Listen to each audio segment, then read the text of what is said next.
stay in 45. You will be our silent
clouds move closer, but with the deepest red. Oh, beneath them we look on. When they part comes the hatred they bring. Lost in the dark, we've come so far. Another step to rid the pain. Go and be counted till your last day, 'cause only nightmares break their face. So stand upon these fallen lands and follow in our Father's plans. Yeah, until the end we will remain, and we'll hold on until our last breath.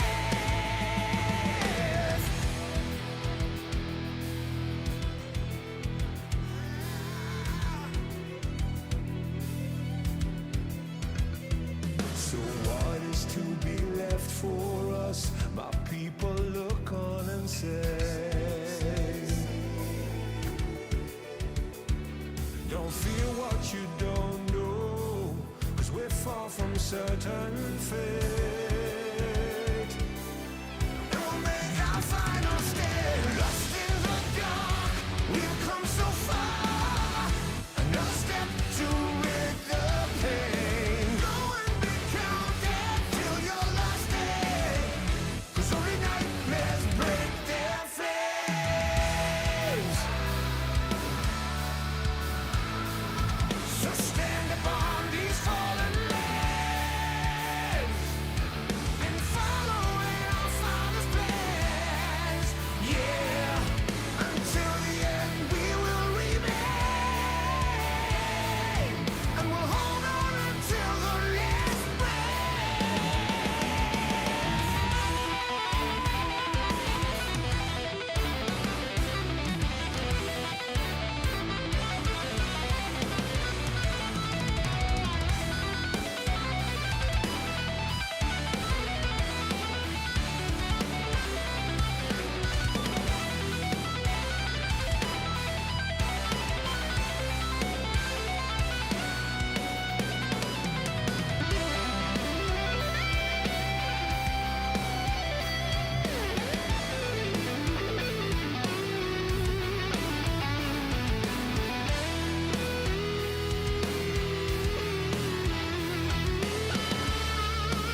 came to fight and die here.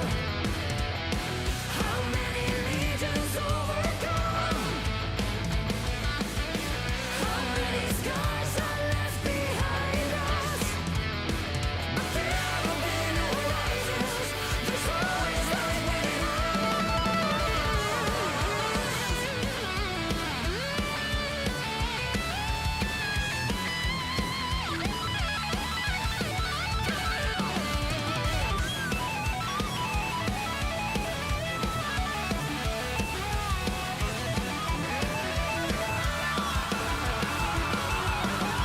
Hear the awakened world scream glory and scream courage. For here we stand forever from this day. We made it through fires to redemption on the other side. We're standing and we're burning bright. Alright, 'cause we are timeless. Our future knows not your pain. Our past knows only victory. So we still remain.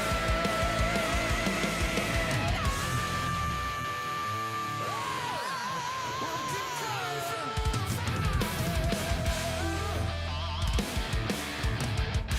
And we still remain. Yeah!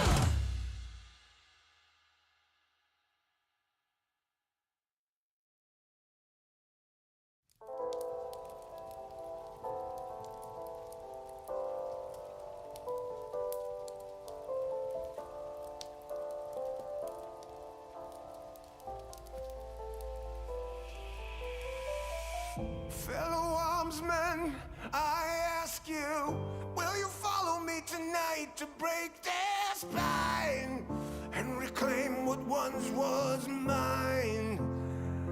Those cravens backstabbed me, deceived me. Never shall I tolerate their crimes again. Now let the hunt begin. Oh, 7,000 souls scared and daunted, such a tale of woe. Not too long ago, this village was a golden scene of hope. Call down the reckoning to bring back hope and peace. Restore our glory to live forever. Bring down the dark regime. I know how to unleash eternal power. Lead us to order. I am the light bringer. Fellow warriors, I ask you, should my campaign come to an end, there's way more to avenge. Oh, 15 million souls living in this realm without much hope. Not too long ago, this kingdom was a golden state of hope.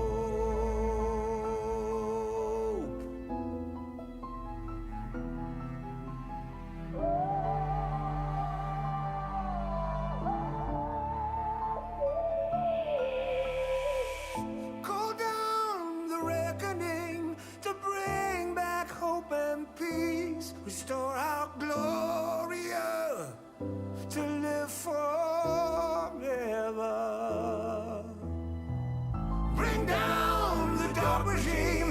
I know how to unleash eternal power. Lead us to order.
era of metal has begun, and metal shall prevail. For we know what they have done. 5 legends of our realm who sought to follow the path of their dark musings. But they did not know what they had summoned. Pentakill. To these creatures, there is but one thing left to do.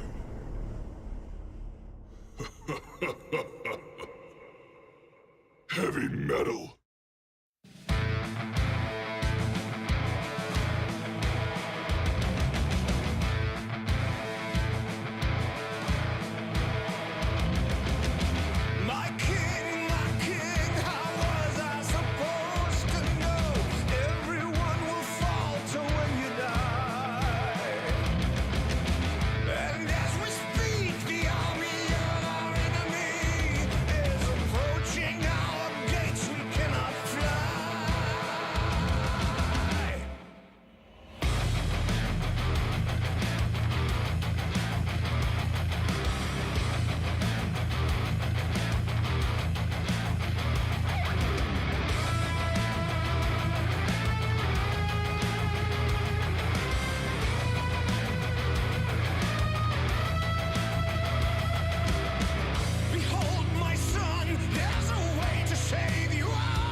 变革轰然来袭。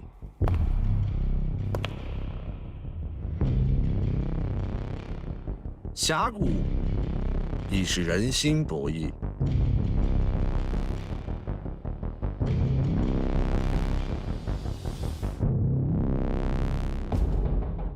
厉兵秣马，落子无惧。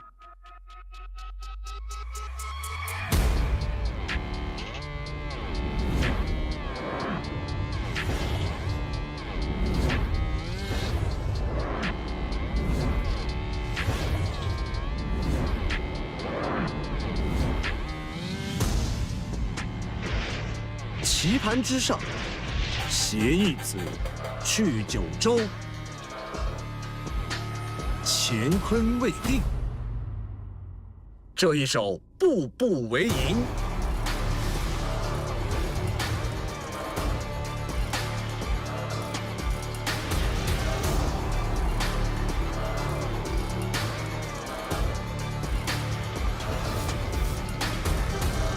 驰歌试马少年们，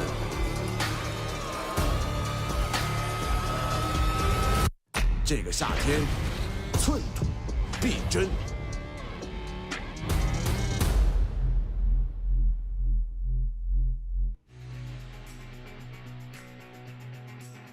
Welcome back to the LPL Summer 2024 Rumble stage. I am Mazel. I'm joined by Nightmare, and I couldn't be more excited to get to day number 2. We get to see both our groups yet again today. Are you excited, my friend? I always am. You know, we get to sit here watching now some really close matchups, hopefully. The group stage has concluded. All of our top teams face off against each other in the Ascension group. And everyone else will have to see whether they can find themselves in bloom in the Nirvana group just below them. Starting off, of course, with that group today, but we'll get towards that a little bit later. I think having the close matchups is just really, really cool to me. And I hope we get some real magic like we did yesterday.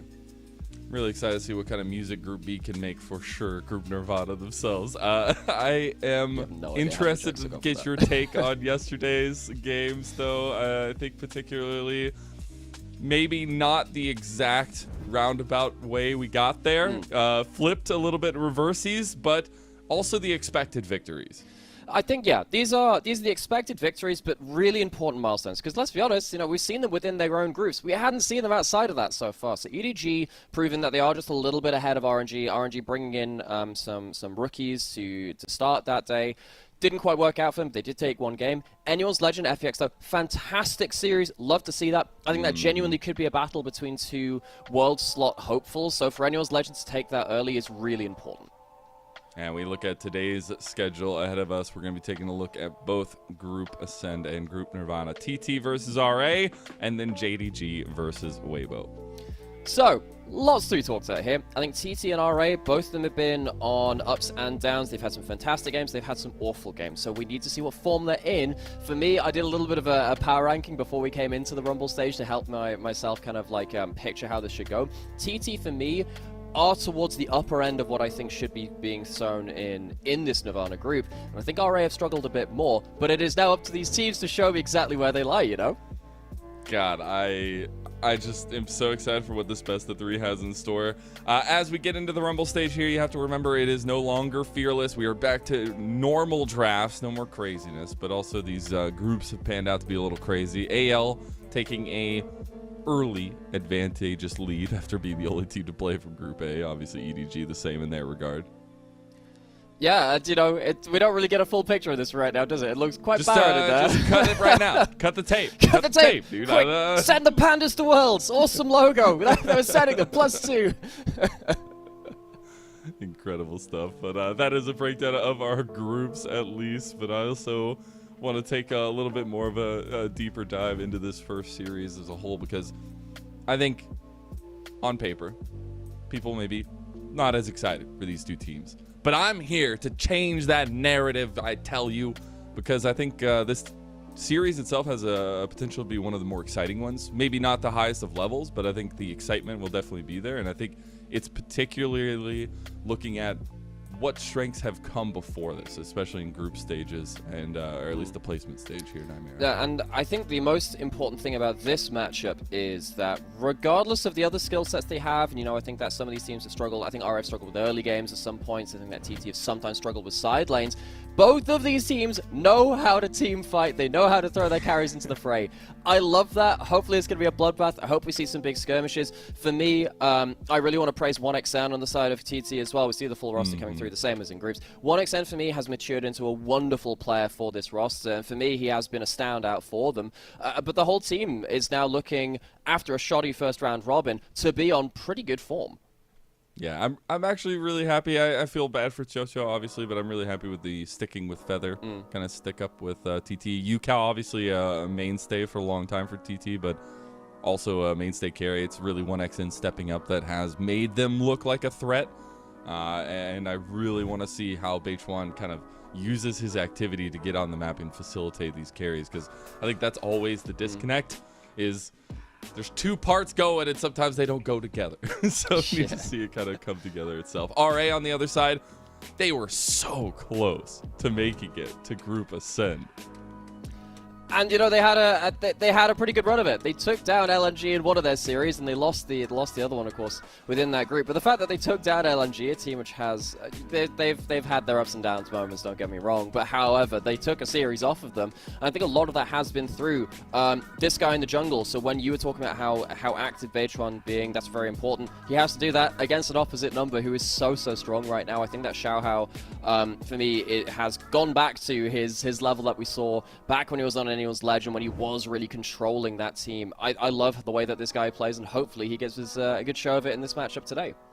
Again, I don't think it was the issue on the way, though. Nope. But I think also, to kind of counterpoint to what you were saying earlier, I think Assume also has a lot to say against 1xN, and that's why I think a lot of these matchups have a very kind of like boom or bust style right now, because the way that these teams play, it does feel like it can get very one-sided very quickly. I really enjoy that, because we were talking just before we went live in terms of, okay, well, which matchups do we want to talk about? And I said, well, I want to talk about bot lane. And you said, oh, I really want to talk about jungle, because both these players are really active. And you can see, you know, they're getting up there in terms of kills per game. They're getting up there in terms of their first blood participation, of course, with junglers, you expect that. But the fact that both these junglers are so active, and of course, even mid lane's worth a shout out too, because of the boom or bust of the nature of both UCal and Vikla. I think this is a great matchup to start off with, though. Oh yeah, I couldn't be more excited. I know everybody's gonna be looking at Group Ascend, but I'm here for the craziness, the rawness of the LPL here in Group Nirvana. Now, I think it's also a conversation to have about their jungle pools. We're getting a lot of heavy farming junglers from Beichuan. He'll push and move a lot of the times. We're also getting some of those AP junglers, but maybe a little bit more focused on the facilitation junglers for Xiaohao. So coming into it, do you think we're going to get a little bit more continuation of those styles for the two? Well, they've both been fairly versatile, as you said. It's not like it's not all one style. So for me, it's very interesting because, you know, we have seen Xiao have some fantastic Lilia carry games, but also he has been going back to that Xin Sao as well. So for me, the fact that they have shown that variety means that it opens up the draft. And because we're back in standard draft, we're not going to get ourselves locked into some strange drafts in Game 3 when the pools start getting put out. You can revisit a champion multiple times. For me, a lot of it will come through to what is left up on the mid lane champion pool, because if you are going to get, you know, your choice of Tristana or whatever for both of these players, that changes the conversation pretty heavily. I think both these players are really big AD mid players, which means it does open some more of those AP carries to be a bit more of a damage threat from that jungle. So for me, it's kind of like the rest of the map. Ask not what your jungler can do for you. Ask what you can do for your jungler here. I love it. I got to give a little shout out. We saw him there just for a second, but I feel like Vikla has had a bit of a coming of age in the LPL. Not obviously one of the top mids that maybe I was expecting to see him come through with when he first came back over from FlyQuest, but he has had growth. And I think when you first saw him come to the LPL, it was really rough. There was a lot. It felt like there was a lot of communication issues, things like that. But over time, we've actually seen him become like a middle of the pack mid, and I think that's really awesome to see from a guy that was having so much trouble. And I think going against UCal, who God has tried so hard to win for this TT team, I think is going to be really fun to kind of keep an eye on. Yeah, I think Vikler has been one of the game-winning reasons for this team when they've won. Like, when they win, it's him popping off on Tristana, or Yone flanks. I mean, the big LNG series they won was largely off of both Xiaoshu and Vikler getting 2 flanks at the same time to kind of catch them out in team fights. I also feel like when they lose, it's a lot of Vikler getting mashed in lane, him losing his side lanes too. So it really is that double-edged kind of weapon in that mid lane. For our Atom. So the question is now, which side are we gonna get for that? Of course, we're seeing Weibo later today, so we have the ultimate. That's the ultimate. side we're gonna get. We're getting Weibo later today, so we're gonna see the ultimate double-edged weapon later on. But we get a little bit mini preview of that. But on the other side, UCal. UCal, I believe, has the lowest damage share of any mid laner in the LPL right now. And a lot of that comes through from his first round robin, where he really, really struggled. Which is such a disappointment to see and such a sad thing to see, because as you've been saying, last year and a half to 2 years now, UCal has been an incredible carry for TT. I think that he was a top 5 mid in 2023. Considering the level of mid laners last year as well, with, his Knight, Scout on great form, your Gao is up there, you name it, rookie as well, of course. The fact that UCal was genuinely in amongst them was a hell of an accomplishment. The fact that he's not quite managed that this summer has meant that more of the carry burden has had to go onto 1xN and onto Beichuan when he's bond stuff like the Brand or something similar to that as well. Or of course, his Karthus is also very strong. For me, at the end of the second round robin, UCal started to wake up again. If he is on form, I actually think TT could be a favorite for me to get out the top of Group Nirvana. I think this team could be going through to that next stage quite powerfully, but it does depend on what kind of form they're coming through. If it's first round robin, they're bombing out. If it's second round robin, I have great hopes. You got 1 or 2 takes, I guess, in that regard. Hey, they took a game off of JDG, the one team to do so they got it, right? The one team! I don't know. Hey, read into it a little bit too far. It's fine. I also want to kind of circle back to the point that you were really excited to talk about, not only the ADC position for these 2 teams, but also the 2v2 itself, and how that's going to relate. Because I think the 2v2 in lane, I don't necessarily know if we're going to get that much contention, but I think Feather and Jue are going to be looking to get on the map with a lot of their shot calling ability and a lot of their engage that they go for in the picks. Yeah, I've seen a lot of praise for Jue about the place too. I think that Jue has come in and made somewhat of an impact for himself. It's been a pretty good year for supports, thinking about it now, because Niket, Niket's been looking great. I think some of our other supports have really stepped. Of course, Mako's looking fantastic right now. And yeah, I think that Feather was not someone I was particularly impressed by last year when he was playing on RA. Of course, he was playing for them. It's a bit of a a bit of a face-off there. But I think whenever he gets an angle for his Blitzcrank, this guy's looked really good. I think that Feather, considering he's one of the youngest supports within the league, has started to crop up on our radar more and more. Yeah, I always thought, I think sticking pieces together that have worked together before is super important. I think getting to see two members of Joy Dream come over here, especially. I think it's really kind of cool to work together over a long period of time. By the way. This guy, I love this. Every time. Got to get the yell out there. Got to get the energy out there. No, but I think it's really interesting when you see kind of the developmental path structure for 1xN and Feather as a whole. And finally kind of sticking to those two. But on the other side, you look at a little bit more veterancy for Asum and Jue, but in their own right, having a bit of a resurgence for RA. Yeah, and I think that that question of kind of rookie stacked up against veteran as well, kind of in the same team, becomes really fun too, because you get this unique chemistry where you have someone who can be a bit more of a leader for the team and someone who gets to kind of like be given a little bit of room to maneuver and grows to just say, look, go have fun, follow the plan, then you have your moment to shine beyond this point. So for me, having someone, like Beichuan or Xiaohao kind of leading the charge and giving this room to other people has been really important, and I want to see that continue. We'll see if it continues as they don the purple jerseys yet again. I think the man right there you just watched walk out was, I feel like, maybe one of the biggest pickups for RA, but in general, I think he had some rough moments on Weibo, but some incredible ones as well. And I think he's taken a lot of those learnings into this team. Yeah, and I think that Weibo team was strange, because I think we've called it out before, right, in regards to we didn't really think that it was necessarily the Xiaohao problem at Weibo. However, if you're looking for chemistry and you're looking just to shake things up or whatever, you can understand teams sometimes making change for the sake of change. Rare Adam, they did a little bit of that coming into this year, but coming into this summer rather, and maybe that was less about this. Maybe that was less so for them because they're bringing in a player in Xiaohao who has done very well on mid-table teams before. He's made them into mid-table teams. Heck, I mean, he was on that Anyone's Legend roster, which had one of 5, 6, 7 best of 3 loss streaks, something like that.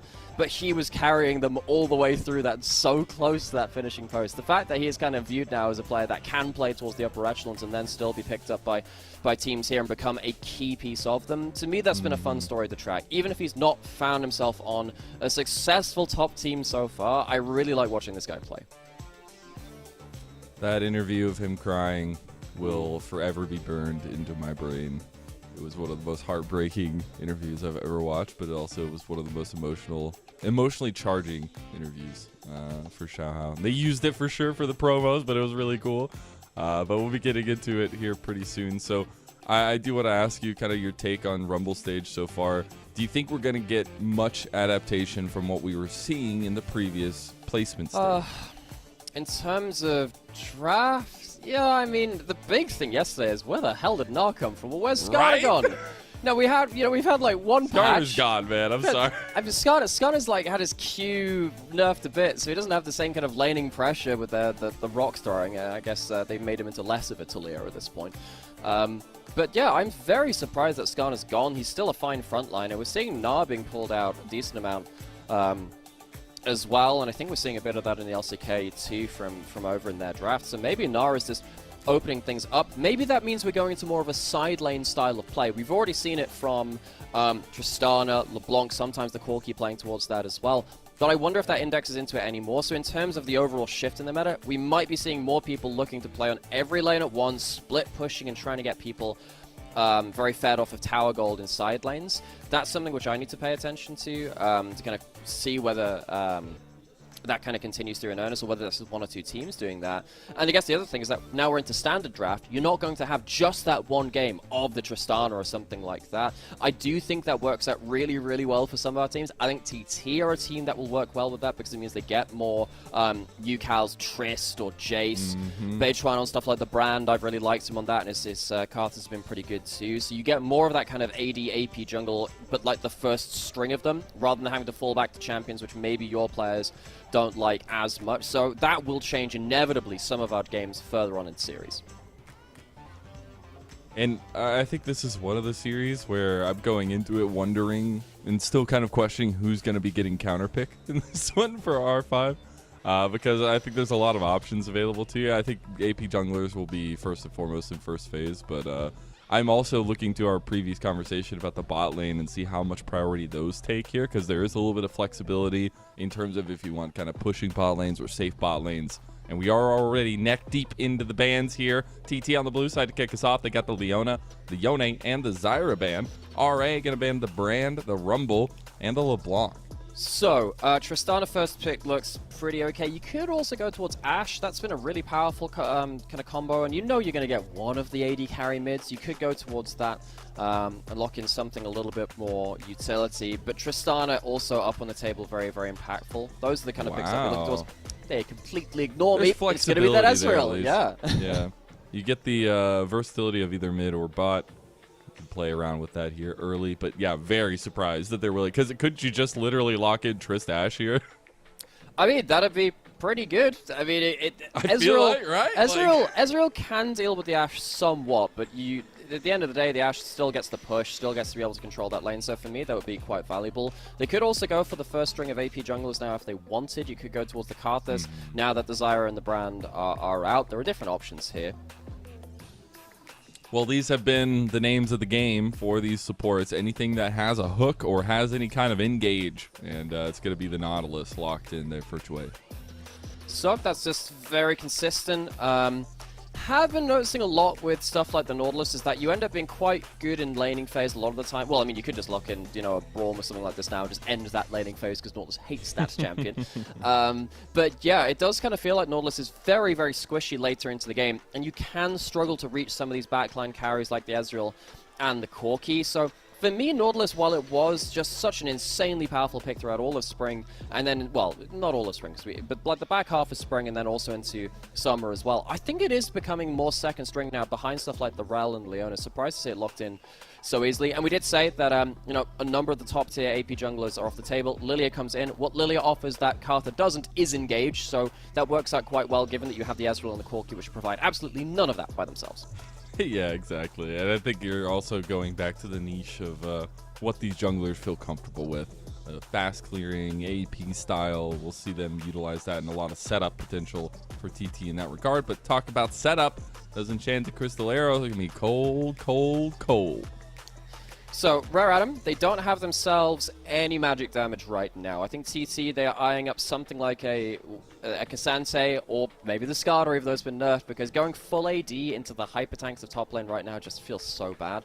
They're also probably looking at a big engage support for someone like Feather, which is why the Alistar is being taken off the table. Wouldn't surprise me to see the Rel removed as well. I think that would be able to really just limit a lot of TT's engage options. And that means you have to look for it from top lane, and then things get a little bit more awkward for TT's draft beyond that. I do wonder which one takes priority, the Leona or the Rel. I feel like both fairly viable options there in some regard for it Feather, really does take a feat of skill to pick a champion that's banned. You know, it really does. It really does. The Sejuani is actually the focus right now to take away some of that that engage that could be a little easier to pull off for Xiaohao.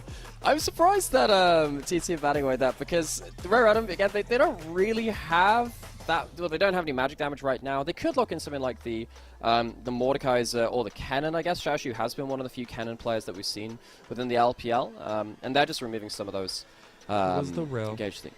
And that is the Rel, but the Leona's already banned, so yeah. That means, what do we get out of Feather now? What does he get? Does he have to just go towards the Braum? Blitzcrank. Hey, I mean, it is Feather. Can absolutely do that.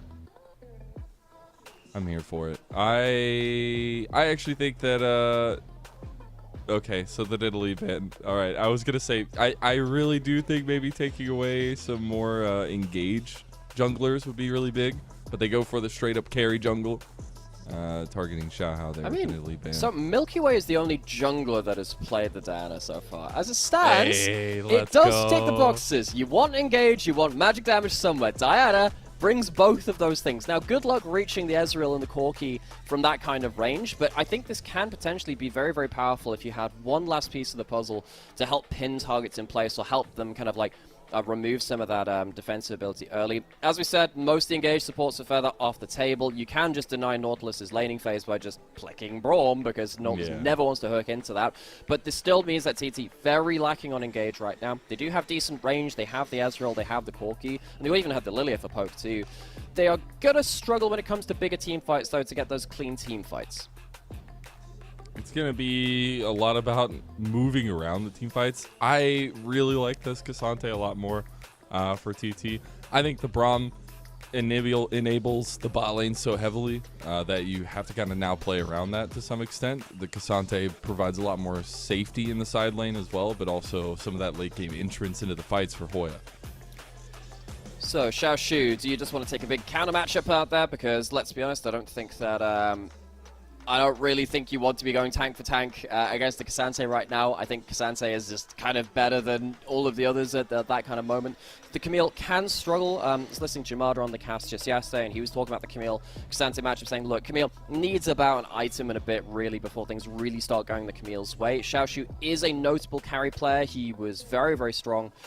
Even throughout last year as well, in this kind of matchup where you're not against like the top teams. When it came to mid-table versus mid-table, I really feel like Xiaoshu started to shine against its opposing numbers. I love what RA have now done. They have an extra engage threat for the top side in terms of pick potential from that Camille. You're going to jump on someone with arrows, with hooks, and then the Diana Camille can also either follow up or start plays on their own. And I think there is so much follow that even a very slippery Ezreal cannot escape all of this. So, TT, they don't have themselves the best team fight in terms of engages. They do have damage, they do have range. It's going to be hard to play out. On the other side, I need to see this pick combo work out well. I'm so interested in this like super pick combo here. I think they do have some nice team fighting wombo combos, but it really is about trying to catch people before those objectives, catch people in the in-between and falling through the cracks. Whereas for TT, you're looking for those team fights, baby. You want to get to those 5-on-5s. There's a lot of sustained damage for them as well, and some poke to help pepper in before moving for those ones. So we're getting kicked off with game number 1 here. It's a couple teams that maybe had a rough time of it in the placements, but here we are in Group Nirvana. See who takes their step forward. Game number 1 between ThunderTalk Gaming and Rare Adam, kicking off now in Shanghai.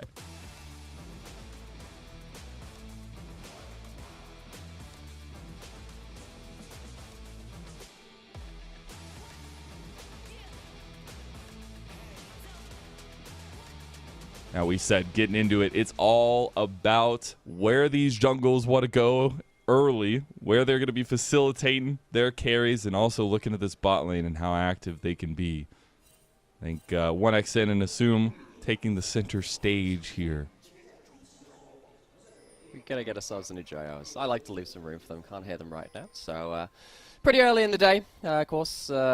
First game of the day, and maybe they'll wake up a little bit later. One of the great things about the Nirvana group is that we, in very fitting to the name, at least for me of Western music sensibilities, we get ourselves a bit of a mosh pit in these kind of games because they're a lot closer. We have a lot of teams which are scrappy down here in Nirvana group, and it's not just kind of like one of our top 3 teams like BLG, JDG, Top Esports, and of course we even saw Annual's Legend kind of just dumpstering a lot of the teams below them because they do feel like they are a level above right now. I say that TT did take a game off of JDG, so they kind of bucked the trend slightly in regards to that. But still, seeing these 2 teams against each other, I'm really, really interested to see how our groups start stacking up because we saw them in these individual pockets of 4 or 5 teams. We haven't seen them outside of that bracket so far. That's the most interesting thing. I think everything has been building up to seeing a lot of these teams go head-to-head. The groups did end up being a little bit one-sided in the end, as I think everybody kind of foresaw. But now we get kind of the actual head-to-head matchup. Also, congratulations to UCal. 200 games in the LPL. It's actually pretty huge, but... we have a lot of games here. I didn't expect it to be that many games already, though. That's crazy. I mean, UCal to me, this guy has had such a history. He's not necessarily referred to as, one of the all-time great mid laners, but he had periods when he was up there with the best in the world. And I really feel like in the LPL, he has had some fantastic moments. Like I said, last year, I would have viewed him as a top 5 mid within LPL on a team that was barely top 10, which is an incredible achievement. I hope he gets to regain that form. He's had a bit of a difficult summer, but I love watching this guy. I love the joy he looks like he has on stage, and he also has really cool hair. So everything's working here. And I think that opens up a little bit of a broader conversation with TT because for majority members, like this has been a project they've been working on, right? Like Feather a little bit newer to the edition, but everybody else has been here for over a year, right? And so it has been a track of progress that maybe isn't exactly what you'd expect from a team that sticks together for so long, but it has been a team that is never counted out, it feels like, a lot of the time. They really showed that at the end of Group Stage 2. They didn't have a great first round of Robins. Feather's going to jump forwards. This is the great thing about the Braum. If Ezreal lands a W... Because the thing is, like, Ezreal normally sits there and goes, well, I can't really jump forwards. There's a Nautilus. You absolutely can there, but he doesn't have his Arcane Shift up just now. Hits that WQ, though. The Essence Flux doing a decent amount of damage. And you can see that, yeah, the Braum just really makes Nautilus's laning phase not that easy to play out. Vikla going to go for the heavy trade on UCal there, maybe looking for a little bit of priority in mid lane. Now that Scuttle Crab is going to be taken, though, by Beich1, will be seeding this side of the map for RA. Yes, you can just see that. Both junglers path towards bot side, but with a good trade or two from 1xN and Feather, that's going to be bot side Scuttle Crab taken over there. Hoya very much then going to be playing towards the weak side. Beich1 doesn't really want to go up towards that lane. I mean, I guess if you do get yourself a moment at level 6, maybe around the time just before grubs spawn, you can look for a play there. We sometimes see junglers going towards that. Speaking of that, of course, grub's going to be up in the next 2 minutes, so you're going to get dragon spawning the next one, then grubs just after that point. Typically, we see one team kind of like trading one side of the map before the other. I like that trade there from Hoya. He manages to cancel out the second part of that hookshot. But yeah, I want to see whether Baytron finds himself an inroad in towards that top side, because if Camille isn't shut down in this laning phase, they become a bit of an issue. Yeah, side lane's not going to be fun, especially when you've got some follow-up from a global CC ulti. Also, it's a question I want to ask here is, you were talking about the kind of pick potential for RA, and I was talking about the in-betweens, but is that a style you think needs to be proactive around the objectives early to give yourself that leeway of decision-making? Does kind of depend on comp when it comes to like just the overall philosophy of it. We've seen some teams play around. Of course, when you have the Ashe Braum, you get the Ashe arrow into the Braum passive, and then the huge CC chain is basically going to kill anyone, even in a team fight setting.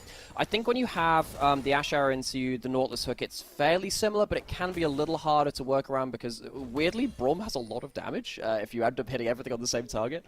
I think in this kind of comp, when you have so much follow-up, if you hit the right target, I think you can still play it around team fights. But that means you really need to look at someone like the Lilia before she gets something like a Zhonya's, which I'd imagine you want to get in this kind of game, maybe as around third item. And I think that if you can hit the Corki or the Ezreal as well, then you can take out a lot of damage from TT. But outside of that, yeah, you probably do want to do that before that's a hook, man. Nautilus, man.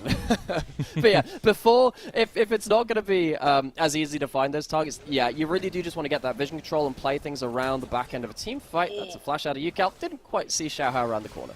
It's a really good preemptive flash there, because if he does, he's literally dead. Yeah. He's going to get busted shot right back to the tower there. TT were the ones that started up. The Grubbies already going to take 2 of those. Meanwhile, RA going to try to kind of contest, at least, for this third one. Going to try to smite this one away. Secured. Vikla getting claps on a little bit by Yucal. Look who's here, though. Jway going for the flash play. Dread slide in. And we're looking at first blood here. Yucal is down. You got the reset city for Vikla. And he's going to town now. You got a nice little trade back from Hoya. Oh! Big hit from the Winter's Bite from Feather. And now Hoya is using these concussive blows maybe to try to fight it back, but won't end up continuing. Ends up being a 2 for 2 in our first heavy trade. Man, Feather just smacks him out of the sky! He starts jumping away as Vikla gets caught down by the Braum Q at the end of it, so it ends up somehow being an even trade. An extra grub goes over to the side of TT, but you can see the danger of exactly what we were talking before this. If you do find your angle onto one of the carries in the backline, then the damage comes through really, really quickly. It can be harder to find out later into the game, but Yucal had blown his flash beforehand. It's a great hook. The Camille comes in on a great timing as well beyond that point. And we're seeing the great scrappy nature that we can see from both of these teams. Hoya manages to clean up here. And I love this, man. Hits him out of the air with the cube. Mid-jump. That's great. I love that. Incredible stuff. We're seeing that scrappiness on full display early here. I do think we're going to see a little bit of movement down towards bot side here with both junglers pathing down that way for this dragon. Yeah, we'll see what's going to happen in regards to level 6s being available, because Victor's about to get his buster shot back up, which means he's got some more kill lanes available to him. Assume has himself that arrow. That's the big thing which I'm watching, particularly because TT, they know they just went towards top side pretty heavily. That means they haven't got themselves many wards in bot side. If you don't have wards in bot side, you don't see the arrow that will kill you. That's a big issue. So if Assume manages to get himself an arrow from out of Fog of War, I think that will spell a 1 skirmish for the side of RA. TT, they might be slower to head towards here. They just need to walk up as a unit safely, not to give those easy angles of attack. And we didn't too much talk about scaling. I came beat around the bush around it, but TT definitely have some strength in waiting the game out, getting a lot of the poke to be actually very, very strong, right? The 2-3 item spikes there. So maybe just giving and conceding some of this early pressure to a team that has those easy go buttons could be good. But as we expect in this group and in this series, we're going to fight over everything. Yeah, I can see that. I love that, man. Assume he's down in bot side. I was just wondering where he was because I just saw the Fog of War toggle, and of course he was down there on the minimap in the bot lane, which means that TT don't have to worry about that Ashe arrow coming out of the ether and killing someone. But yeah, I mean, when it comes to the The dreaded scaling question, which is such a hard question to answer so much. Have to ask about a lot of different ways. I think in the team fights, RA have a lot of wombo, but they need to hit the right combos. Can assume hit himself a big arrow here. They are hanging around. Vicla's on the flank. They have not seen him, although they did see him walk out, though. Beichuan takes the dragon. They're in for the tussle and in for a pound here. That big engage, but it's going to be on the side. Vikla getting the resets from the rocket jumps. He's flashing for it, and Vikla showing off with a triple kill. We did say that RA, they have themselves great ability to kill off those carries if you get there. 3-man Diana ult. Vikla with 3 kills at the end of it too, and RA start absolutely shredding through this early game. The first fight wasn't necessarily favored one way or the other. This one certainly was. We've now got a Tristana ahead of the game, and this is exactly how you want things to happen. RA really, really good around playing around the flanks so far in the first couple of plays. The big Diana onto the front line, locks people up, gives Vikla a chance to free hit. No one is targeting this Tristana. Gets the flash over the wall and potentially could have given himself even another one after that point before that, using the blast gun to get himself away. Now you have issues. Vikla has himself 4 kills already. Yeah. The go buttons, that kind of jump forward composition. I mean, both of your tools that do that are strong now. Oh. And they're going to even catch Yucal out yet again in mid lane. Not going to follow it through too heavily. But yeah, I mean, these moonfalls are going to be so difficult to navigate now. Xiaohao, he is very, very strong. So, if Xiaohao can get himself a big multi-man ult, things are going to get painful. TT still going to get themselves 5 grubs. There's going to be no contest there from Rare Atom, which does mean that you potentially can see TT claw their way back into... I say claw my way back into it. It's less than 1,000 gold. It's not that bad, but still... the fact that Vikla is so far ahead, Yucal can maybe even up at least that individual play by using multiple grubs on the sideline turrets, which is exactly what they're doing right now, getting some gold into their carries. If you can accelerate 1xN to his 2-item spike, maybe that's what gives you the ability to fight a bit better. Here comes the arrow. They will not allow you, my friend. They will continuously find the engages on you in the side lanes if they can, and Xiaohao will claim his 2nd kill of the game. The sideline play for Rare Atom is really scary. Xiaohao was wondering if he could catch out an Ezreal in the river, and he couldn't quite manage to do so, but assume great accuracy from him yet again. I believe that's 2 for 2 on arrows fired so far. 1 in the bot river, 1 in top side as well. If that continues, TT will need to be very, very afraid of the next time that arrow comes back up. I just think Ashe is a heck of a champion right now. Well, now we'll see, though, a move with the TP topside. Thank you to the observers there to shout that one out, as they're trying to make the collapse. Hoya with the deep play here. Under turret. That is a very tanky squad, though, to deal with. See if he wants to just commit to it. Beichuan going to go for the Lilting Lullaby. That one just hits on Dredge, but he still gets the Dredge line in the middle of sleeping. The man is just sleepwalking on my screen right now. He does CC him down, but will go down. And 2 kills quickly fall into the laps of TT. Also, even getting the Diana flash, Xiaohao ulted there too. I think it's a bit of a panic ult. So Rare Atom, as soon as they make a good play on a side lane, they end up falling down to one as well. Xiaoshu gets himself an empty lane in bot side, but then it's going to be in mid of teleport back from Yucal. So Hoya teleported from bot lane to top side. Yucal evens up the lanes just beyond this point. But in the midst of this as well, TT also get themselves those turret plates is what they get after this play. Beitron gets himself asleep. It's not the biggest Lily roll in the world. Don't even get the extra damage coming in after that point, but it's enough. The CC's there, and you can see that, you know, Xiaohao doesn't really get himself anything valuable out of that play. They do get themselves 2 kills. They get themselves that flash and the tower afterwards. And we got the double Trinity Force completed for Yucal and 1xN, so at least getting a little bit on the way. Yesterday there was a game, I can't remember which series it was in, but there was a triple Trinity Force completion. So we had the Triforce, which that was great. That was very satisfying to watch. Honestly, TT, one of you sell your items and buy Trinity Force. I need it. Yeah, Triforce Cassandra. Okay, so that technically, works, technically, Nightmara, we're men of science. Xiaoshu has a Trinity Force. So okay, so there are 3. There's 3 of them on the map. All right. So we've got like a Triforce Civil War. One of them's on one team, so he's on the other. I mean, absolutely. That's a little bit of a one-sided Civil War there. It's 2 versus 1. Like, this is not fair. I don't know. I think later into the game, there could be like some good argument to be able to 1v2 those carries. We saw some fantastic games out of Ala yesterday in regards to that, and Camille has become a bit more of an LPL staple. A lot of our top laners going back towards this pick, and it does mean that side laning becomes much more of an option. We've seen the Gnar, we talked about that at the start of the day, but the Camille really gives you that split push threat. And you know, we were talking about the team fights and the scaling and in regards to what it means for both these teams. I think also when it comes to quote-unquote scaling, you have to think about what it means in multiple forms of play. That Camille on side lanes is absolutely disgusting once you reach 2 items. So I want to see if Rare Adam can unlock that as well. TT weren't great at dealing with side lanes in groups, but maybe they have to be forced to deal so today. Well, we saw there, Rift Herald did get taken by RA as TT had moved a lot of their bodies down towards bot side. A lot of plates have been taken also, so a lot of gold in the pockets of these two teams. Looks like we're going to get a tussle over this dragon, potentially. So, do we have any flank teleport wards for Rare Atom? Wouldn't matter, they don't have teleports anyway. Okay, so that one's checked off. Checklist TT down? Checklist down, yeah, we're so good here, meta science. Gonna have TT, gonna be just shoving in the mid lane, making sure that RA don't have an easy Herald drop angle. They do have the range advantage as well. If they can hold RA to a lane, that helps them a lot to fire off extra skill shots.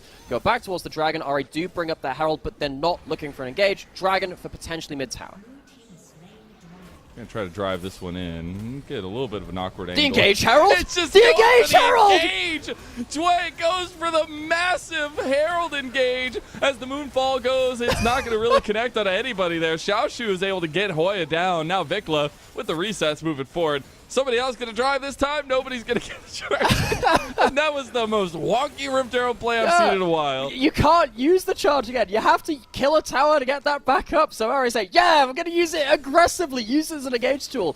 What that means is they get the 1 kill, but does it really get them that much? They don't get the chunk onto mid lane out of turret, which is not great. Breaking that mid lane out of turret is so important in pretty much every game of League of Legends. I can't believe we have seen so much intricate driving here. We've seen, like, we've had everything from Fast and Furious to, like, you know, Taxi Driver. I believe this one's more like Monster Truck Racing if we go for, like, big battles. I like it. It's like doing one of those, like, front flips in a monster truck. That's what I imagine Wade just did. Well, I need to I'm see here next for it. time. I need to see a video edit of like the Battle Herald, but with like the Warthog run from Halo, as you're like jumping over Yes, everything. please. Fantastic splatter Oh my spree or God. something like that. So you get the whole lineup. Love that. We are getting really close to second items for UCal and 1xN now, as well as we're seeing a little bit of that poke really come to fruition here for TT. Do you feel like their kind of stability around these objectives is going to be stronger now, also that they've gotten themselves 2 dragons? Yeah, absolutely, because you don't have to stick onto that dragon. It's almost like, you know, the answer to this was L. I love questions like this. Yeah, because you're getting to the point now where you're going to get double tier completed very, very soon. That means your poke's going to be much stronger. The Muramana's going to proc on the Corki Rockets and, of course, on the Ezreal Q as well. And you don't have to all in for a Baron, for a Dragon Steel or something like that. Maybe it gets a little bit different around the dragon itself. That's an arrow going onto the side lane, and it He hits! stepped into it. That feels so bad. They don't really have follow-up, though, and Vikla's just going to take the turret with it. So UCal survives. He needs to Valkyrie away and will do. Alright, they open up both side lanes now. TT, they're going to do the same with Hoya on that bot side. With 5 grubs, that tower will be falling, and I don't think anyone's going to be teleporting to defend that turret. So alright, get themselves a tower on the side lane, if not that kill. They still don't have themselves this mid lane out of turret, though, and that's going to get harder and harder to remove because, I mean, Ezreal's very fine just wave clearing with both his ults and his Qs as well. So, alright, that's the next big thing for them. Can they get a big enough fight to get themselves the mid lane turret? If that happens, I think this game gets much easier for them, because that's when the range and the poke and everything else we've talked about gets less stable. Gosh, I'm still seeing some of the kind of contests of areas here, because we're seeing RA move down towards the spot side, try to get some vision down here. But again, there's really no objectives on the map, so they are trying to see if they can catch anybody overextending. And I gotta say, Assume at this point needs to get like a sniper costume or something. This man has been on point, and it's something we talked about from the draft as being an incredibly crucial point to RA's gameplay. Do you remember? Did you play Halo Reach? You could, if did. we're gonna go with that, we could just get the Jun skin, just give him like that little like True, camo, that was a banger skin. It was really cool. One of the armor designs for that game were really fun.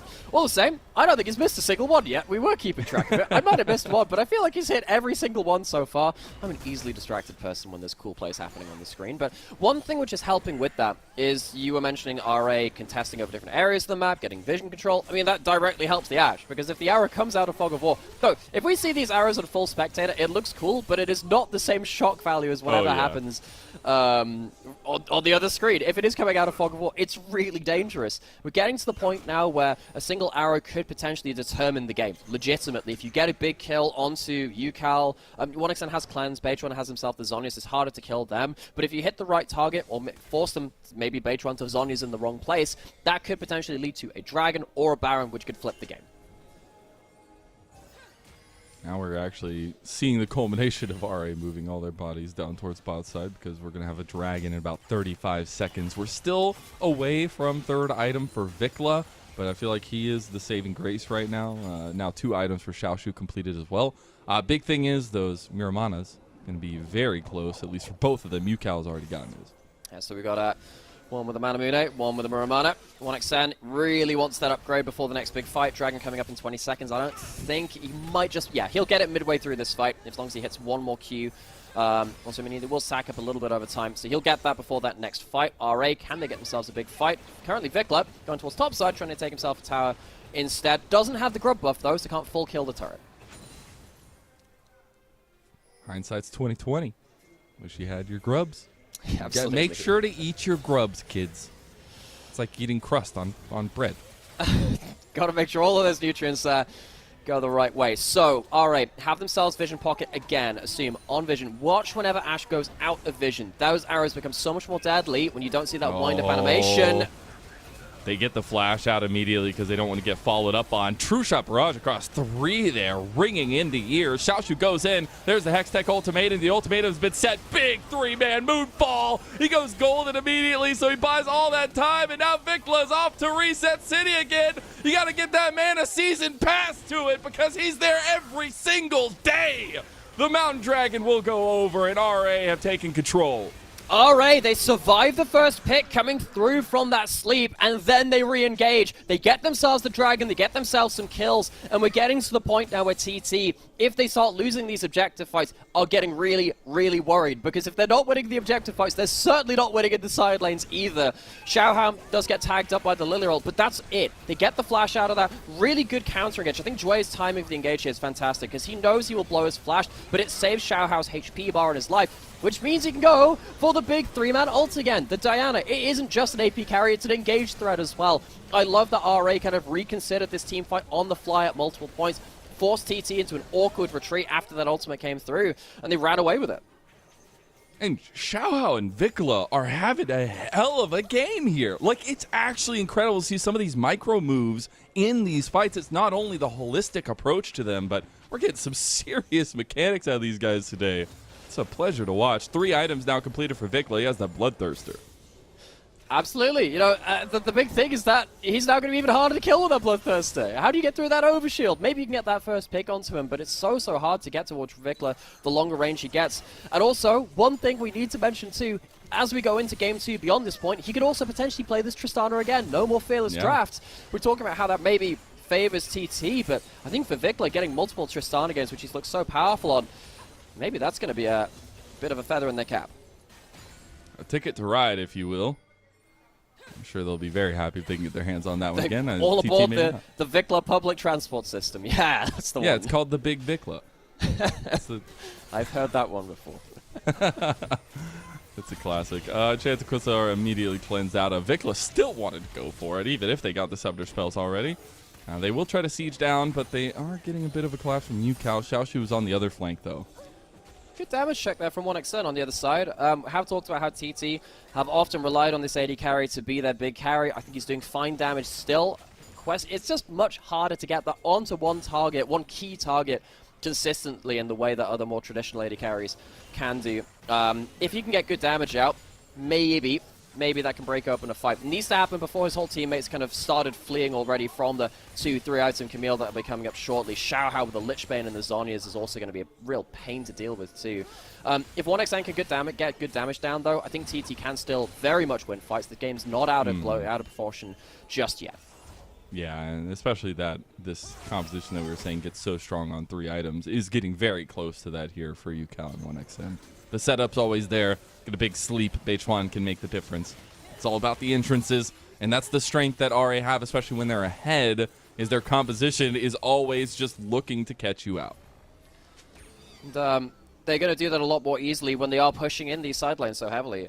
TT, not necessarily the best team at dealing with side lanes in the group stage. It does feel like this game, they are just kind of just soaking up pressure in them. There's not really that many plays for them to make around it, so it's not necessarily that skill set which is being tested. But RA, very, very happy to use their own side laning. And two very mobile, high damage solo laners to make a big impact in these team fights.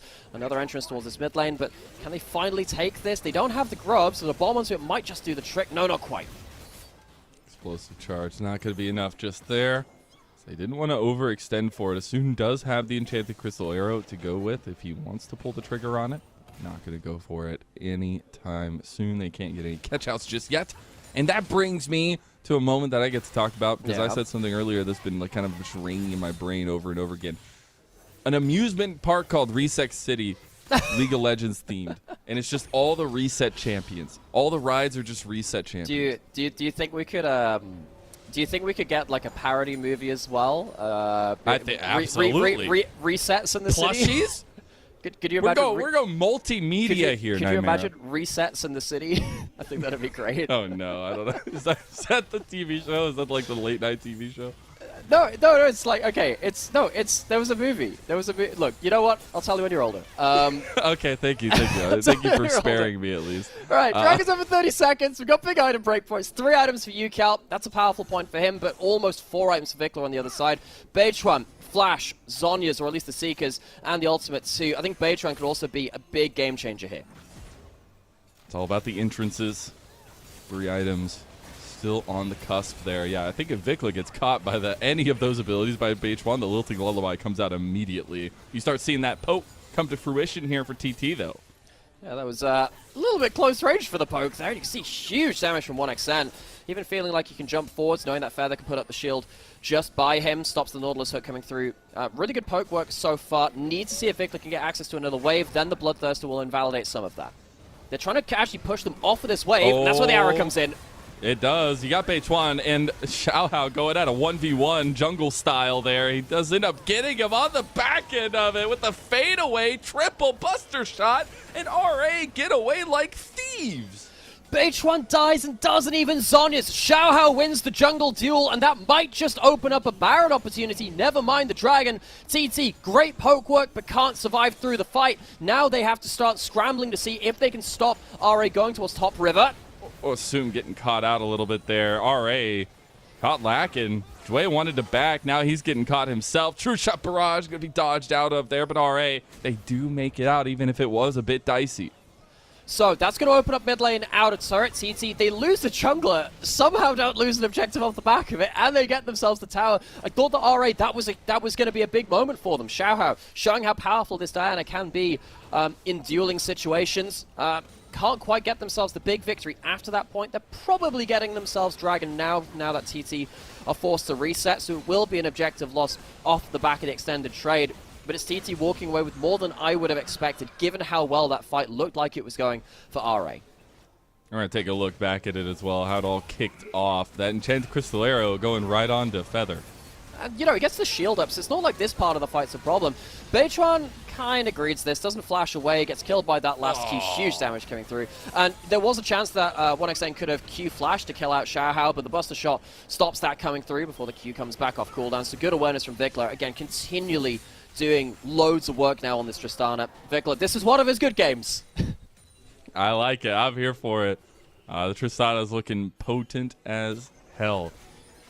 Love to see that RA had a very clear game plan in their draft, and it's been executed very well so far by them. They are in about a 3,000 gold lead, a little bit more than that, but TT starting to get to their item break points. They did get third item for 1xN now as well.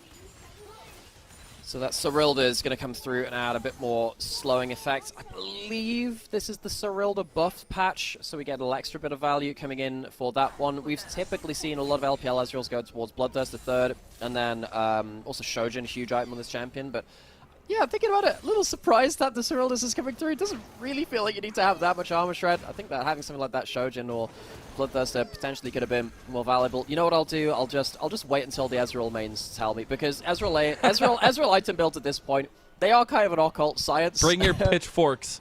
Yeah, it does kind of feel like you have to go like like go to the Omens or something like that and have their talent on, because just Ezreal builds, whenever their item changes, just things just I miss when it was change. just blue build. Just build anything that's blue. It's fine. You know what I don't miss?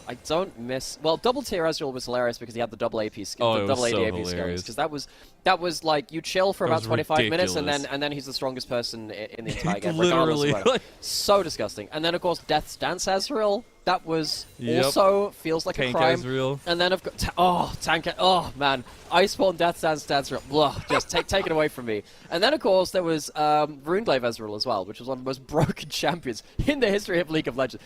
This champion, I'm kind of surprised that people kind of forget about the Ezreal builds now, because Kai'Sa kind of exists and was also doing kind of lots of strange and unusual things, but The Kai'Sa Ezreal's done before this for Kai'Sa. years. Absolutely. Anyway, Baron's now Oh off my vision. God. Patron's in the area though, so they can't really finish this off. Good awareness from TT to not allow that fog of war to be their demise. That was literally just Xiaohao and Vikla, though. That's the Oh, he biggest misses one. thing. Yeah, he did miss that one, unfortunately, but that was just two members burning the Baron down, and it got so low so quickly. So TT now need to be on the radar of figuring out how they can get some vision over here. It is started up yet again to try to pull TT out. The TP is going to come through. The engage is already there. Zway's going down, but now that big Moonfall, they've got resets. Vikla's looking for it. Big Hextech ultimatum, and here comes Big Vikla. Is it going to be enough? He goes back to the retreat, but so far so good for RA. 3 bodies in body bags for TT. They're going to try to move forward and stop this Baron. It's a desperation play, but they've got the poke. They don't want to go for it here. Baron is secured by RA. The threat of Xiaohao's flash and Xiaohu going over the wall means that even though 1xN survives and try as he might to put out damage, you just can't survive at that point. 1xN jumping away. Boy, I had to stop his back there just in case he needed to come save him. Vikla finds another explosive charge there, but can't follow it up any further. Man, I'm just going to say this now. Tristana with Flicker Blades is not a fair champion. Just hits a wave against another jump and another bomb. That is just not fair. Going back to this, see that, Brawl, he can now be that first target, and it does have value because the items have been built up. I think Beitron's had a pretty poor game on the Lilia. Doesn't get himself another big ultimate, even with the flash, even with the ultimate. He's really struggled so far. Whereas on the other side, the backline dive from Rare Rat is absolutely disgusting, because we do have a late game Camille now. We are reaching the point where, yes, they can reach those primary targets which we've talked about. Oh, assume. We almost didn't see it. Might need to rescind that sniper medal for him, as he's missed a couple back It was to back just a now. cosplay. Just for now. Yeah, it is interesting nonetheless of the entrances there, but I think that fight kind of belied what exactly RA have been doing this entire game. They have had control, it feels like, for a lot of this, and now circling an 8,000 gold lead, taking another turret in mid lane, feels really oppressive to play up against this composition when they can just decide to go in on you. Yeah, and you know what? Considering how difficult it is to be a carry now in this state in the game, I feel so bad for 1xN. Rare Atom have been really good at pressuring forward in the team fights. I think Vikla's had a great game. Xiaohao and Xiaoshu also been on the shortlist for my MVP so far. And I really feel like 1xN, despite all that, has been putting out good damage while remaining safe. It has just been a difficult same to play out. Oh my god! He just immediately dies! He's gone! Literally, Xiaohao just obliterates him!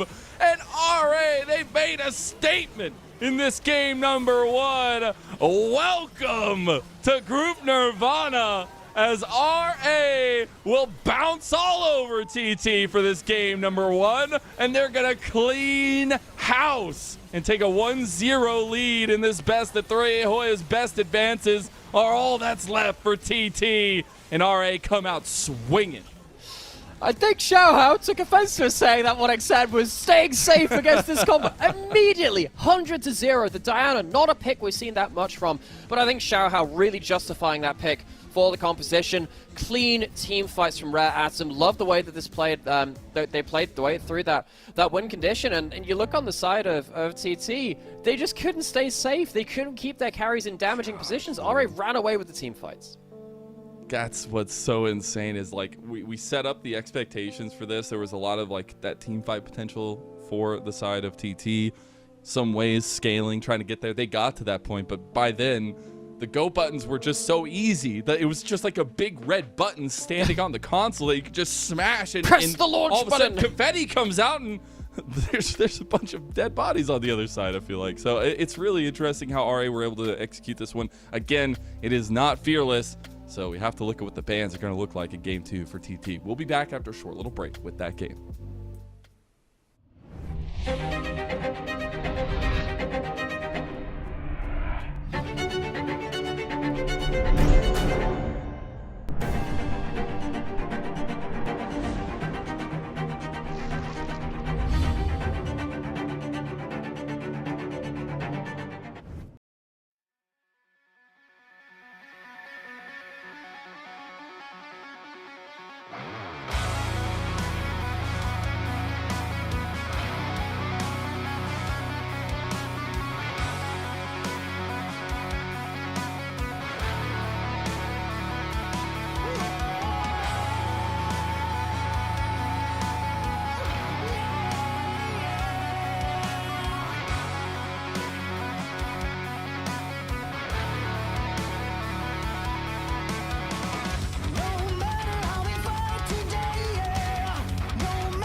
battle has begun, and metal shall prevail. For we know what they have done. 5 legends of our realm who sought to follow the path of their dark musings. But they did not know what they had summoned. Pentakill. To these creatures, there is but one thing left to do.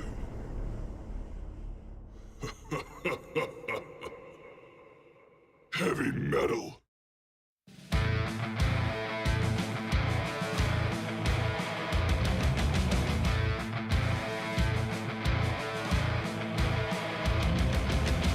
My king, how was I supposed to know? Everyone will falter when you die. And as we speak, the army of our enemy is approaching our gates. We cannot fly.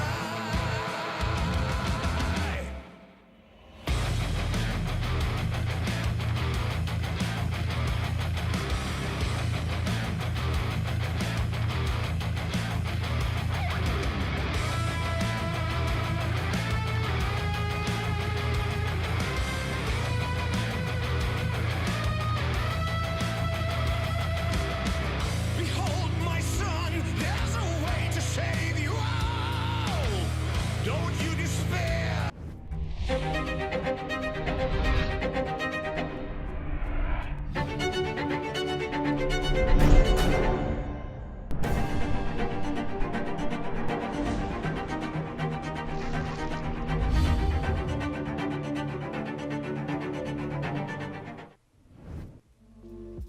Welcome back to LPL Summer 2024. I'm Mazel. I'm joined by Nymera, and what a way to kick us off. RA down smashed TT a little bit in that one. It was a little bit one-sided in the end, but honestly, it was really good draft setup from RA, and the man on the Diana will take the MVP. Xiao Hao, huge performance with those moonfalls. This game was such a jungle diff. Looking at how Xiao Hao was continually assassinating, continually getting multi-man ultimates, whereas Beitran struggling to get singular good ultimates and just pick potential out of the Lilia, really did tell the difference of a lot of these team fights. You know, I think maybe Vikla will feel a little bit robbed. I think he had a really good game on that Tristana. Don't worry, I'm sure he'll have a great many Tristana games after this point too, and he absolutely mashed out the damage charts as well. Almost that 1,000 damage per minute mark hit by that Tristana in the mid lane. But Rare Adam, no, just overall, really clean team fighting game for them. I love the Ashe arrows from Asim. The follow-up was really good. Whenever Rare Adam looked for an engage, everyone else was there doing exactly the same thing. So for me, that tells a pretty good story about how this team is playing right now when they're on good form. And sadly for the side of TT, they just didn't really do much except for rock up for team fights and then get rocked. The problem was, and you could kind of see it reminiscent in the gold graph, is like the composition for RA is just so deadly when ahead, and that gold graph just starts slinking so fast down. It goes immediately to 13,000. You're wondering where that game went. But I think in this one, a little bit of draft priority needs to come into question for TT in terms of what they need to focus out. That Tristana, the Ashe, I do wonder if those things do come to mind. Yeah, I think particularly the Ashe gives you a unique amount of pick potential on one side. We saw that the first couple of hours of the game, the first 3 or so, were really impactful. I think TT didn't have those playmaking tools unless Beitran was on incredible form. He wasn't in game 1. So I think what I want to see from Thunder Talk is to see a little bit of an easier composition to play with a bit more engage. They need to see if they can get themselves something like a Leona, which is currently unbanned. RA realizing maybe the Ezreal was a little bit more annoying to deal with than they expected. Gonna take that one out for game number 2. The Lucian is also taken out as RA on the blue side. TT on the red side gonna ban that Yone yet again. The Rumble also. And the Corki is gonna be the final ban by RA. Okay, does that mean you have to ban out the Tristana? Because what else do you have in terms of AD mids? Well, Yukal does play the Jace. You could let that Tristana go through and pick the Jace into it. Yukal, I think, is fairly confident when it comes around to that sort of matchup, but you can see they're deliberating over this last ban because you just saw Vikla tear you a new one with that champion the last game. It's really rough to let that one go through yet again. They are just going to end up banning it, so I think it's a rightful call by TT, even if maybe one that takes a little bit of cutting of the pride. Now, LeBlanc, another incredibly potent pick, is going to be locked in first and foremost by RA. And Vickle played a load of games of this in the group stage, some excellent, some not excellent. There was the one game versus LNG where he forced Scout to go towards the Malzahar. I believe that was a game which he ended up losing by the end of that, but hey, it was a good early game. So UKL, what's his answer into that LeBlanc going to be? Once the AD mids are off the table, LeBlanc very commonly crops up. They're going to lock in that Zeri, which is completely fine in regards to just soul carry, which can leave alone in the bot lane for a while, let them scale up to 2 items. I really need to see what they're going to do about this mid lane matchup, though. Right now, TT opting into potential team fight setup here. The Zeri always signaling you want some sustained team fighting there. Take advantage of her lightning crash. The Leona is the lock-in, though, for Feather. That's what we were asking for. Something that's easier to engage with. Last game, it was, you know, just hope you land a great swell seed or a flash Q from Lilia, and maybe it'll work out. Lilia, much easier to play around. Leona, really, really tanky.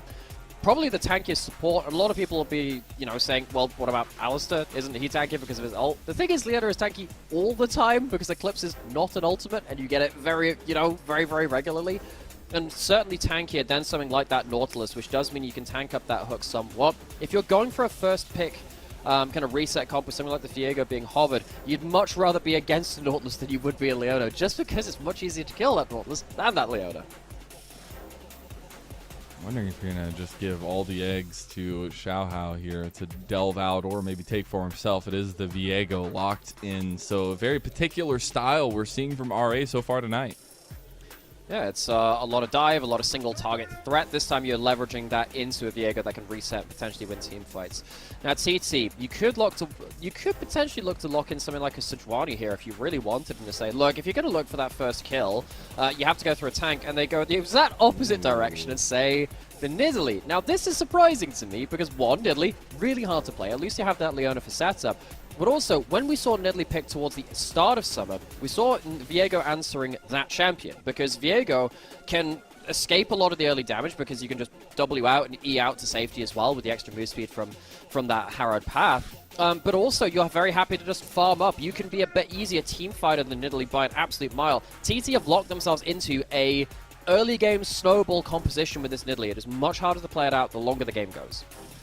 Which is interesting when I started by saying, you know, the Zeri wants to get those sustained team fights, you know, things like that. Well, it's going to be a little bit of both fires, I guess, for TT so far as they change a little bit of their draft priority. The Ashe is the first ban in the second phase for TT. RA going to ban away that TF. Yeah, RA wanting to bat away some of the easier follow-up champions from each role. So that's Twisted Fate gone in terms of that point-and-click gold card. Gold card into Spear is really, really nasty. TT, they remove some of the, some of the better combos with the Nautilus. I mean, yes, the Kai'Sa gives you the extra ability to maneuver in the team fight, so you're also great at diving onto that first target as well. So they can still lock in something like a Varus that could be potentially very strong for Assume, plus it's a very good laning phase for him. Wouldn't surprise me if that's locked in. It's kind of obvious, it feels like, what the second phase is going to have in store for it. You're really looking for solo lane combinations with the Nidalee here for TT.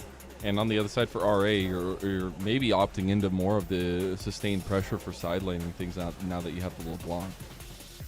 I think TT also would really like to get themselves another frontliner, though, just because you are against quite a bursty comp already with just the Viego and the LeBlanc. If you lock in something like a Cassante, it's an okay blind pick, and now that the Camille is gone, you could go towards that. Are we seeing the Zeri top lane? Alright, okay, we are seeing a flex of the Zeri into solo lane, so we have seen this about the place. Zeri is in fact a flex pick right now. Didn't necessarily expect it out of TT. Ziggs likely going to the bot lane alongside the Leona. That's actually so huge. Now RA actually on the back foot trying to figure out what they want to answer into this one. The thing is with that, now you've kind of let your cards go. Jax is up and going to be the choice here.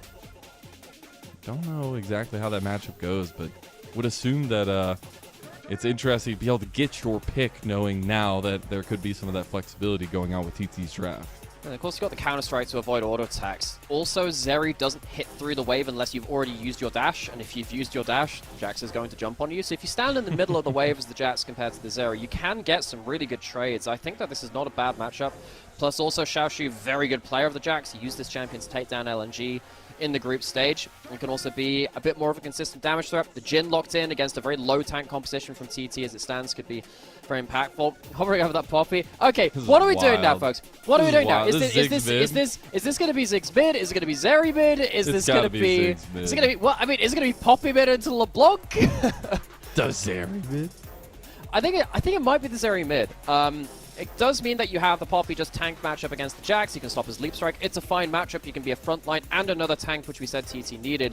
The Zeri, I don't think you're going to be able to beat the LeBlanc in lane very easily. I think this, I mean, there's no AP build left for kind of Zeri in mid lane, I'm pretty sure, so this will be more of a traditional marksman. And of course, you need that as well with the Ziggs in the bot lane. I do think you're going to get bullied out by the LeBlanc a little bit, but you're looking to survive that and then go towards it later. I'm worried about how the Nidalee works together with that. I don't think it's easy combos to play with the Poppy and the Zeri and your solo laners, so I think Beitron, who already had a difficult game one, has got an even heavier burden of difficulty placed upon him in this second game. On the other side, really easy first pick reset composition for that Viego coming out from Rare at him. They have a much easier job trying to snowball these team fights and see if they can close out this series 2-0.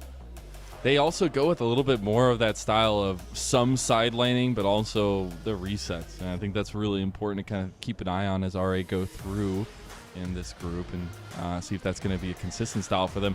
Honestly, though, somebody needs to get TT a chef's hat because they be cooking. And I'm really interested in how this draft is going to pan out, especially with the kind of one-sided nature of that game number one. Yukal's going to have a lot of weight on his shoulders, but I think this jungle matchup is where I want to put the spotlight on, especially early on. TT need to wake up and get into this series and push us all the way to 3. It's the first time we're seeing both these two teams, and we expected this one to be a close affair. RA trying to sweep away this best of 3. Let's get into game 2.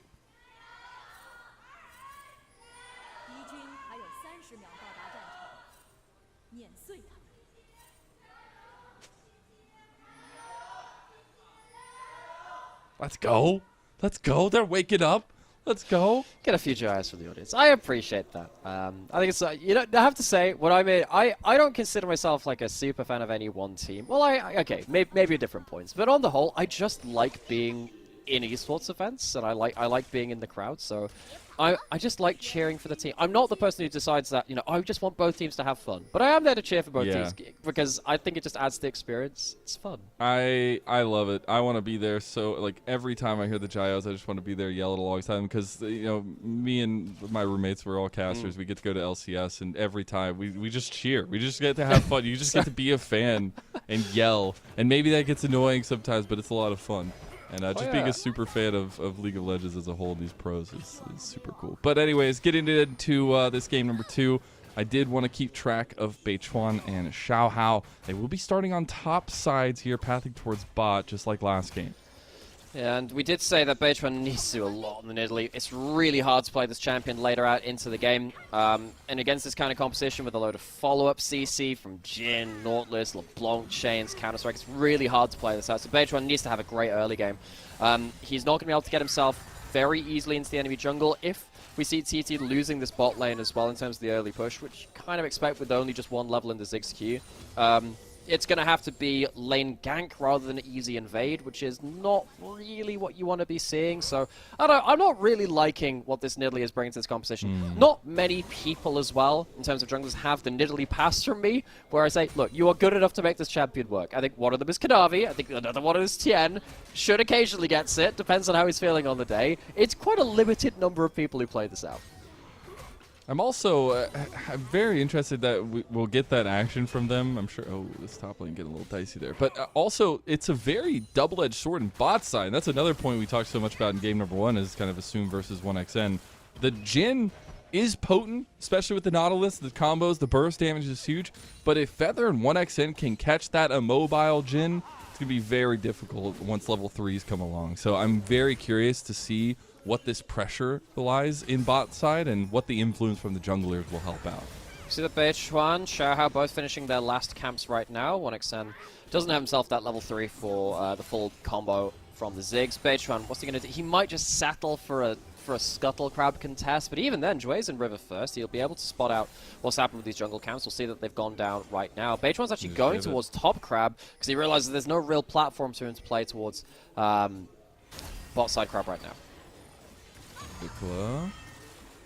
Get the clone pop there. UCal actually able to do a pretty decent job in this mid lane with that fleet footwork, helping him keep the sustain up. I love how UCal's playing that. There might be a fight towards bot side. Let's talk about the matchup. Well, we're going to talk about this kill bot, baby! Man, the satchel charge is huge, though. It gets him out to safety. Feather going to tank a lot more of that damage on the back end. Okay, good satchel out to safety. But yeah, what UCal's been doing really impressively here is every time that Viklas jumps too close to him, he's eating forwards into the trade, knowing he'll take a bit of burst, but he can then get like a double tap with the Q right click, where you get like the zap off your fingers. Sparks ready, as you hear many times. The passive. That's the one. And you can get yourself some really good hard trades like that. He has the barrier too, which he's used to get himself some hard trades. It looks like he's jumping forwards into the trade, trading aggressively, and just trying to make sure that Vikla... okay, so we did see a bit of the AP's area, so it has been around, but it was a number of years ago. This one was 870 days ago. Yeah. That's a long time, man. It's been a while, but I really think that UCal taking that kind of trade makes a lot of sense because LeBlanc, the big failing of LeBlanc as a champion is that she doesn't have sustain, which is really bad in extended laning phases. If you take bad trades, you stay in that bad laning state. So UCal playing out that matchup fine so far.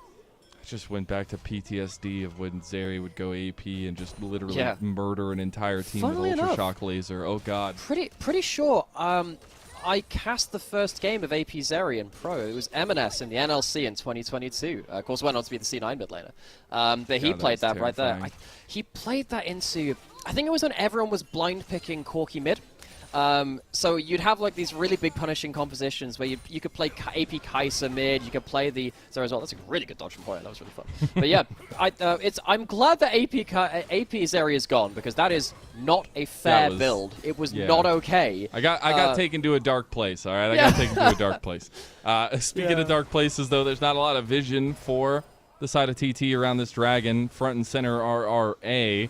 They're going to try to contest for this one. Long range hook, deadly flourish on top of it, and reset might be coming along. 1xN going to satchel charge his way out of there. Now Feather, missing his engage, is a little bit in trouble now. He will be the primary focus of RA, but guess who's the focus for TT? It was over onto Xiaohao. They don't get him. A flash comes out for Beichuan. We got chaos in bot side. If Feather had just flash for Zenith Blade, they definitely get away with at least one kill there. They have the ignite. That would have been so big. Feather just shorting out his Zenith Blade, rather.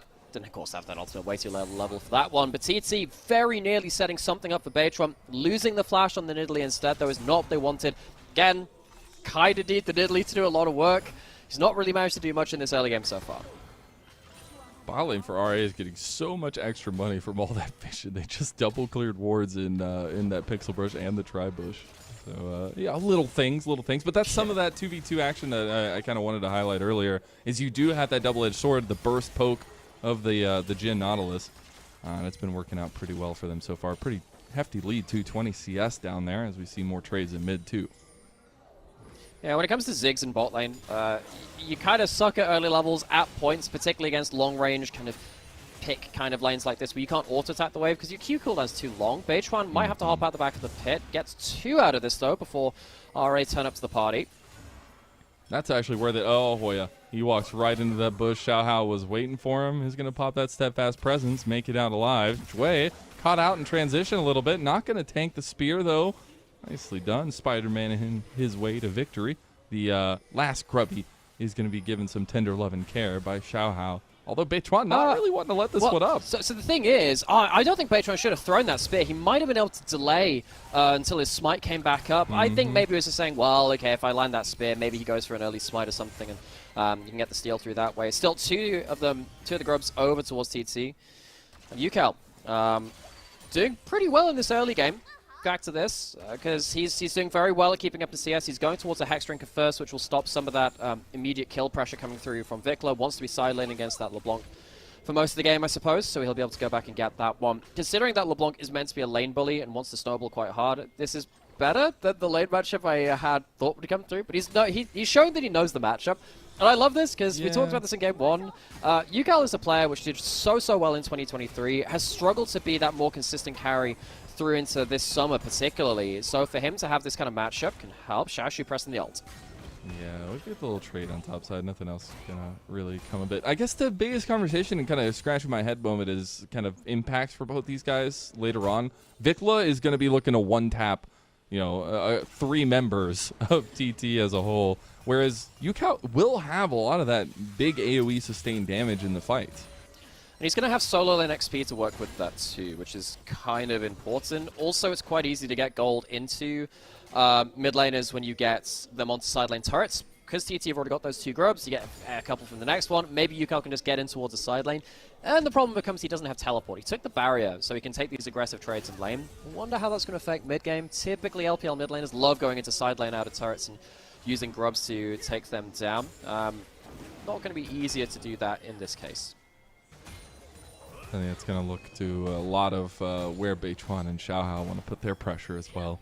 That's how much we'll see those 2 be impacted. Vikla's going to have a lot of fun in the side lane, and so is Xiaoshu. And I think that's a key difference between the 2 compositions here for RA and a little bit of strength laying in their hands, is they do have that potential for the side lane strength and side lane pushing to kind of play away from the macro. But they'll take the first dragon of the game as well on top of all of that. I mean, they were smashing through bot lane, so it's not a surprise that they end up taking that objective. So TT, they get themselves grubs. No right. Jin bias. Yeah, settle down, you fanboy. I say that as someone who's had to. The thing is, when it comes to my own kind of like biases regarding Ahri, obviously, I've had to watch so many bad Ahri games across 2 years now of, well, going on 3, 22, 23, 24. I kind of like, the allure kind of ran out after a certain point. I feel like at least the Jin players have had some more fun moments, at least in this year, Okay, yeah, I'll give you that, but he's memed every time he gets picked and he's talked down on. That's all I'm saying. Dre going for the blind hook into the bush. Get some vision there. TT are actually waiting to see if he overextends. Oh, did he take the butt? Hey, if you know this is Cougar country, I don't know if you step up to it. Xiaohao will be the one that didn't see the sign postage. But Dway comes in. He's going to get the double engage with the depth charge. Deadly flourish on top of it all. Xiaohao's waiting for the health bars to get a little bit lower, but 1xN TPing in does make the difference. Now Dway in a lot of trouble there. This is actually going to be just fine. Curtain call as he opens up. 1xN going to take a lot of those shots.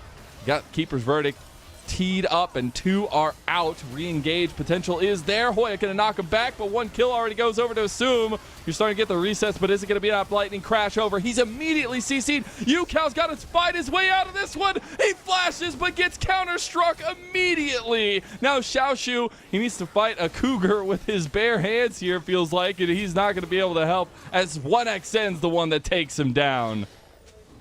So, that was the thing.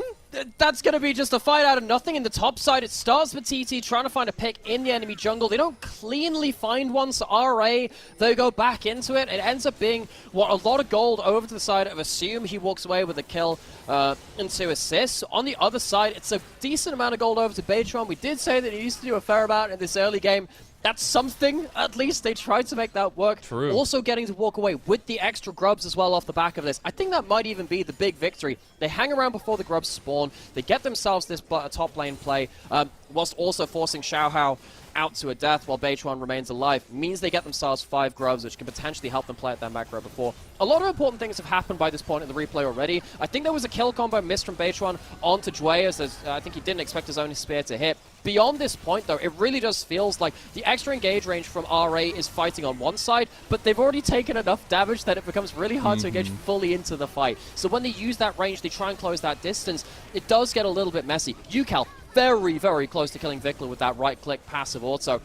Beichuan does manage to just about combo up for a kill at the end of this too. Xiaoshu, very, very scary angles from him, though. If he gets that later into the game will just end because Jax does those kind of things. Yeah.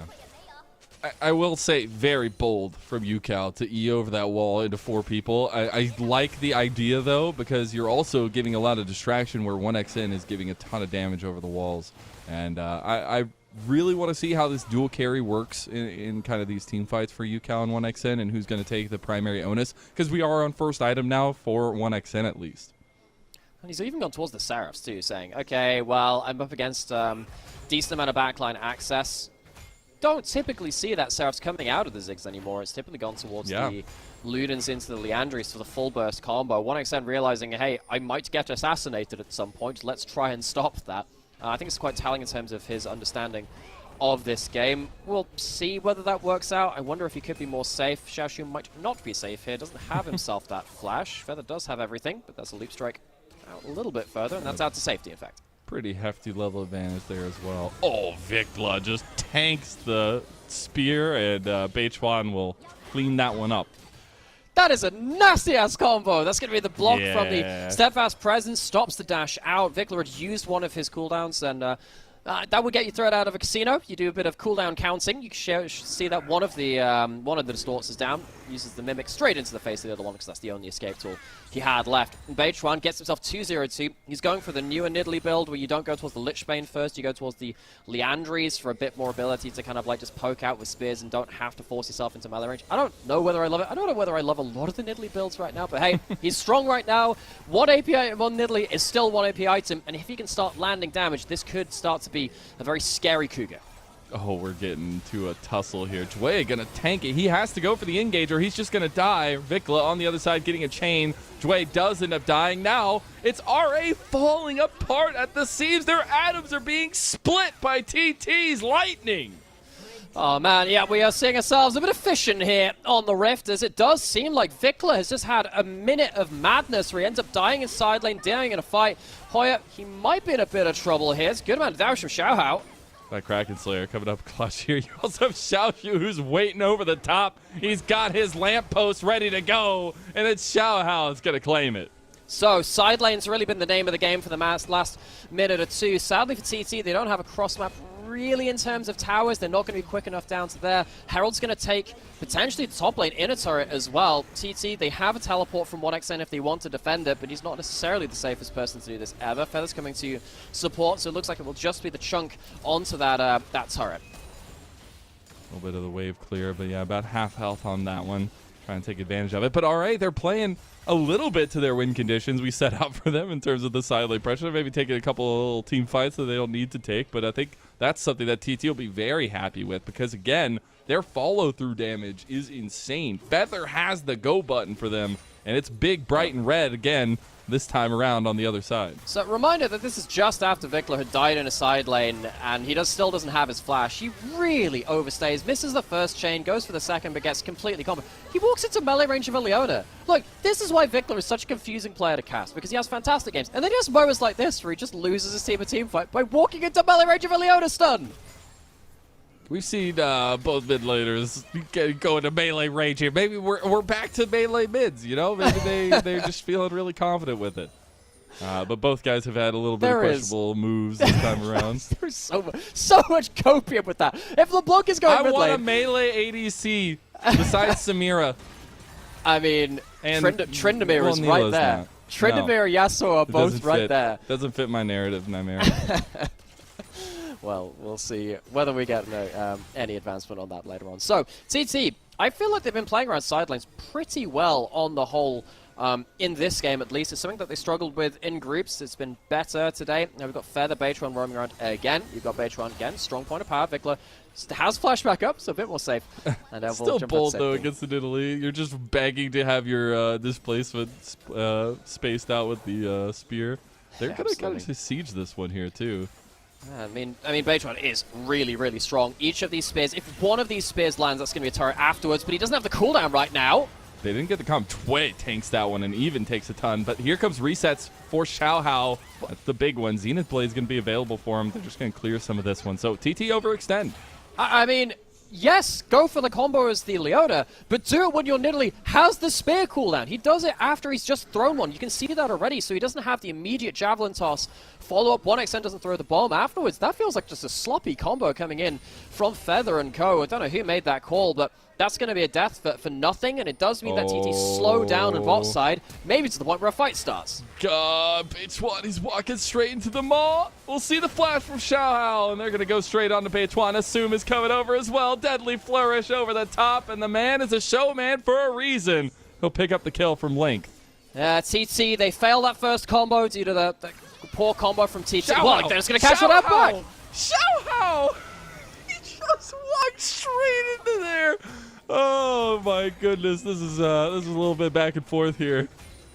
That's one way to put it. Yeah. Yep. Okay. So both teams making sizable mistakes, but one team has grubs, so it's much easier to capitalize on that. Yukal picks himself up another kill, and the mid lane Zeri is looking pretty terrifying right now. Because TT are also playing around the Zeri as like their central point on a side lane, they don't need to teleport anywhere, so the barrier is completely fine. They have a Hex Drinker and a barrier now. Good luck getting through that.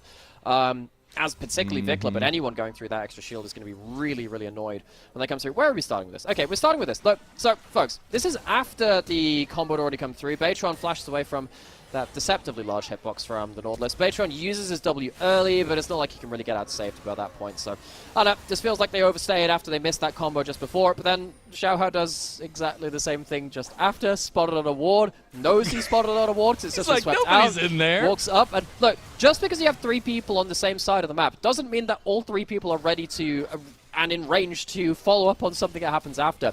Big mistake from Xiao Hao. All right, I want to check in on the kind of win conditions we set up earlier because we were starting to get to the point where we're getting very close to second items. TT's team fighting sustained damage is going to be starting to come online, and RA are still looking for the side lane advantages that they've been trying to find this entire time. Oya is in a 1v3 on that side lane. On the wrong side of the map. He has ult, but needs to be careful of the counter strike. He can't stop him charging that up. Serpentine. And they're just going to try to find some alcove gameplay onto Hoya. He's a pretty tanky boy, but they are 3 bodies against 1. He'll slowly but surely go down. So RA taking a lot of time up here while they're losing in bot side potentially, as they actually get the outplay from Assume down there. But a little bit of movement from TT back to mid. Well, yeah, maybe Assume outplays, but Vikla doesn't. Vikla dies again in the side lane, and remember, one team has the 5 grubs. That's going to be inner turret bot lane, inner turret mid lane, extra kill over to... Well, it's a kill apiece, so it's one apiece overall, but I mean, considering that Hoya survives that long, it does buy a lot of time because Xiaoshu could have teleported down towards one of those lanes to finish things off. At least he's going to be able to get himself an inner turret towards this top side. Even without the grubs, he is still Jax, and that makes it particularly easy. Yukal! It's like a mirror, I swear. Oh my goodness. Okay, Yukal's looking to shatter that mirror here. He does end up taking a little bit help from 1xN to clear out Xiao Hao. Oh, he's got the fancy feet. Ends up getting auto-attacked by Vikla in the end to take him down. Yukal jumps forwards with that barrier. This is a wild game. We are just... This is no wild. one wants to be on the same side of the map. We just go complete split map, going towards different lanes. This time it's going to be Yukal that's caught out, but TT get a dragon off of it. So, I mean, what's the grand total here? We have... top lane turret, we had bot lane, mid lane turret on the other side. We had dragon on one side, but we had an extra, but we had 2 kills apiece. I don't even know who this realistically this might favor RA because now Jax is so ungodly fed, but it's not like you gave over a small amount of gold on the other side. Vikla, once again, just caught out on the side lane, and you know, we praised him so much for that game 1. Fantastic Tristana game. But this is the problem with Vikla, is that sometimes he just ends up having these really dud games where he puts his team into a hole by his own mistakes. And it feels like right now, the LeBlanc being so far behind the game is not going to contribute to this at all. Yeah, I mean, you will still have side lane pressure later in the game, but it's going to take a while. I think Xiaoshu is the one we're looking at now with that, since he's on second items completed too. The other person I want to keep an eye on for RA is Assume. He is a gen, maybe people downplay his damage, but Lord Dom's with IE, his first item. You do pack a bit of a punch, but it's all about moving in these team fights because, again, they have a lot of spacing. Another replay. Yeah. Oh my goodness. Okay, if we're going to show Vikla dying on one side, got to show Yukal on the other. He does have a ridiculous amount of turnaround potential. You notice how he just uses the barrier, just runs into people. Really, really powerful. But, you know, you talk about that Jhin and the damage which he has. Even the W right there was really slapping out some damage. Great follow-up. That Jhin 203. Jhin has really benefited from the item changes where, yes, a lot of the crit changes have gotten a little bit weird, but a lot of the items that were removed or changed affects the Jhin really well because he gets so much extra AD from stuff like the Infinity Edge, and of course the Lord Dom's giving so much more just flat, well, not flat, but percent penetration instead of giving the bonus against higher HP targets now. So he's really, really happy. You need to see if he can take over a fight now. He has a lot of damage. Oh, they're going to go in on 1xN over there. I did want to make a point, but Dway's going to make sure I can't make that. Mega Inferno Bomb used by 1xN to get the kill, but not traded back this time just yet. I was going to say, there's a bit of a worrisome state starting to happen in the side lane right now. Hoya's like fully losing that fight up against Xiaoshu now, so I think they're going to have to find a way to deal with that one, as Assume takes an extra spear, almost half his health down. Yeah, the real question is whether Hoya can wave clear against the Jax, because if you can do that, that's fine. And I think he should just still get the Jax show. So maybe. Yeah. And I think at this point, this is one of the great things about tanks and side lane, is that you don't get the push, but you can typically survive and wave clear, and at least CC someone under turrets. They can't really get themselves the big hits all the same. So we'll have to see whether Hoya can manage that. On the other side, because UCal has the barrier, it makes his side lane 1v1s much stronger. Now, it's hard of him to get to those side lanes, but we can see that UCal, huge advantages, has 2.5 items, going towards the third item as well. If he gets himself a Bloodthirster, Barrier, and Hex Drinker, like, this dude is going to be so hard to kill. He can't build the shield blow. He has that lifeline passive coming in from the Hex Drinker already. There was a patch ages ago where you could go for more and shield bow, and it was not okay. I think it was Sterex as well. You could get all three at once. It was just absurdly strong. But yeah, UCal is at the point where I think he can control whatever lane matchup he's going into. And because we're playing such a wide map, trading side lane for side lane, having someone who's such a wrecking ball like this Feds area in a side lane is really important.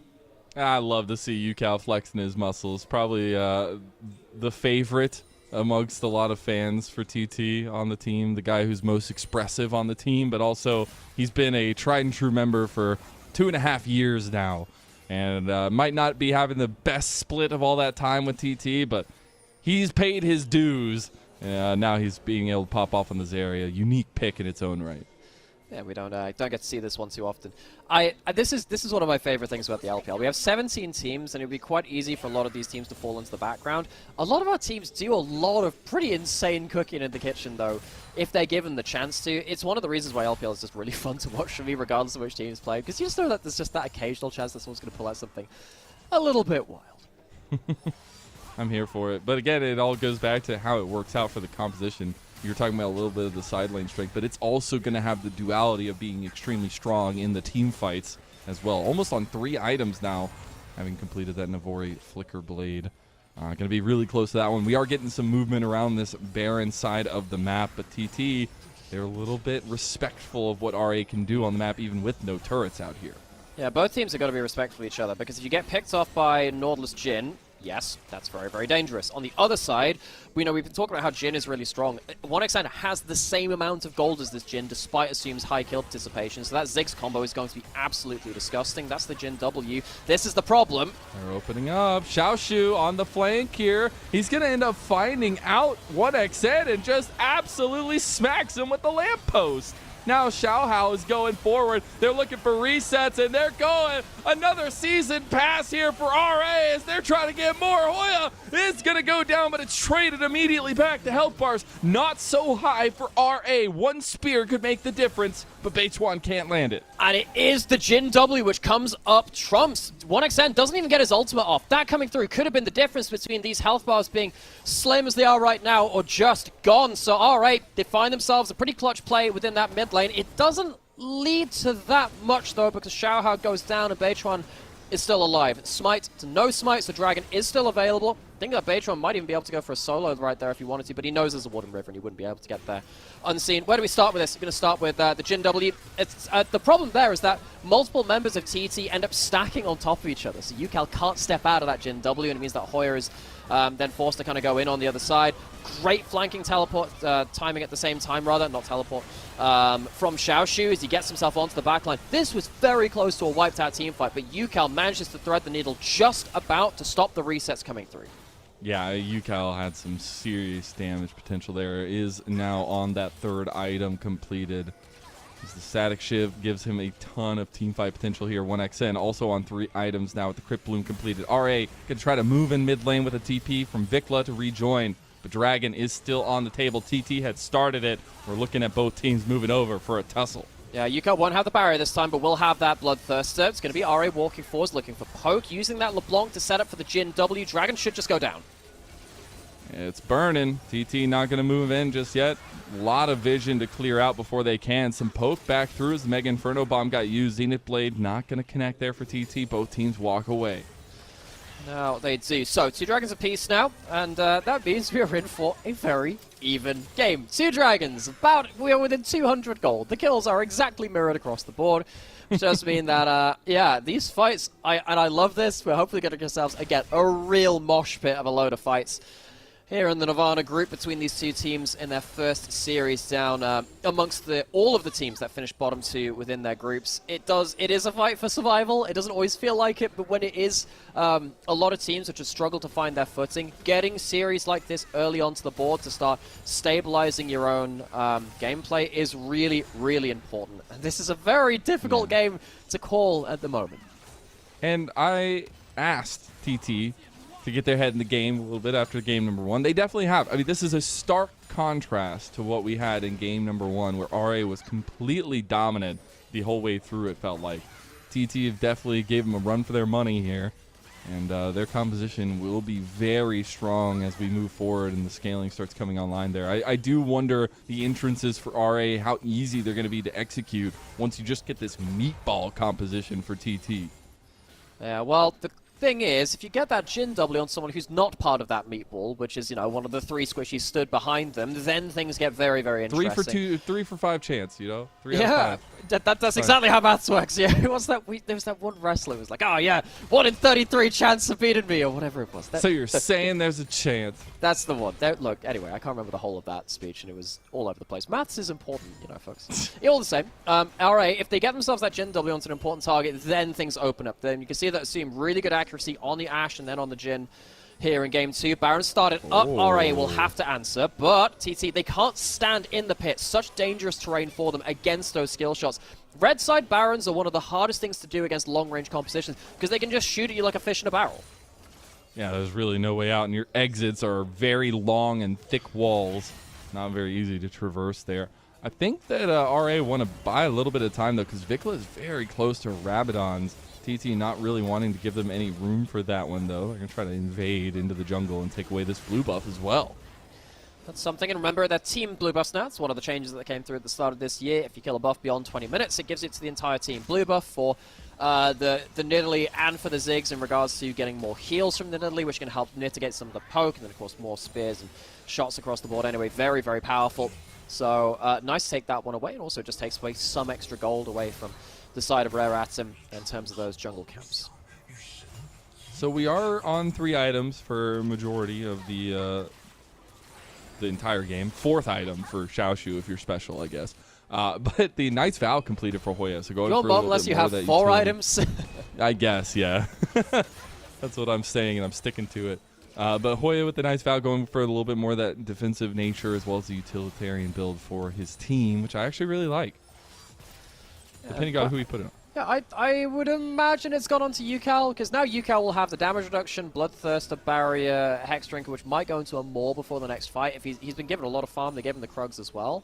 Don't do Krugs again, stay in school. But yeah, if he gets himself that more, UCal is going to have himself a really, really strong brawling potential, because he can just keep walking forwards. It's really hard to kill him. He's level 17, they're walking onto the Baron again, forcing RA to try and maybe get the teleport out, maybe looking for the fight. They literally just want to get RA to overextend so they can pick a fight here. Like bullies on the schoolyard, TT just going to keep rinsing and repeating over and over again over this Baron. And they're trying to get the teleport out of Xiaoshu. If they can get the teleport out of the Jax, the game becomes a lot easier. The poke's not really landing on either side right now. One team does have the jungle Soraka, which is late game Nidalee. it just happens that way. And when you've got so many levels into that Nidalee now, it's really easy to play around that. They have the ability to shrug off some poke at least and keep playing this back and forth. They don't want to commit to a fight. They don't want to get stuck in the pit. They want to call in the teleports if they can. They realize maybe some backs came through. Bloodthirster got it completed for Assume, but he's not going to be here just yet. TT's going to go in for the fight and not going to hit the combo, though. They do get a little bit of poke damage in with the Mega Inferno Bomb, but this is an entrance for RA. Xiaoshu, he's looking for a massive counter-strike, not going to find it. Keeper's Verdict goes a little bit wide. Dweg makes it out alive. Nobody dies. And TT still front and center of the Baron. This is a bit of a weird fight, but remember, again, you do have the healing potential of that Nidalee, even though, and of course the Warmog's coming in from Feather, they're going to go straight back towards this now. RA, they have to get here quick. Who needs to play the game when we can just flip over Baron? Let's see it. Xiaoshu goes in. Deadly Flourish on top of it. Xiaohao's over the Oh! top. Xiaohao gets it. He's looking for Reset City once again. He's going to be locked down, dragged out. They're going to try to find it. He's in there like swimwear, baby. And TT hopes dashed. Baron steal, handful of kills. Xiaohao saves the day. TT, the back and forth around the Baron doesn't work out. They should never have committed to a fight around the Baron. They overstay, and I think their impatience might just have cost them this game and the series. Xiaohao punishes so deadly. On that front, they're going to take a mid lane outer turret, they're going to take a dragon, another one to their name, and TT, they've just fallen apart at the crucial moment in this game. Xiaohao feeling himself. Beichuan feeling himself in the ground as he goes down yet again. Xiaohao strutting his stuff with multiple emotes afterwards. He knows what he's done, and the damage has been done to TT. They will move for another turret in bot side, maybe even look at the inhib, but things are now respawning, at least for TT in terms of bodies, so 1XN will be here to try to clear. TT, this is the team that took a game off of JDG. They looked like they were onto something special. Took a series even at the back end of the groups, and things looked so dire for them. But RA, you know, this team, they also took themselves some important games within that group stage. These two teams are maybe two of the better performers within that group stage. Fantastic flank from Xiaoshu. I think Xiaoshu on this Jax has been so good at timing his engages, but TT, on the other side of this, you have to question why they committed to this fight. They were going back and forth, trying to play around the longer plays where they could use the sustain. Why would they, at this point, choose to engage and sit within that pit yet again? That has been... it feels like that could just lose them this series, that impatience.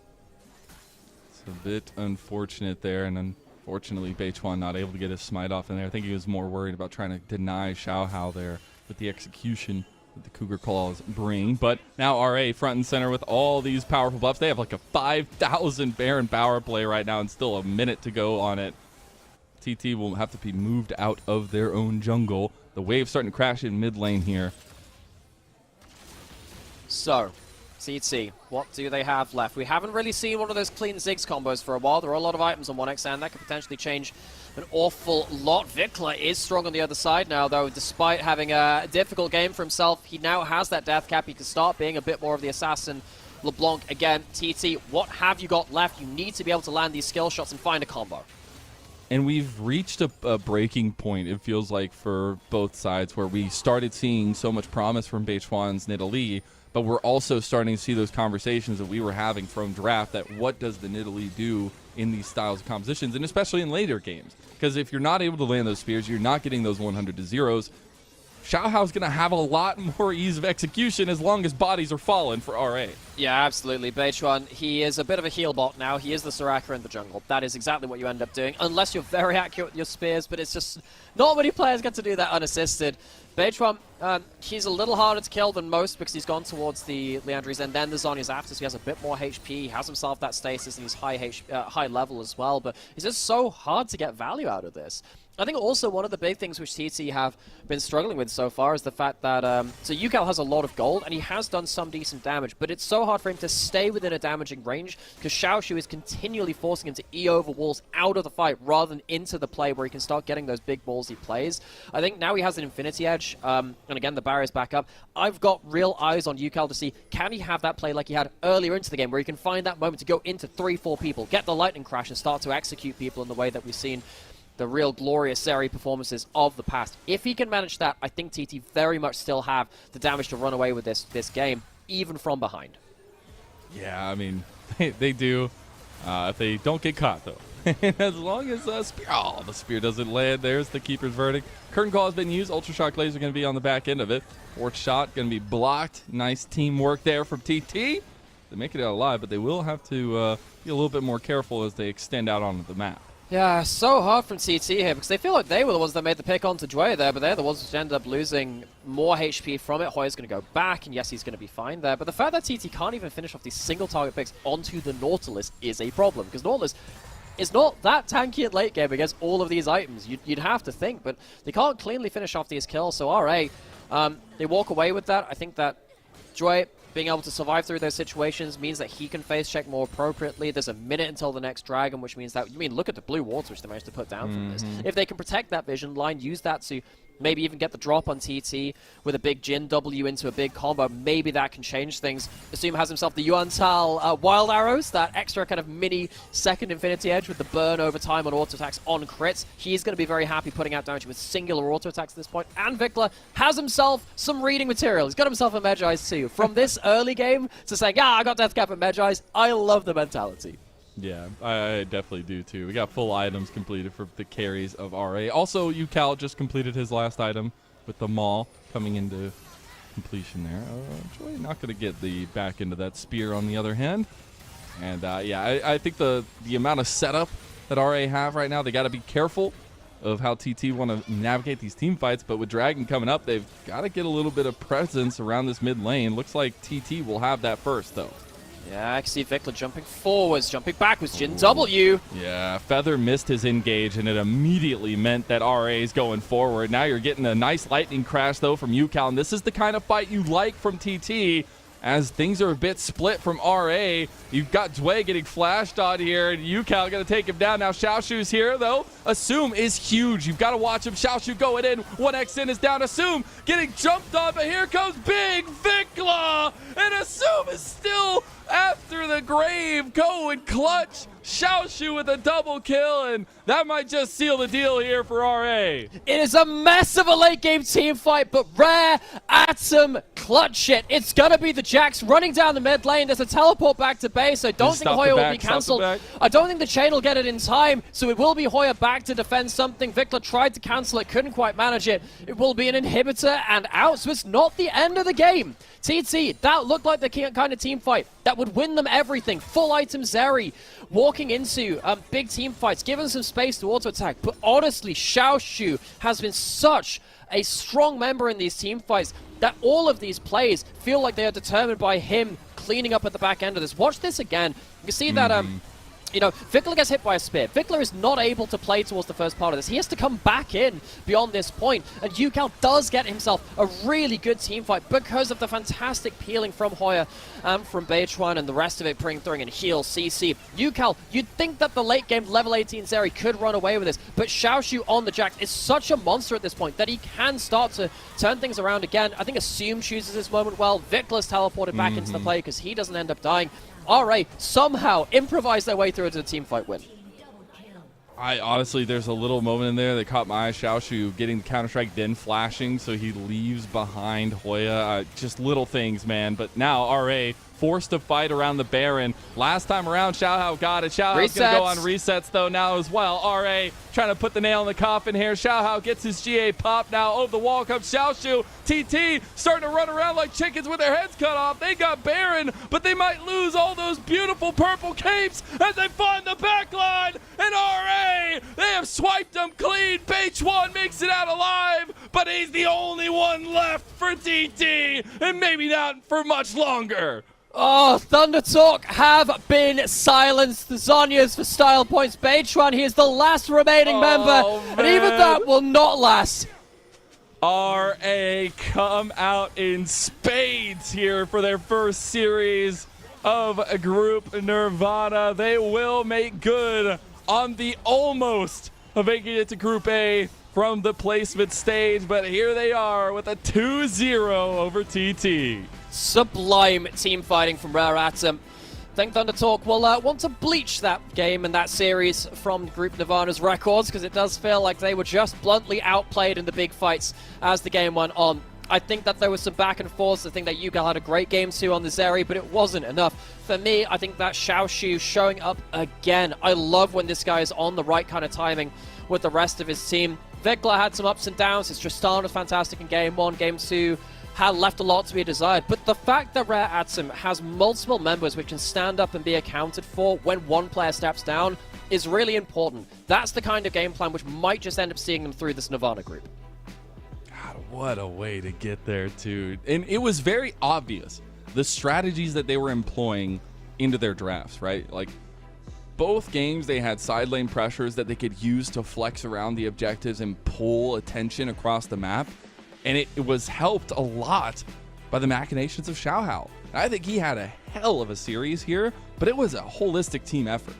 Absolutely. You know, Rare Atom, I think the special thing to take away from this series is how coordinated and how well timed their team fights were. When a Jin W flies out, when they're going in for a big engage, everyone else is already collapsing too. I think in particular, you can look at Xiaoshu. Every time there is just a single hint of a team fight being started, he's immediately on the backline, immediately threatening. If that Jax was not immediately shutting down the Zeri in terms of how much damage they could do in the team fight, I think we would have seen a very different game, particularly with 1xN on the Ziggs as well. He barely could play that game because effectively the Jax was on top of him in most of those team fights. If that Ziggs could stay unattended in the backline, continually getting through to the second, third rotation, maybe things would have been different. TT couldn't manage it, and for me, TT, as one of the teams which I thought would do a lot better in this Group B, in Nirvana Group, I think that taking a win like this from Rare Atom really starts to show them up and maybe shows the difference in the strength of the groups that we've been seeing.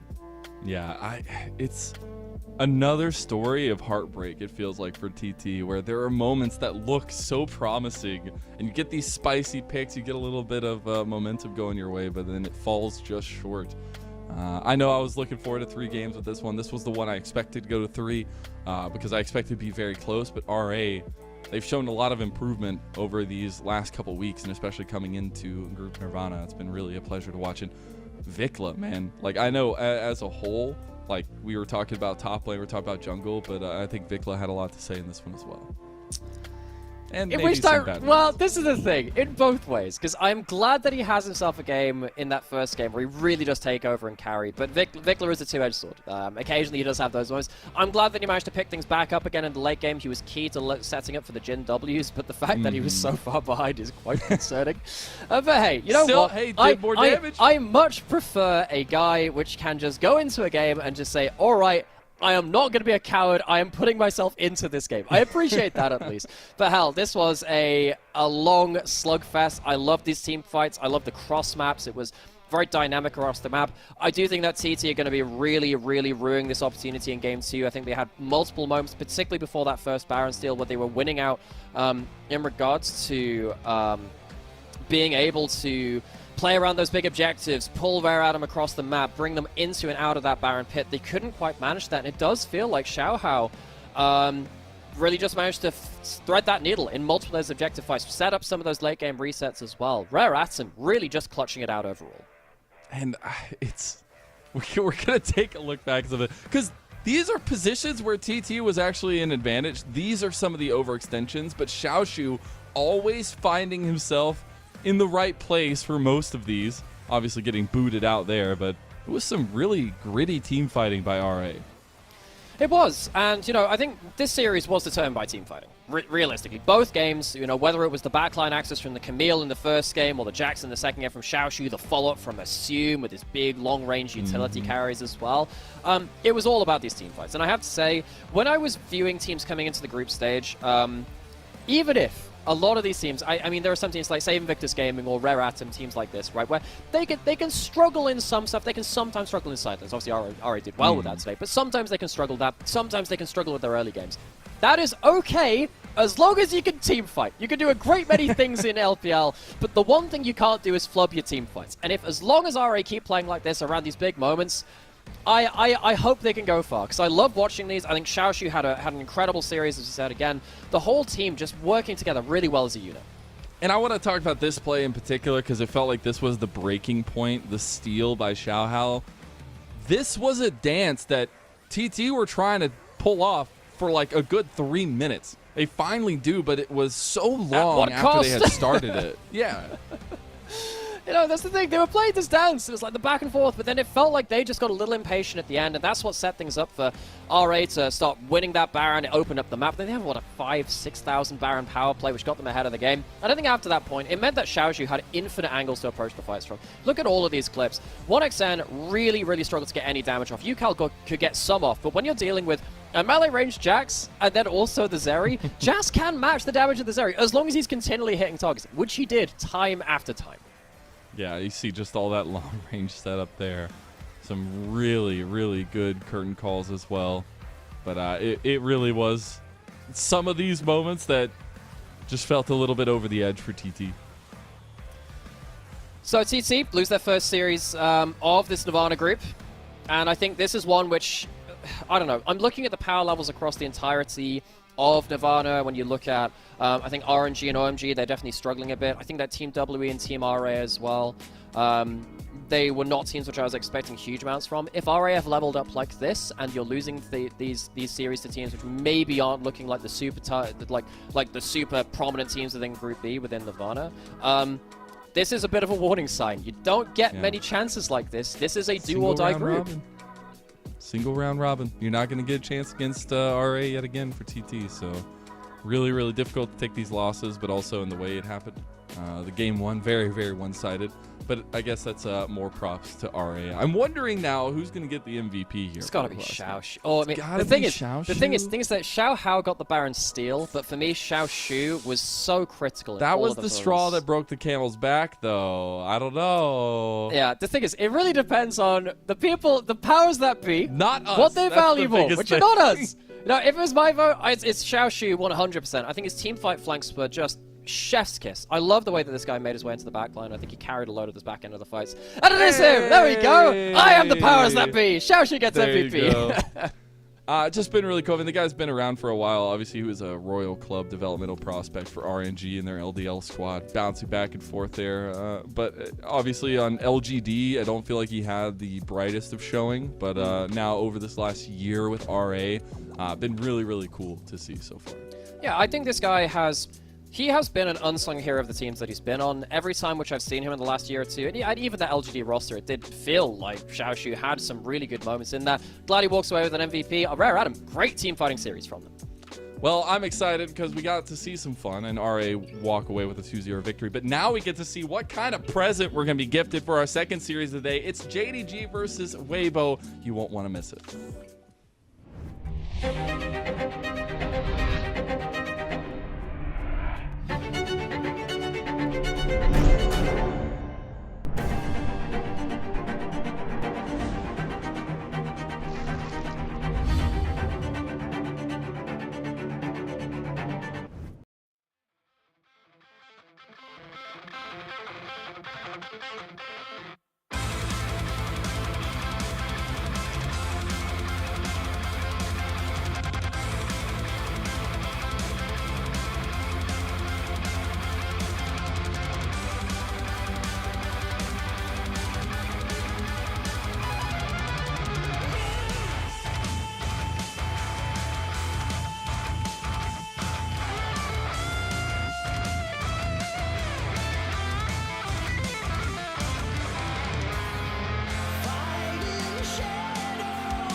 Welcome back, everyone, to LPL Summer 2024. We're off to Beijing for a group ascendance, if you will. We will have JDG versus Weibo, and I'm just excited for what crazy Christmas present we're going to get and what version of Weibo we're going to have tonight. I'm Mazel. I'm joined by Nymera. It's going to be a fun one.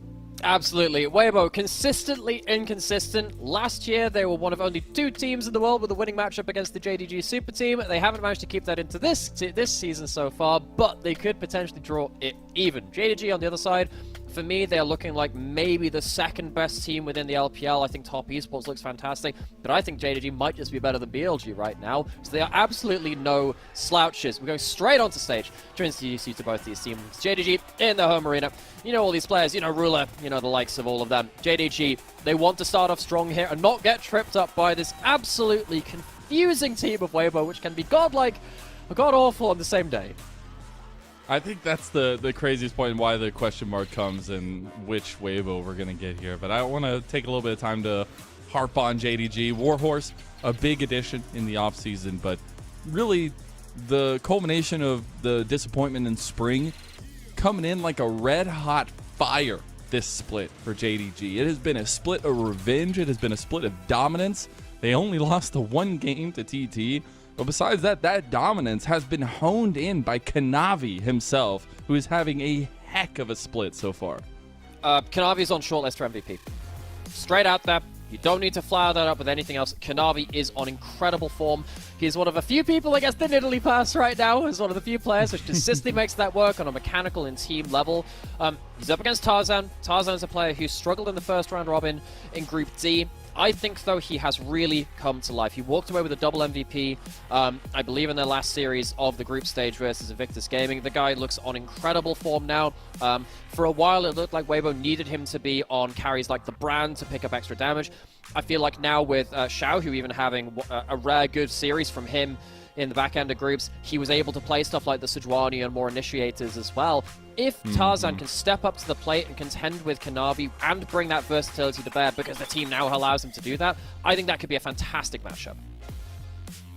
And honestly, really wondering if some cohesion is going to be on display for Weibo here.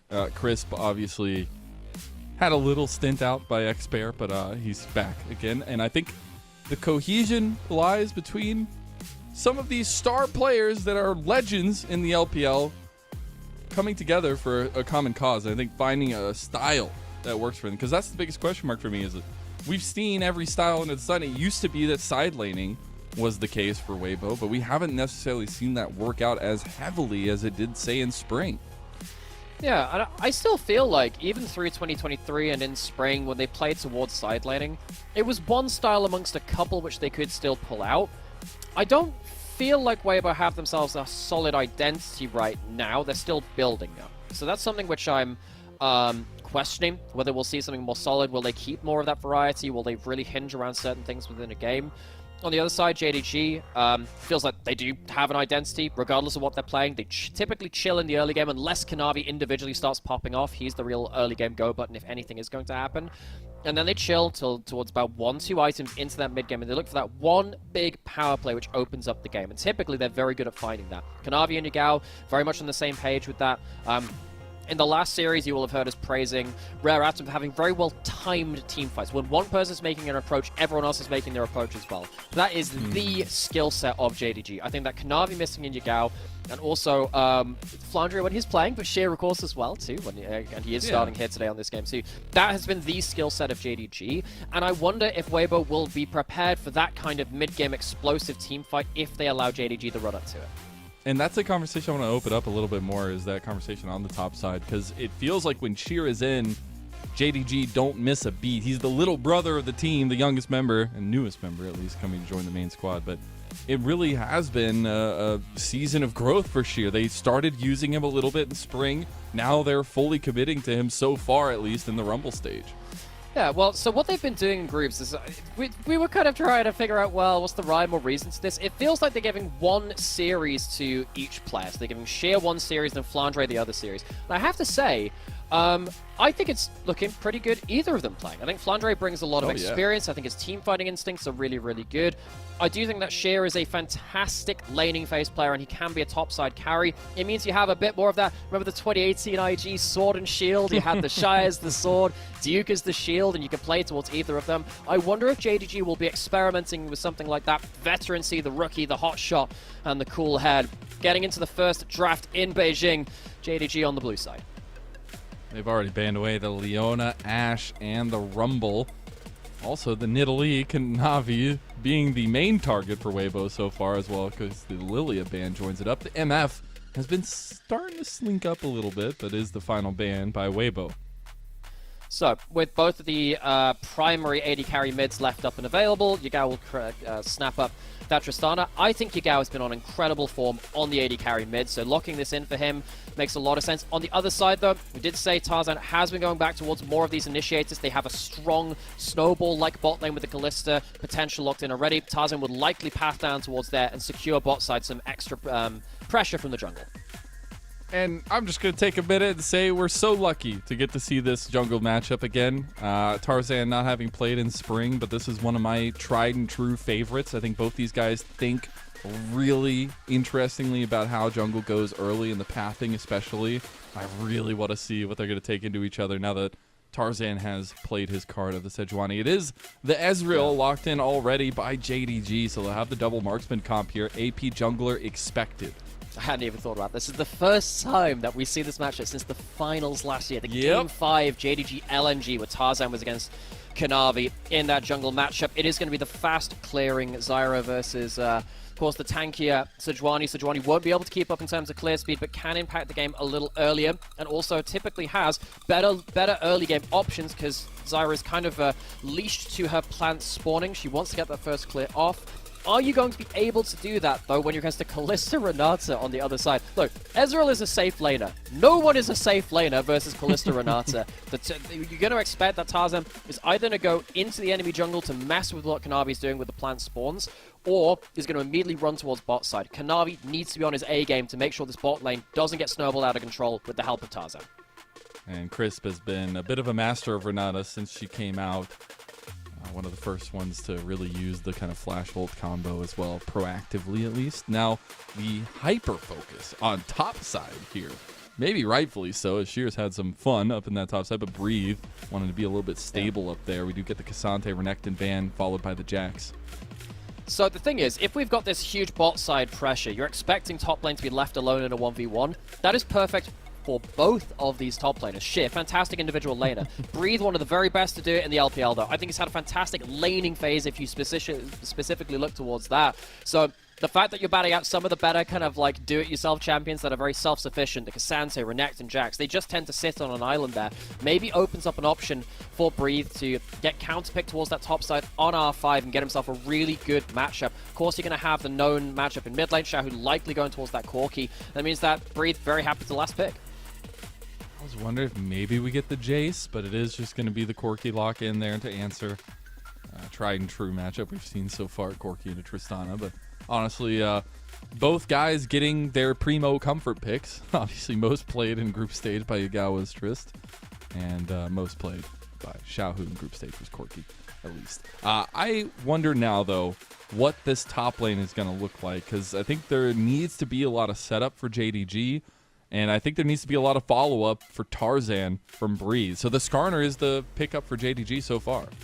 It is, but the problem with blind picking Skarner right now is that I feel like Breathe is going to look into like a Twisted Fate, run Mordekaiser, you name it, and that is going to be a very difficult matchup to maintain.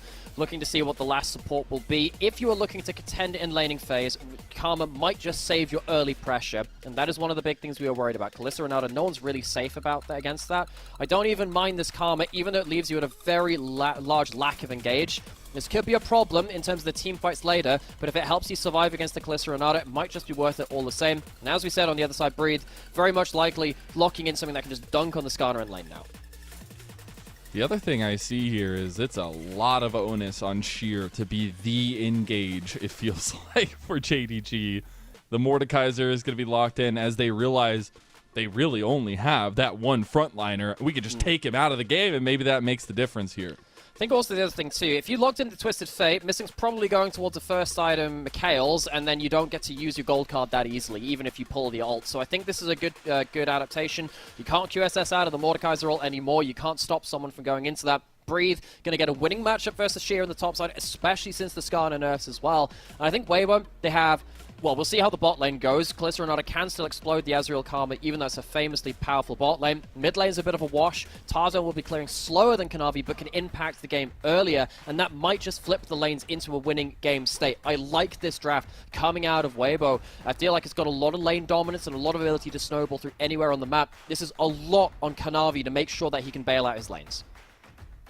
I think this jungle matchup is going to deliver exactly what we want it to. I think Tarzan's going to have a lot of presence and pressure if he can find the right tempo into Kanavi. But Kanavi has been one that has just strangleholded the jungle time and time again. And he will have the decision-making power when they want to burn objectives on the Zyra. General Kanavi versus my new age jungle king in Tarzan. This one's one I've been waiting for. And I'm very excited to see how these two guys pick apart the early pathings in this game number one. But in Beijing, it is JDG's home arena. It has been a split of revenge, nay, maybe dominance by JDG. And Weibo, question marks abound. We don't know what version of this team we're going to get. They barely slinked in to Group Ascend. But here we go, ascending into Group 1 and Game 1 of this second best of 3. 敌军还有30秒到达战场，碾碎它。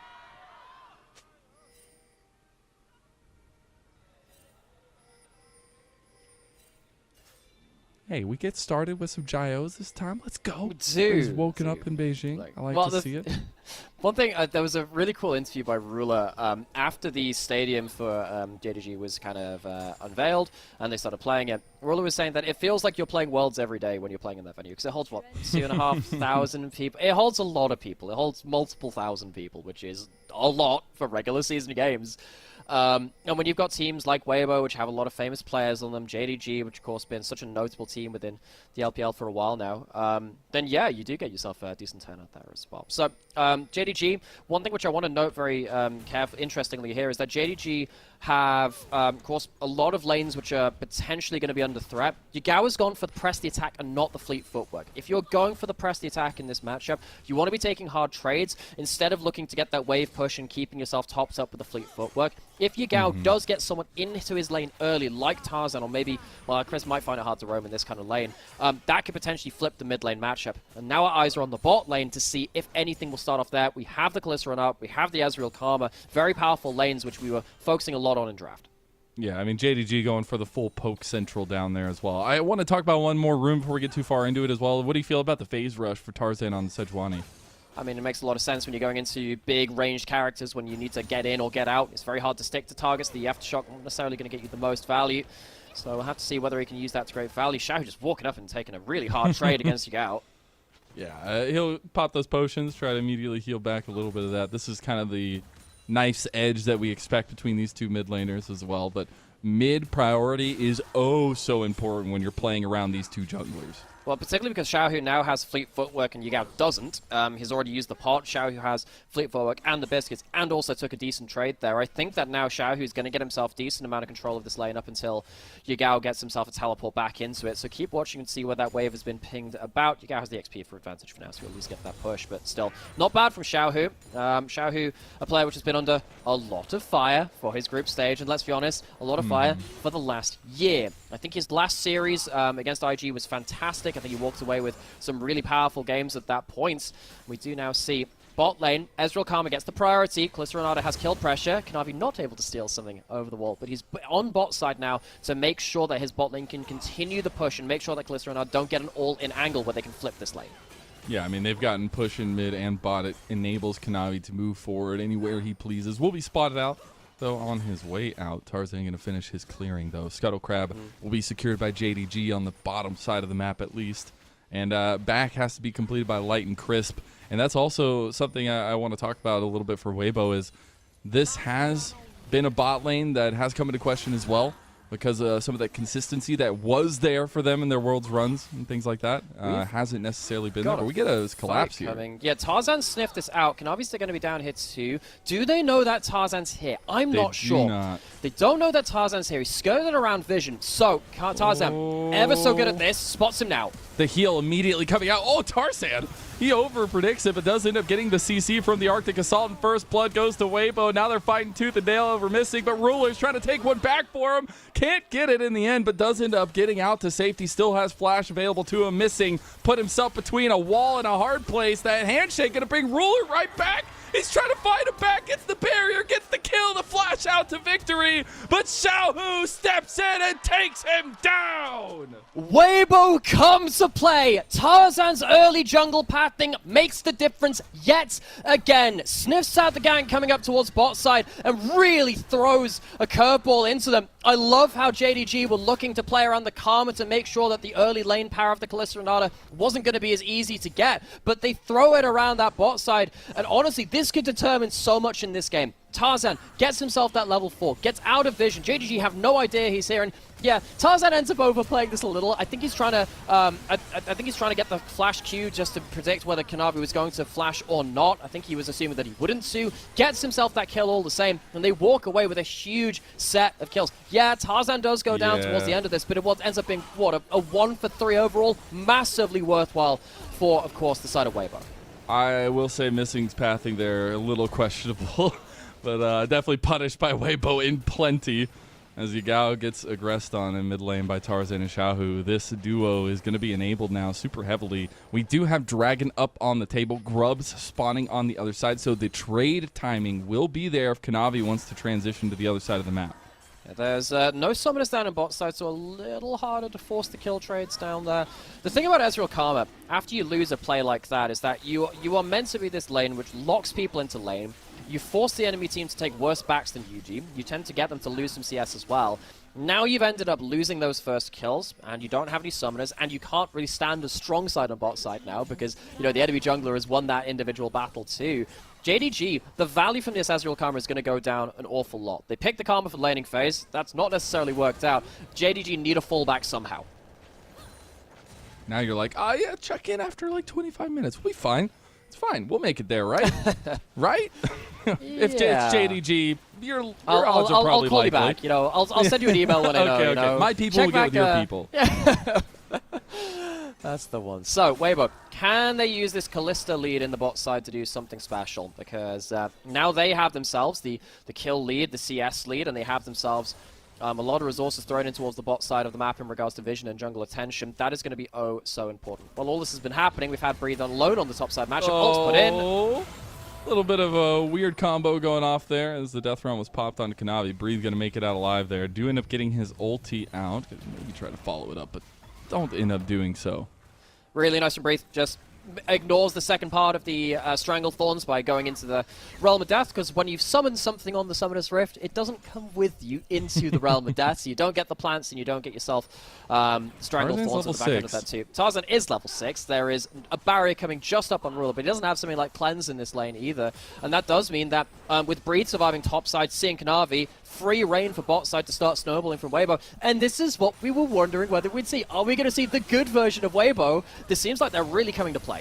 Oh, they're overcommitting a little bit over here. Gonna get the handshake though, and it's not an overcommit if you get the kills. Light doesn't get the red damage. Oh no! Okay, well they don't get that one. They're gonna bring down Xiaohu. Maybe he's looking to clean up kills yet again. Just call him the Clean Meister. I mean, they see him on this. Xiaohu doesn't have flash. Can he kill him? Can he stop the recall? They spot Ruler on the ward. Oh, Ruler has barrier. He's going to wait till the last second. He pops it, but Xiaohu wants to commit, and Xiaohu commits indeed. 2-0 to start us off, and Weibo, they're making JDG look like chumps. I can't believe this team just about slipped into the Ascension group, and now they're toying with JDG in the early game. Fantastic plays from Tarzan have really brought this team to life. He struggled to integrate into this team in the first part of groups, but I think he has more than met his, found his place within this at this time. And JDG, they fell prey to Weibo an awful lot last year. They've taken a bit of a breather from that this year so far, but it does feel like Weibo really have turned on the afterburners and showing exactly their upper level and how that can be. And again, I came into this one. I love the way these two junglers think about the game and their pathing. We already saw Tarzan playing with a lot of the vision to come out clutch with that early play. But it was criminal that this man was not playing in spring. The fact that Weibo are able to pick him up, and yes, it's been through trials and tribulations. Weibo had a really rough early part to the split, but this is the group that matters. You made it to where it matters, and I think when you're able to take an early game at least against JDG, you have to be able to close it out as well. Yeah, no, just qualifying is all you needed to do. There's no malarkey with seeding coming into this stage of the competition around Rumble stage. All you got to do is win now, and your sins are forgiven. And Weibo, they were... And Weibo could do that. I mean, hey, they were World Finals last year. I'm just saying. Somehow, some way, here comes the ults. Somehow, life finds a way this time around. Maybe death not finding its way in here. JDG do make it out alive. They do. It's an ult pulled out from Tarzan. You can see the danger. If one... There's no one that can tank out these Sejuani ultimates. It's going to be really, really difficult as the game goes on. You don't have any cleanses, and of course now with missing, falling behind in lane alongside Ruler, it also means the Karma gets less gold, which means that you're not going to get yourself a timely Mikhail's or something like that. It's going to take a lot longer to get towards that important item, which you have to imagine will be coming out from missing at some point. Weibo, now is really the time for you to start throwing out your ultimates using the Kalista Renata in this early game and make sure that the Sejuani can start accelerating the game from beyond what really the Zyra can match before they reach that 1-2 items and they bring home that extra damage threat. Tarzan has completed convergence here as well, so you're going to have that early spike there. Bot lane be almost all the plates going to Weibo here. Not just yet, though. But this is where I want to start talking about the entrances, because there is about a 20 CS lead for Kanavi. He is just farming his life away. He wants to be around these objectives and things like that. Tarzan a little bit behind, but he has the kind of go buttons for Weibo to make entrances into these fights, and that tempo that they really can play around easier. Yeah, and you know, a lot of kind of like playing around those team fights, it feels like it is really in the hands of Weibo for a while now, and particularly with I think Breathe in an even lane matchup, the neutral lane versus the Skarner is going to get more valuable as the game goes on too in a lot of ways. I think that Skarner can really struggle against this champion. He is going to be potentially dove, but it is a Mordekaiser. You can reduce this down to a 1v1. Likely Breathe is going to get a load of poke thrown onto him, but he can just use that ultimate potentially to stop himself from dying, at least in the short term. I will say, you can take some time now, Merrick. Go ahead and close your windows, because Grubageddon is upon us. JDG have gotten all 6 grubs. So you can take some time. Make sure you're safe. I already got mine all locked down. We're good to go. Yeah, get your grub spray. Whatever it is. Yeah, make sure. Whatever saves you from Grubageddon. I don't know. I haven't done the math. You can get like the little sticky tape you put in as well to catch them as they go through it. Look, anything you got is going to help at this point. You could get like that. You need it all at this point, folks. As at least Ruler and missing, they're able to get into that top side and get some plates from top side. It's kind of bare minimum. They are already 2,000 gold behind what's happened in this bot side. Light took all of the plates towards bot side and gets himself very far ahead of the game. Add his 1 item spike, close to his 2nd item beyond this point. Ruler and missing, they picked this lane for early game. The early game has not worked out well for them. It is going to be an uphill battle beyond this point. As long as Weibo can continue to find ways to force plays and stay ahead of the game, I think they're very, very happy. They have themselves 2 early dragons on a very good timing. It's a Mountain Soul. There were a lot of memes about Tarzan not getting very many dragons towards the end of the year, and then coming into this year as well, as he came back into a roster at the start of summer. They've got really good control over this now, and that could potentially help them close out this game, should they get towards an early Soul point. Question still lingers. Will it be enough to take down the Titans of JDG? Impale into mid lane. Xiaohu has nothing left to give, but he will give his life over to Ruler. That's quite greedy from Xiaohu. Late Valkyrie doesn't flash away from anything either. Once you get hit by the Ixtal's impact, you're effectively dead. But Xiaohu maybe thinking that if he flashes away, Xia would just flash impale him all the same. Over pushes, goes down. That is something for JDG. Also allows Kanavi to get a camp steal in on the other side too. He's literally like halfway across the map from the camp, still taking it. Love that. Love that for him. Oh, my goodness. But that's also some of the understood current, because I love the points we've been really highlighting on Weibo, but the major thing that you said that stood out to me is they need to keep pushing, because JDG are going to be a ridiculous objective team fight composition. We see Sheer kicking it off here onto Xiaohu. Not great positioning from Xiaohu. I almost wonder if he could have gone into the blue side jungle instead of kind of running towards river. Either way, I don't think he quite understood how much danger is in, and he goes down for it. Does mean that Yagao is now ahead in the individual matchup, despite Xiaohu taking some decent early trades in lane. We'll need to make sure that he doesn't have too many more of those missed positions. Otherwise, you allow JDG well and truly back into this game. They have a very long-range composition. They have a lot of damage because they have the Zyra compared to the Sejuani. You have to cut through a bit more beef because, of course, the Mordekaiser and the Sejuani are going to be very, very tanky. But still, Weibo, they don't really want to be sitting on their laurels if they can help it. You do have some big ultimates back up. Maybe they can force something onto Sheer here. Look at this. Oh, how fair is that? How fair is that? Come on. He's a tunneling scorpion, okay? They do that. Do you not know how the wild works? He will be tunneling his way into the ban list at some point. I mean, look, they nerfed this champion. Doesn't really change anything. Teleporting onto the minion. If they can kill the tower, Breathe will probably be dying. Yeah, Breathe gonna pop the Death Realm there. Does end up getting turret. Breathe knocked back. Pops out to 4 members of JDG just surrounding him. They will end up be giving this one for the Rift Herald, though. Rift Herald and top lane out of turret also means they potentially lose some chip damage on mid lane turret. Chris, there's no cleanser on Ruler. He's used his E. Chris needs to hit a handshake. See if the Arcane Shift comes through. It's the Flash instead. So, it's going to be the flash away from Ruler, and then he has nothing left to escape. Oh, no! Tarzan comes out clutch again, and mid lane is just a snowball from hell here, Nymera. That is. So, top lane gone. Mid lane going to go down as well. Weibo with no grub still take that tower. They have the Herald to use on an inner turret now at some point as well. So, while JDG do get themselves an opening on the bot side and they end up killing Breathe, they lose a fair amount across the map, and the Herald is still yet to be used. So, Weibo still fairly happy with the cross map, all things said and done.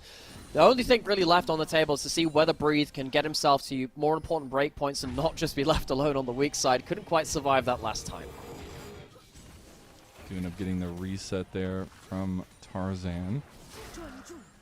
He's still very far behind Kanavi, 30 CS now in terms of the clear speed that Kanavi brings to the table. It's huge, but also another dragon is coming up in sub a minute. Weibo with actually pretty nicely timed resets, it seems like, are going to be able to contest for a sole point at about 17 minutes in the game. So I think we're just going to have the, we're going to just about have the Sejuani ult coming back up that, importantly so. There's a lot of flashes available in Weibo. No flash, no barrier for Ruler. Ruler doesn't have the best item. Well, I mean, he has the Trifle, so he does have a decent item, so I'm going to take that one back. But still, JDG needs to be very, very careful. They don't have a Mikhails, they don't have cleanses. Whoever Tarzan hits in a 5v5 scenario is likely going to go down. There is very good follow-up from the side of Weibo. Even Crisp has Flash and the Kalista ult too. I think Weibo is spoiling for this next big fight in the game. And I think that'll be the point where JDG needs to really be very, very careful. They might even have to give up this dragon, knowing that it's not the soul, even though it's soul point. I don't think they have the items or the summoner spells right now to really contest this in a healthy location. They might just turn up anyway and try and use their poke, but it's risky. I was going to say, do we ever back down in the LPL? No, we don't. There's the back actually trying to be pulled off by Xiao, who has no mana. They both have TP, but right now we're looking at a 4v4 on the bottom side of the map. Breathe is coming on a flank. Crisp goes for the handshake, or at least the combo there too. Gets Ruler. Stranglethorn used.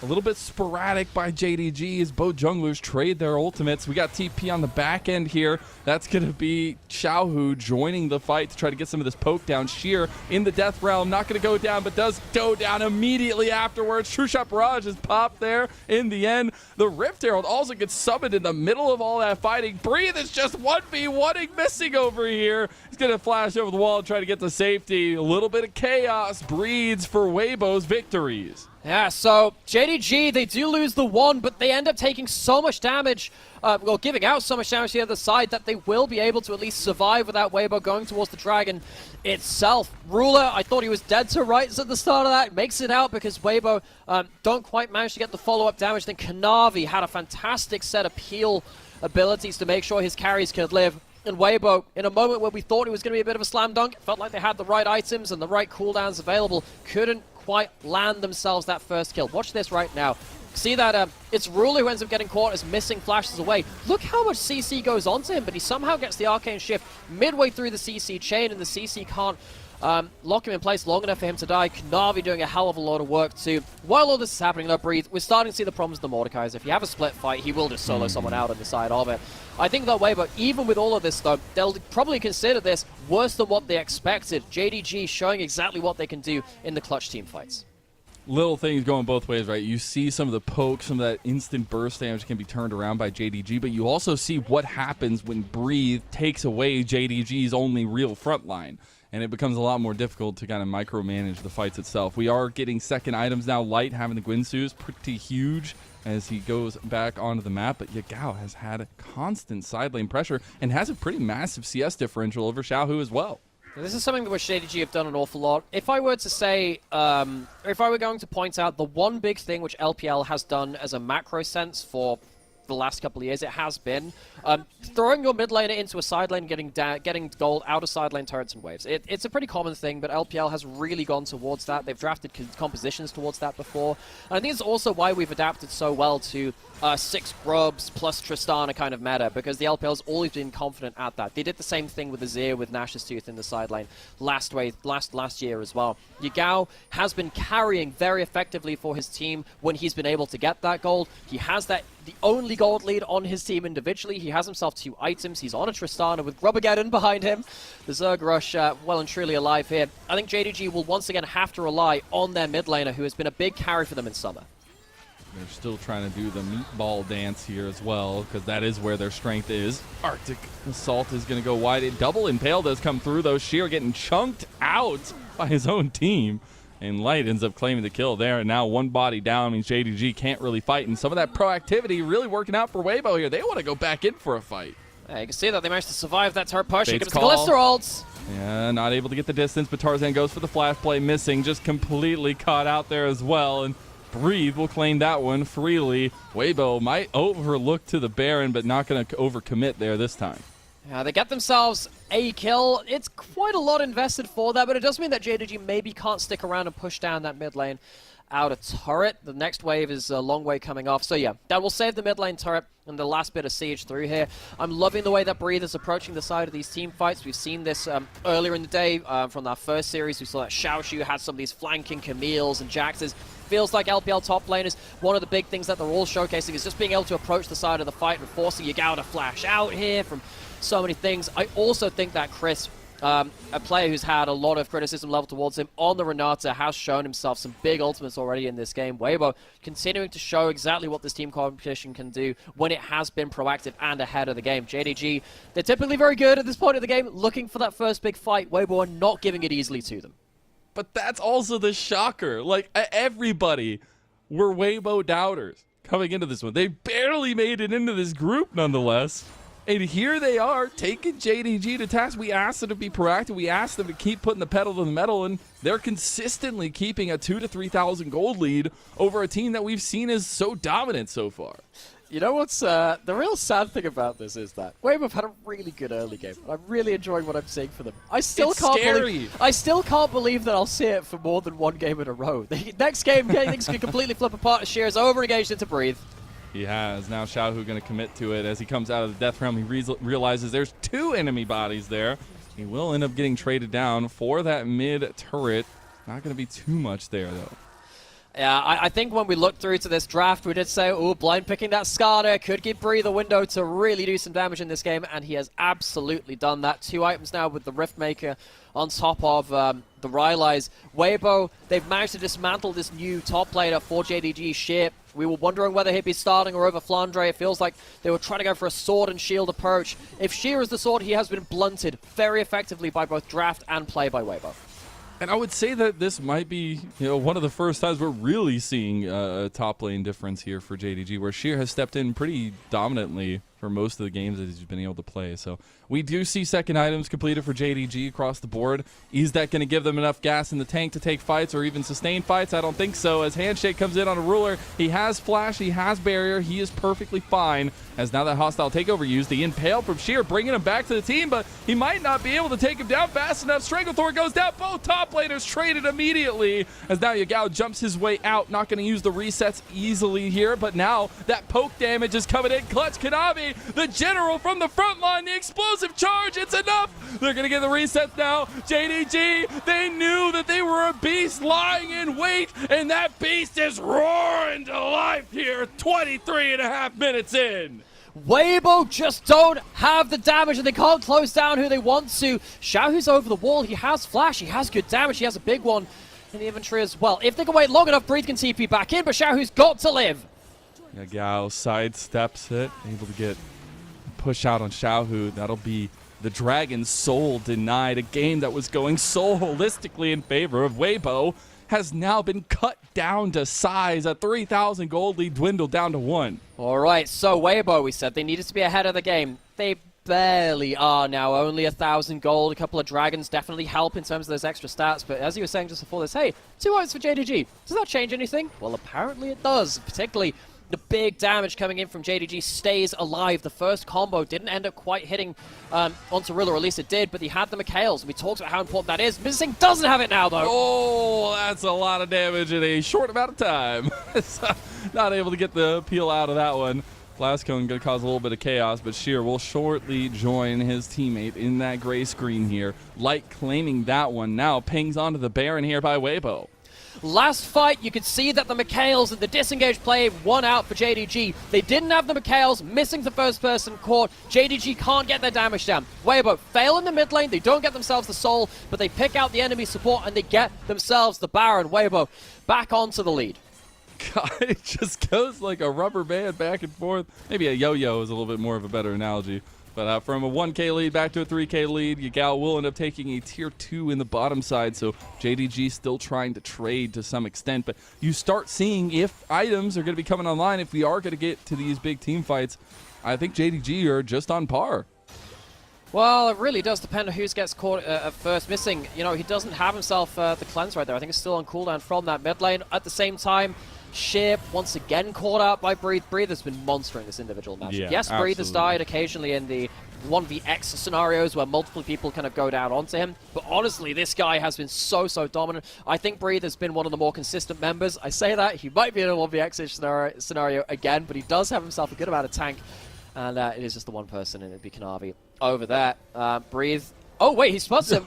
Can't quite get himself that kill. That would have been so dicey. Kanavi's heart probably jumping in his throat there, as we don't see anything come of it here, but they are trying to push on this bottom side. They still have Baron for another 2 minutes as well. They'll be looking at these tier 2 towers. Easily cleaned up by Weibo. And no grubs needed. Weibo walking through onto the other side of the map. JDG, what is the plan now? They win when they can escape the initial engage with the Mikhails, and they can start kiting back using the extra range that they have. It's really hard to play if they lose someone first, though, and it's going to happen again. Takeover. They do not give you a moment of reprieve. They will jump on you every second they get. It's a traded kill, 1-for-1, though. And now the poke, the follow-through. This is where JDG thrive. Breathe is going to be taken out, and he's not able to be bailed out this time. That rocket jump is not going to give that distance separation there, but JDG actually come alive. They do somehow. Kalista just gets exploded midway through that fight. Light must have just been absolutely dunked on by Kanavi's plants and the rest of the team following up. JDG, they lose one at the start, but again, if you don't finish the team fight with your opening salvo from Weibo, the range and the follow-up from JDG is really powerful. Karma doesn't really give you that much, but does give you the ability to chase down with the extra shields. And the kind of chase potential from that. Look at this again. You're going straight in. You're baiting out that Mikhails. It does get rid of that Sejuani ultimate. Still gets hit, though. What happens to Kalista all the way through this? He ends up jumping into the front line and gets hit by absolutely everything. Not going to lie, Light's positioning there was pretty bad. He ends up losing himself his life and losing his team there. That the whole fight towards that bot side, Light really overstepping. No wonder we had to second check ourselves, because we didn't think that Light would step up that far in the end. Now Weibo, though, on the back end of it, looking for those picks we've known them so well for. Kanavi tanking up a storm, though, and missing with the shields comes in clutch. I think Tarzan largely been very on point with the Sejuani ultimates. I think he's become a leader for this team. I've loved how Tarzan's played throughout this game, but it's not all clean combos. Dragon coming up in a minute. The Sejuani ultimate should just be back up again, I think, by that point. with some of the extra cooldown reduction brought up by Tarzan, but they would have loved to get themselves jungler off the field just for a little bit to make sure their setup for the objective was just that little bit more potent. JDG, they know they can't give up this dragon. They are looking for a big team fight. Weibo just need one more fight to seal this game, but JDG, they have the items now, and they're playing around their ranges so effectively, they could just win it out off of one big team fight.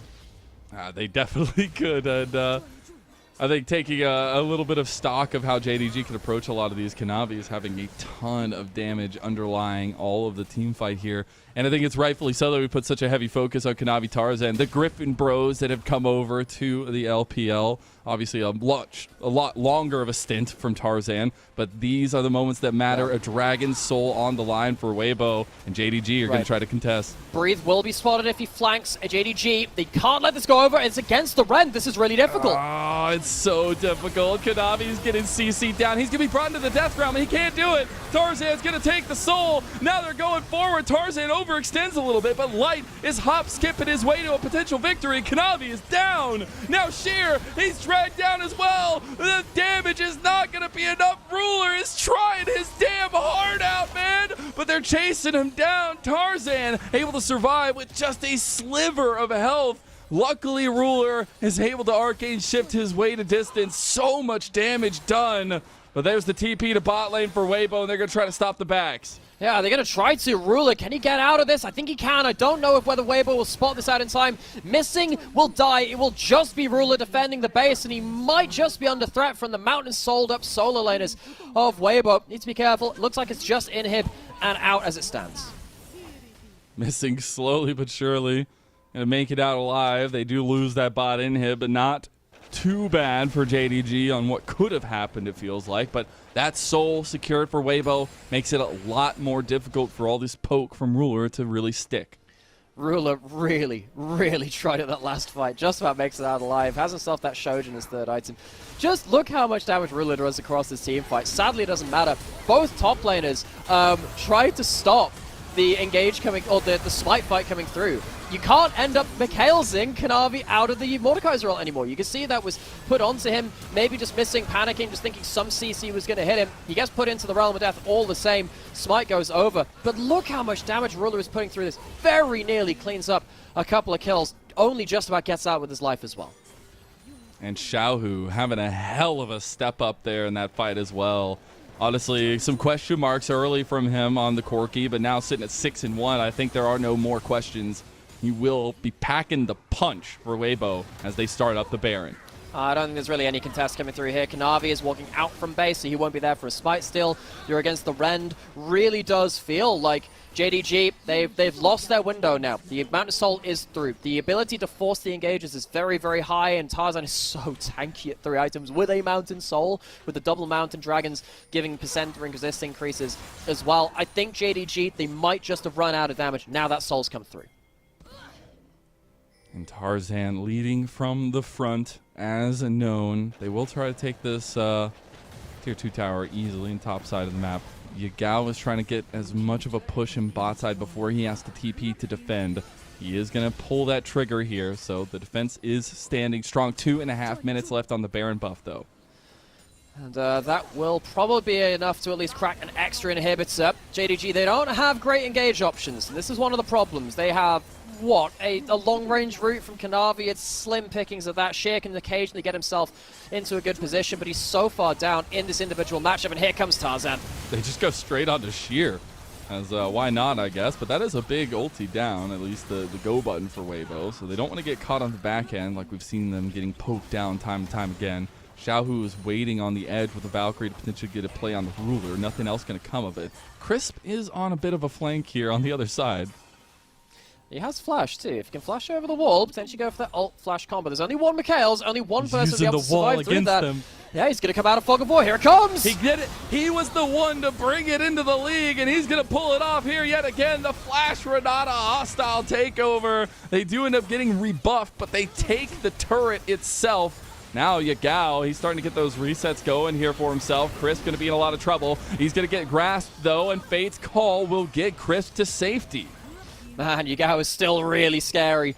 on the Tristana, but can't quite get the damage down. Weibo, they don't manage to get that first kill, but they do manage to get that turret, which ends up giving that open inhibitor. That will pretty much be the end of this Baron buff push all the same. So JDG somehow escaped with multiple inhibitors alive, only the one falling, and they will survive another day. They do have really big damage on Yagao. I feel like a lot of this game all comes down to this Tristana now, though, because Ezreal is pretty good at putting out damage. If you hit everything, it's quite unreliable, and you're still not as good at killing tanks as this Tristana. Level 18, maximum rank of that draw or bead passive, so it's the maximum range on that one. Maybe, just maybe, Yagao can be the carriage JDG need. It's quite a hard ask, though, against so many tank stats. Yeah, 4.5 items. You're going to have to use this strongly, but also love to see the GA completed for Light. He's going with a lot of utility in his build right now because he realizes he's kind of the lifeline for Crisp as well.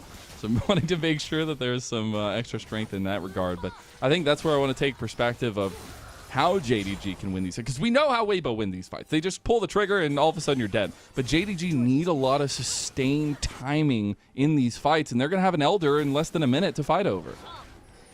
Are we going to get ourselves another Elder flip? 3 games of our Nirvana series yesterday had 3 Elder flips. So, yeah, we had an awful lot of that yesterday. We weren't necessarily expecting it out of a Ascension matchup here between JDG and Weibo, but it's the nature of Weibo, it's the nature of this matchup in some ways, that it just is so much closer than you expect, despite Weibo's assumed level of form and JDG's assumed level of form on the other side. 30 seconds till Dragon. Weibo starving at some of that vision, and they do have themselves, again, those really big item breakpoints which you were talking about. You can also see the Mountain Assault starting to deny the poke coming in from Zyra as well. That extra chip damage really not getting through the Mountain Shield. Not able to get the burn damage through that either at this point. Ruler really wishing he had 4 items now, but Dragon is spawning. This feels like a do-or-die moment for JDG as they move in. They've got to get some vision here, but Weibo want to pull the trigger in front of the pit here potentially. Can Sheer get himself a big impale? I think that might just be what they need. Sheer's walking up, he's tanking for now. Dragon's going down. They're going to try to go on a breathe. Impale misses. That's a big cooldown. Kanavi, he needs to be the one. It's been a revenge split. Can he get it? He's going to go over the wall here soon. It is going to be taken by Yagao of all people. They will end up getting the 1 kill in trade to it. JDG, they've just thrown this game for a loop. Oh my word, Breathe flashes forward, tries to get Kanavi into the realm of death and can't manage it. Kanavi throws down the strangle forms to give himself a red carpet to go towards the dragon, and he's not even needed. It's Yagao that gets it somehow. I need a slow-mo replay to see exactly what happens.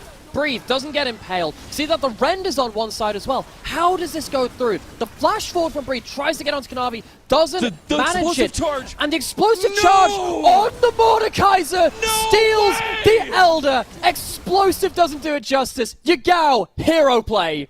If you don't love this league, there is something wrong with you. My God, what a play!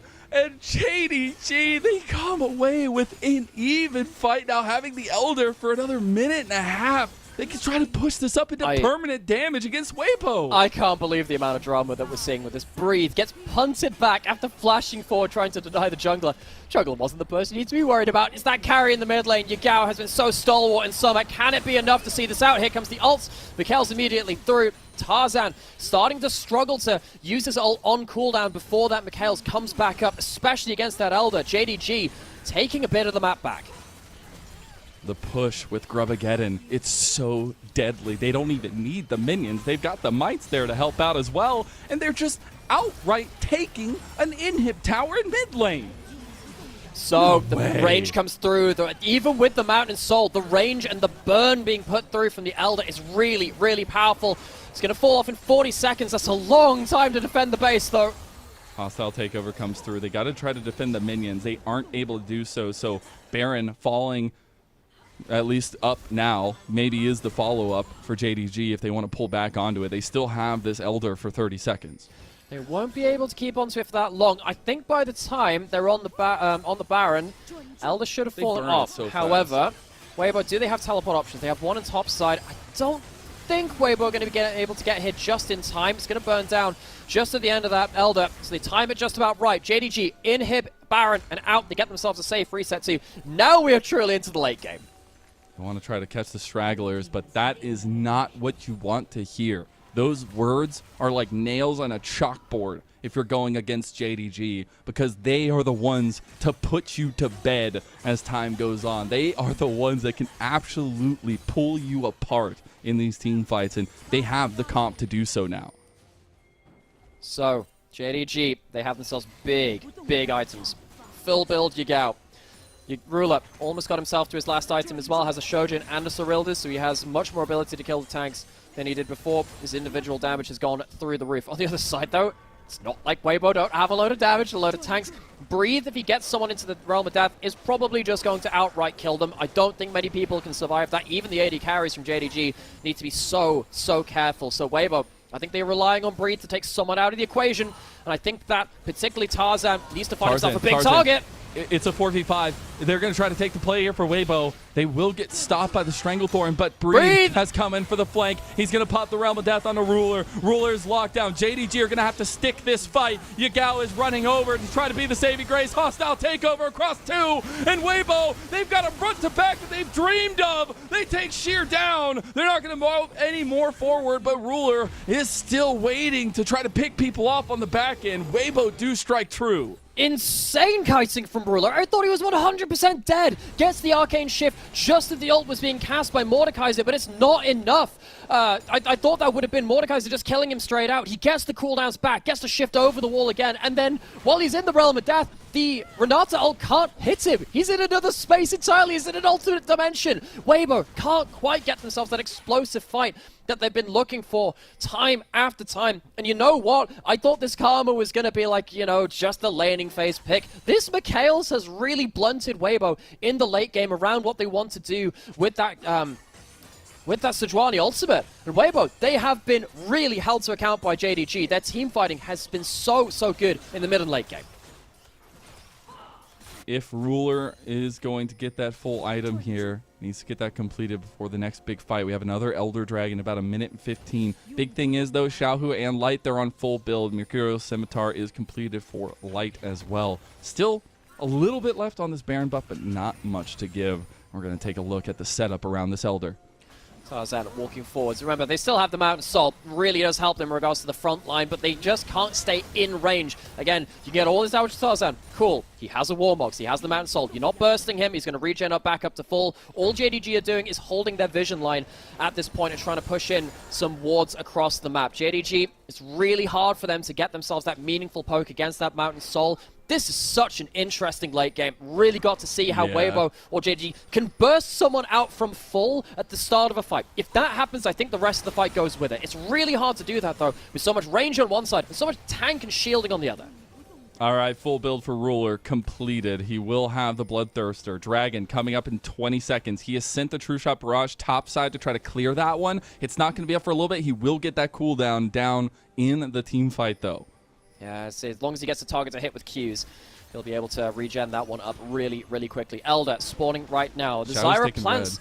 Yeah, Xiaohu's taking team red buff. That's the important thing. It's for the entire team. He's going to get back to this in time. It does mean that Weibo can't play around the Rend, though. JDG, they get to set up again. They have Mikhails. They have important flashes. This should be it. Where's the big engage coming from?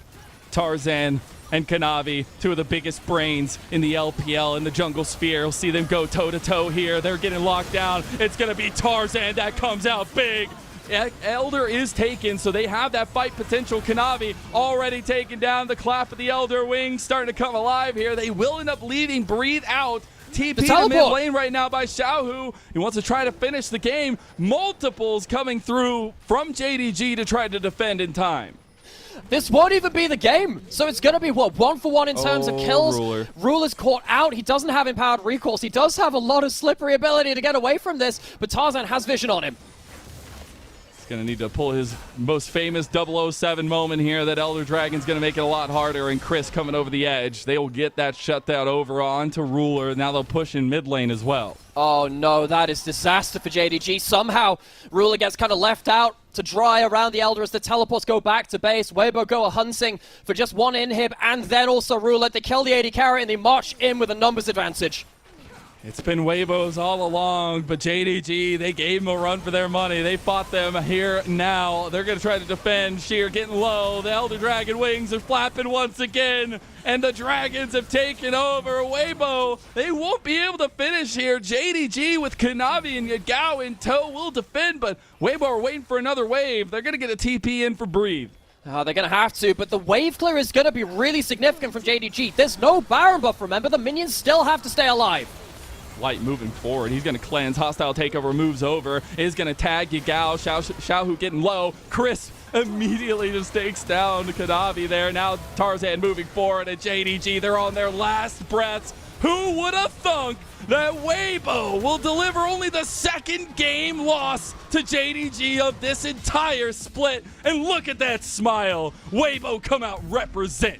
It is such a fool's errand trying to predict Weibo. They are such a good team and managing to punch up in the unexpected matches. This team that barely scraped through into the Ascension group takes a game off of JDG, and they looked fantastic doing it. Great early game. Some really good plays around their big team fights too.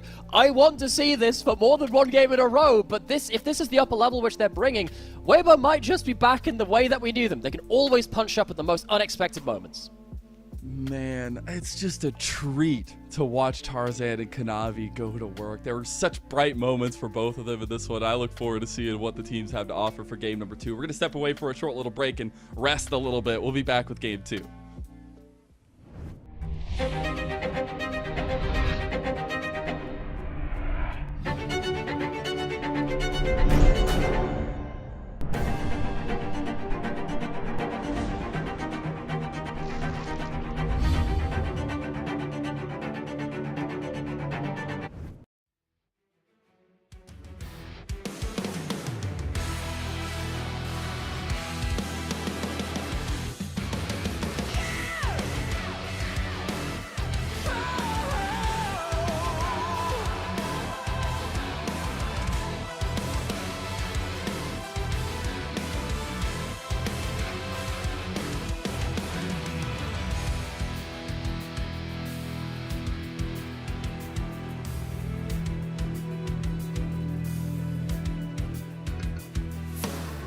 Clouds move closer, burnt with a deepest red.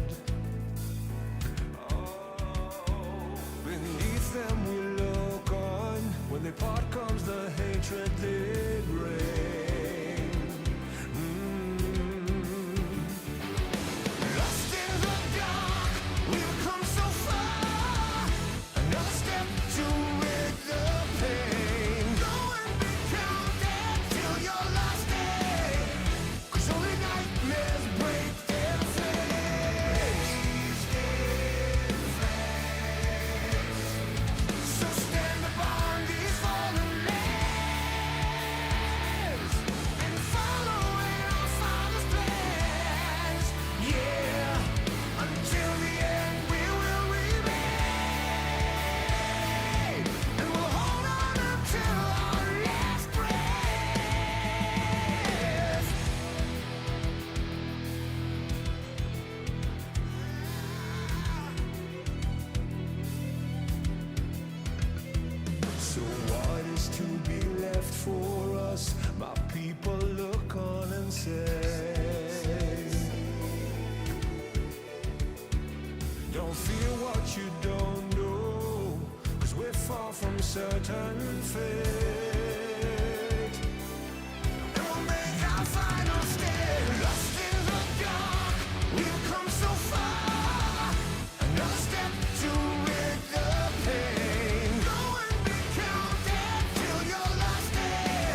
to redemption on the other side. We're standing and we're burning bright. Alright, 'cause we are titans. Our future knows not your pain. Our past knows only victory. So we still remain.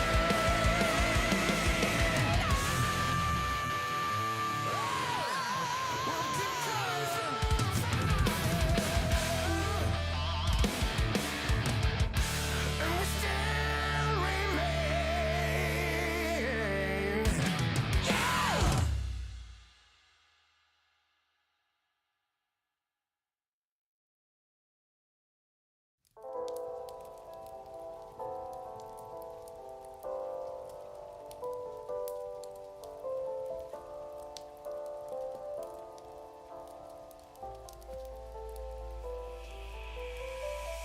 Fellow armsmen, I ask you, will you follow me tonight to break their spine and reclaim what once was mine?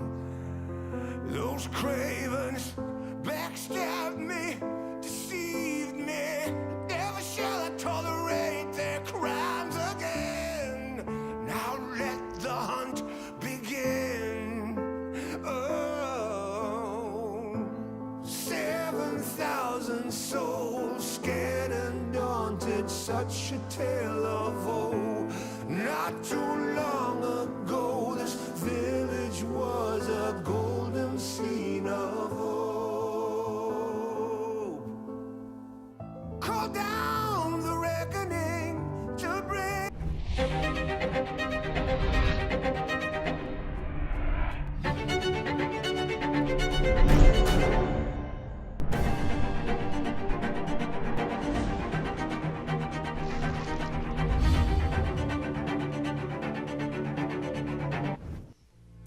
Welcome back to LPL Summer 2024. I'm Mazel. I'm joined by Nymera. And my God, we set it up and it teed off perfectly. What are you going to get when Weibo comes to town? Who knows? Well, it's a dominating game over JDG. Well, dominating I think is maybe a bit much. It was a close game. It came down to several elder games. The early game, yes, dominating. And Tarzan walks away with an MVP largely because of, oh my word, he did such a good set of plays in the early game to get this team ahead. And I think Tarzan has been so much of the resurgence of this team. He has been getting himself into games early, knowing what the win conditions of the team are. And his engages later into the game were also instrumental.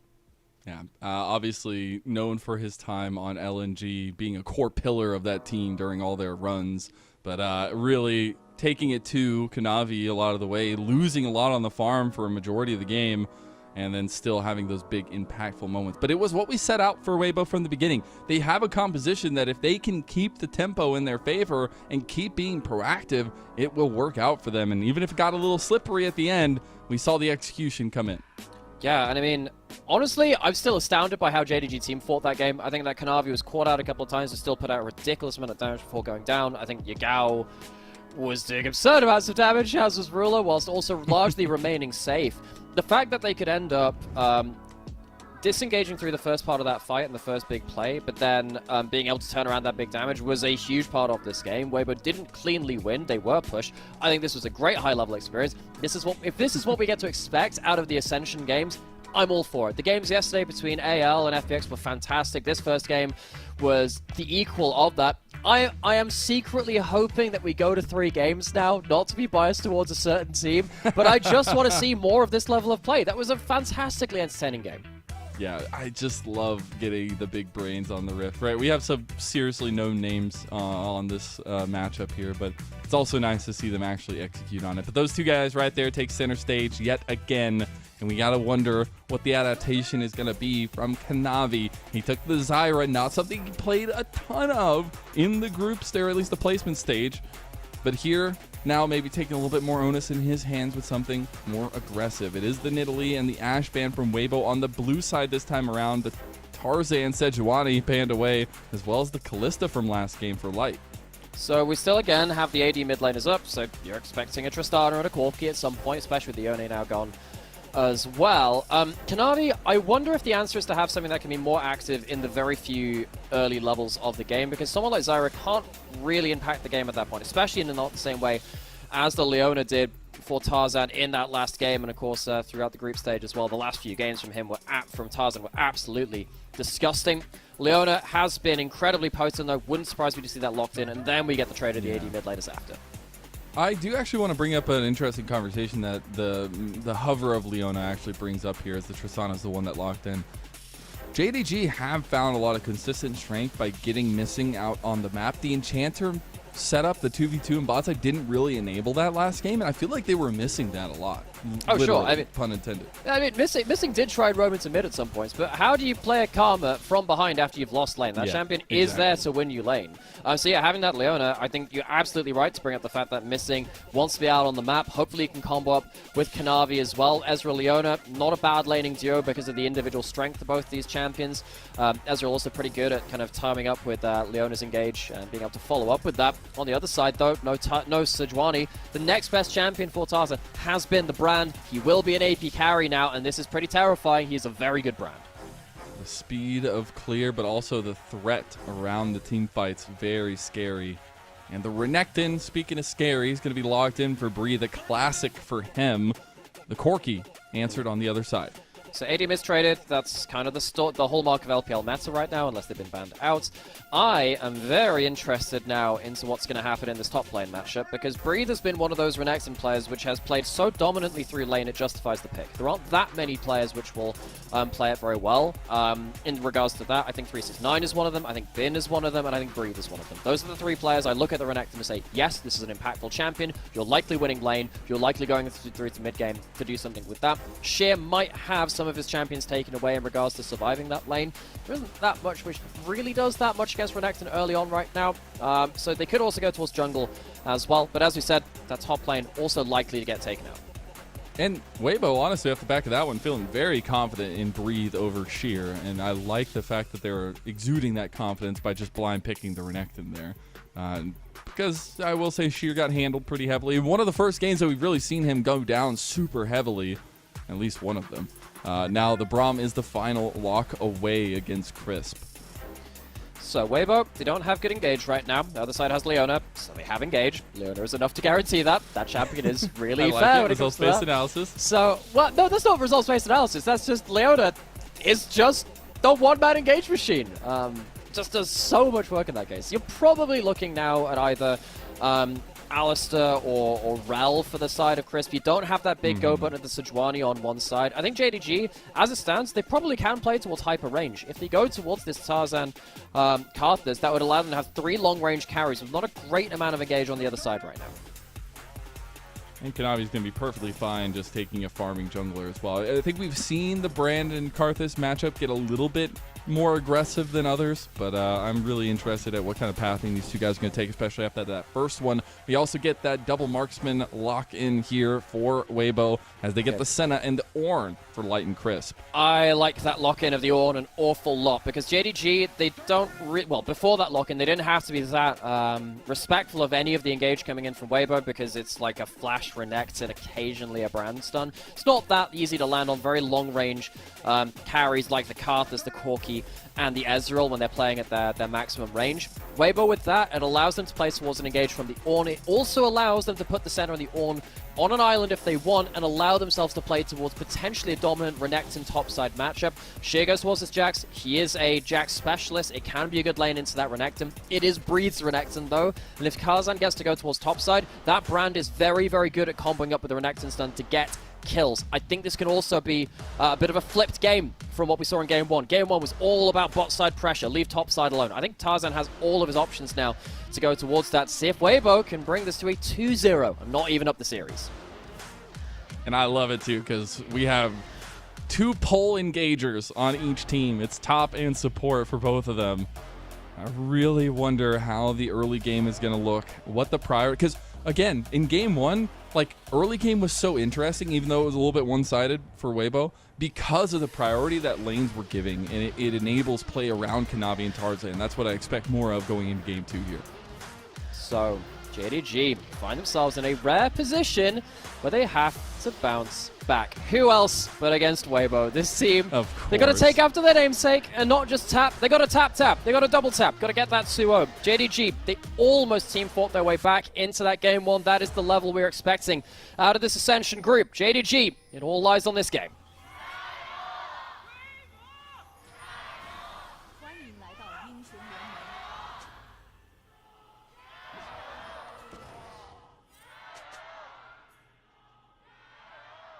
敌军还有30 Love to 秒 hear 到达 both 战场。 sides out in full force, but also now brings the question. Oh, the ward.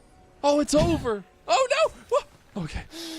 Ooh, Haas says he's a little sweaty there. I don't know. Scared he wasn't gonna get the auto attack. I am surprised that JDG didn't win. Did they get XP over to Yagao? There's a tiny bit. Okay, they did. They managed Just to share a the little XP. bit. But the problem is they shared the XP between 4 members. They shared it between Kanavi, Yagao, Ruler, and Missing. The gold goes over to Kanavi. But the fact that I think you have to share it between 3 members or left to get the solo lane advantage when you hit level 2 off of that first one. They do, however, get another ward, and we don't have to worry about that at all. Wow, that's 2 wards taken. Keep for that. throwing Jeez. wards, Weibo. Let's see what happens.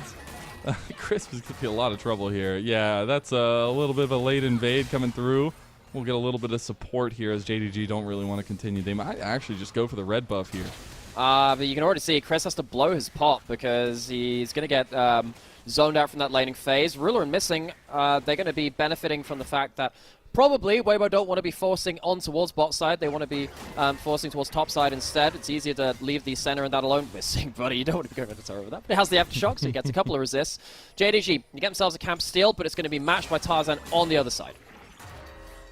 We'll keep checking in on those 2 paths there, especially with it being a little bit opposite this time around and maybe some vertical jungling going through. Missing just wants to let Crisp know that he needs to pay for last game. But what's really cool with that is, hang on, is he going to be able to get the smite? He doesn't have smite. And it resets. Okay, so he's not going to get the full quadrant. This means that Tarzan gets ahead in the individual jungle matchup. Kanavi slowed down at bare minimum. Might have himself, yeah, he should still be able to get this, I think, unless Light has himself a cheeky Q available. No, he doesn't. Just slowed down, not stopped. A little bit of pumping of the brakes. Crisp is leaving himself out here in their turret. Light is hovering nearby. Not going to be even close to level 2 just yet. He's only halfway to level 2. As Crisp's going to be the one to try to clear this wave out before it crashes so Kanavi can't get anything. Yeah, so the thing is, when you have mid lane kind of even, Yagao's even getting a slight push right now. We'll see what happens Still with that not level one. 2. I mean, yeah, this is a problem. No one's really coming down to help you. Oh, the double knockback, though. Now Missing tanking the turret's going to have to flash. Light just there to watch his support go down. And that'll be first blood for JDG, maybe following it up with another one. I was wondering, yeah, okay, there's the teleport coming through. I love how Ruler's been playing this with Missing. Gets the root, not going to be able to get that much follow-up beyond this point. But one of the big things about Leona in laning phase is getting that that sunlight passive down. Every time you hit with an ability, next time your ally damages a champion, they get the extra little buff on there. Every time Missing was going in for the level 1 Zenith Blade, Ruler was getting a skill shot right afterwards, starting to stack up that damage. That's what helped him get towards that HP amount, which made that dive very valuable and very easy to put through. JDG really monstering through the bot side of the map, and on the other side, Tarzan, he's got himself farming this first clear, but he's not impacted the lanes. I do like that he immediately bolted down here to the bot side, realizing that Kanavi was on this side of the map, so he's probably going to try to get this double scuttle going for himself. Meanwhile, Kanavi going to be pathing up towards this top side of the map, and nothing else going to really come of it just yet. We do have objectives coming up here shortly, about a minute for the Dragon. See a little bit of priority maybe given that way, especially with the length of pathing that's going to be going towards top side and the amount of time we have till Dragon spawns. Yeah, we're going to have both teleports coming in from mid laners soon, which means that they can get in for full HP for the objectives very early on. Need to see, something that you asked after game 1, is whether Missing can get himself out onto the map as well. Start impacting things. Don't just get locked into lane with that Karma. He's in a position to do so. Bot lane control has been established from JDG, particularly with Ruler getting that first kill. He's very, very happy with how things are going currently. So need to see what's going to happen. Both the Karthus and the Brand very, very quick at taking both objectives, both sides of the map. And I think that Weibo definitely want to lean towards that grub spawn if they can get Light up there because you get the double bonus of Brand being able to clear it super fast, but you get all the souls for Senna as well. We'll see if that actually comes to fruition here because the push has been so hard to deal with on bot side now. We are eventually getting those TPs from mid laners out onto the map though. Dragon is spawned, no pressure that way, but Kanavi was looking at Breathe in topside. Will be spotted out up there, so information gained by Tarzan. Yeah, you can see that Sheer. He's trying to keep his passive up to get that extra attack speed, so if it does come through to a all-in, he'll have the extra stats for it. Breathe, just making sure that he's using that empowered Q whenever he can, and tries to get himself the big kind of heal through that. Sheer doing quite well in the early laning phase, though. His Jack's very, very good. It's something that we've known right the way from Demacia Cup and through his games all the way through this year. Breathe, one of the best laners in the top lane in LPL right now, so the fact that Sheer holding him to just about even is notable, actually, in its own way. Yeah, hey, you'll take that all day. And it's a stark difference from that game number 1 as well, where he was going down pretty heavily in that topside matchup in the end. Still had some good team plays, but yeah, the matchup itself was not going super well. Now JDG did push in bot side. They're gonna move Missing out on the map, and that's what we've been wanting to see this whole time. Gal taking a decent trade in mid lane, won't get the full bomb traded back onto him. Kanavi going to go towards that top side first, Missing out onto the map, exactly what we asked, but Tarzan off vision, might be up to get himself a stun. He's got so much damage here, he's level 6, and now Kanavi burning a little bit. It will be a trade of the grubs so far, 1 for 1, but JDG cannot continue to fight, so Weibo will win out on that one. And Ruler caught with a root under turret there is going to start eating some damage. He's happy to farm up here, but it's not like the center and the Ornn can't have kill threat onto him all the same. Missing roams out onto the map, can't make anything happen. Weibo walk away with decent trade onto Kanavi and also get themselves 2 grubs. Tarzan, we said that, hey, his Sedrani great in game 1, but he's really found value on the Brand. Ooh, threading the needle there by Ruler and Missing, able to get so much damage on the Light. Now Chris needs to be very careful. He's going to try to unstoppable out of that one, but Chris in trouble. The Zenith Blade under turret, and that's 2 quick kills for Missing, who traded his life right back over. Missing the real carry, 2 and 1. Goes down under turret. There's no teleport though from Weibo. They will be losing themselves a bit of that wave under turret on the other side. Ruler and Missing. I love the way they're playing out this 2v2. Using that Sunlight passive from Leona for all it's worth. Yagao jumping in mid lane. Xiao, who can't quite get him under turret. Tries to get the angle, ends up flashing out of that bomb, and it was a good idea because I think Yagao getting a little bit of a win there could be difficult to deal with. Now Tarzan did clear out Kanavi's jungle, and now making a play on Sheer, who literally cannot move, and he is down after the flash comes out as well. Okay, that's a big win for Weibo. They get the kill onto the Jax. The kill goes towards the Renekton, so he can stay ahead of the matchup. And there's no teleport for the side of Sheer. They already took themselves the grubs, so that means they get to kill the turret plates more quickly. Breathe, who is very, very good at taking advantages on the Rex, and just got himself a big lead.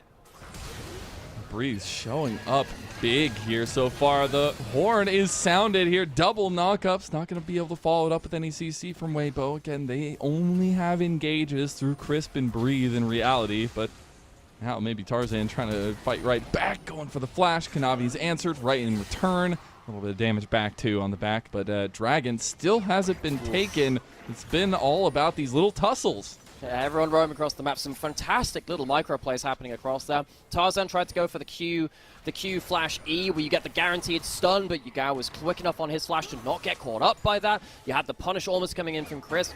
Close run stuff. Now fighting over the red buff, and here goes Missing. True shot barrage in there. Ruler pretty strong, but the Pyroclasm, look how much damage it's doing. He doesn't have much to follow it up, and now Light has overextended himself. He's in the shroud, but it's not going to be enough. Ruler claims the kill here. 202 now. He's making good on that last Ezreal performance with the help of the Requiem. He'll claim a double kill. Twice the kills, twice the pride in that one. They get themselves a huge play in bot side. That's probably going to open up the Dragon as well. As you're saying, it hasn't been taken even 9 minutes into the game. We are somewhat used to earlier Dragons coming through. This 2v2 of this Ezreal Leona has been utterly destructive from JDG. Love the way that they've been playing it out. Now with a 3-0-2 Ezreal, we might be seeing a vintage Ruler Ezreal performance, one of the ones which he really made his name on. It was in that era of kind of Korean Ezreal players. We had, Def, Bang, Ruler, all of these great players playing this champion. He had himself a pretty strong game in game 1. I don't really feel like it was his fault that the game went the way it did. This one, he might just be able to take it by the scruff of the neck.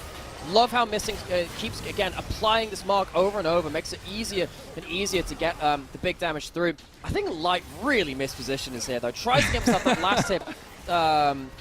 Tries to get himself that last tap onto Kanavi with that Q. He would have got that kill had he been just a little bit lower, but miscalculation from him, goes down, probably could have made his way out. Light, he's had a couple of them this series, sadly. That's just one of those situations where you see the play in your brain, you're like, that's too good not to do. There's a soul there. I can use the Q to get the long-range stuff. Oh, wait, they're surrounding me. Get too invested into the schemes there. Mission failed.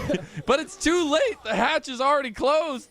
Now JDG will move back onto the map, though, with a little bit of contest from Weibo because grubs are up. They're going to try to just get the outright engage, donning Shadow used. But guess who's here? Breathe. And he is a massive crocodilian. Might call him from the Jurassic Age here because he has not come to sit down. He's come to stand up, and he's going to breathe life into Weibo. Oh my word, that is one hell of a Tyrant Crocodile on that top side. Gets himself a huge amount. Ruler does take one of the grubs though on the other side, stops the 5 coming through. It's still going to be the Might buff coming through at the 4 mark, but still, JDG bit off a little bit more than they could chew. I thought Missing had found himself another great engage, but you took the fight too close to the Renekton. Has himself a Black Cleaver now in inventory. Breathe might just be able to go and accelerate into that mid lane with the advantages he's just got himself. That's so massive. We could talk about Breathe a little bit.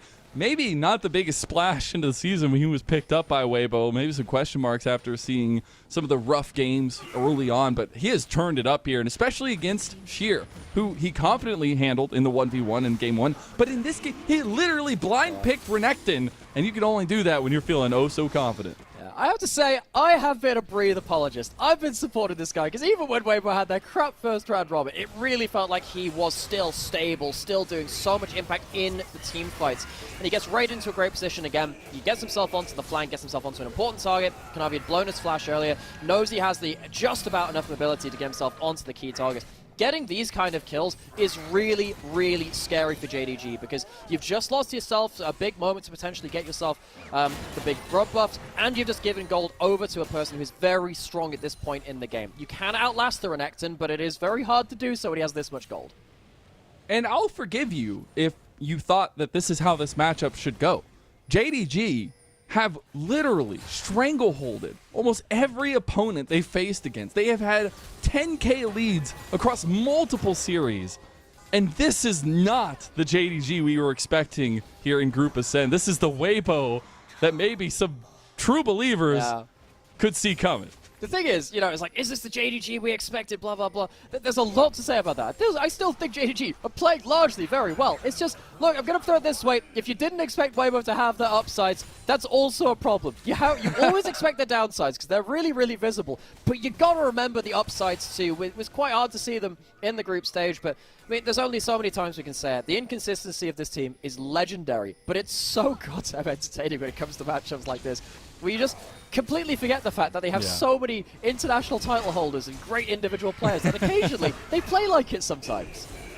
They do indeed. Now Sheer in some trouble. Breathe actually might be able to go for a play up here. He isn't going to pull the trigger on that too heavily, but oh, Ruler? Oh no, Ruler. That's Pyroclasm into him, donning Shadow across it. Who is the one to pick it up but Crisp? First death on Ruler. Shutdown goes the way of the Ornn. He'll be very happy with that one. And Ruler, gets picked off at a 1v3. The huge follow-up coming in from Weibo takes him down under that mid lane turret. Weibo, as much as they ended up losing a couple of those early kills, they're starting to come to life. Now ahead in gold. They have themselves the 4 grub buffs. Breathe has even more gold at this point. Forces Sheer away from his turret, which means he loses an extra wave. More plates go to the side of Breathe and Light shared out between them. JDG, we said they can maybe outlast the Renekton. Yeah, you have to still do that, though. You might be able to get to the point where you have the Carthus, Corki, the Ezreal doing huge amounts of damage, but you got to get there first, and now we get to have a look what happens in this mid lane.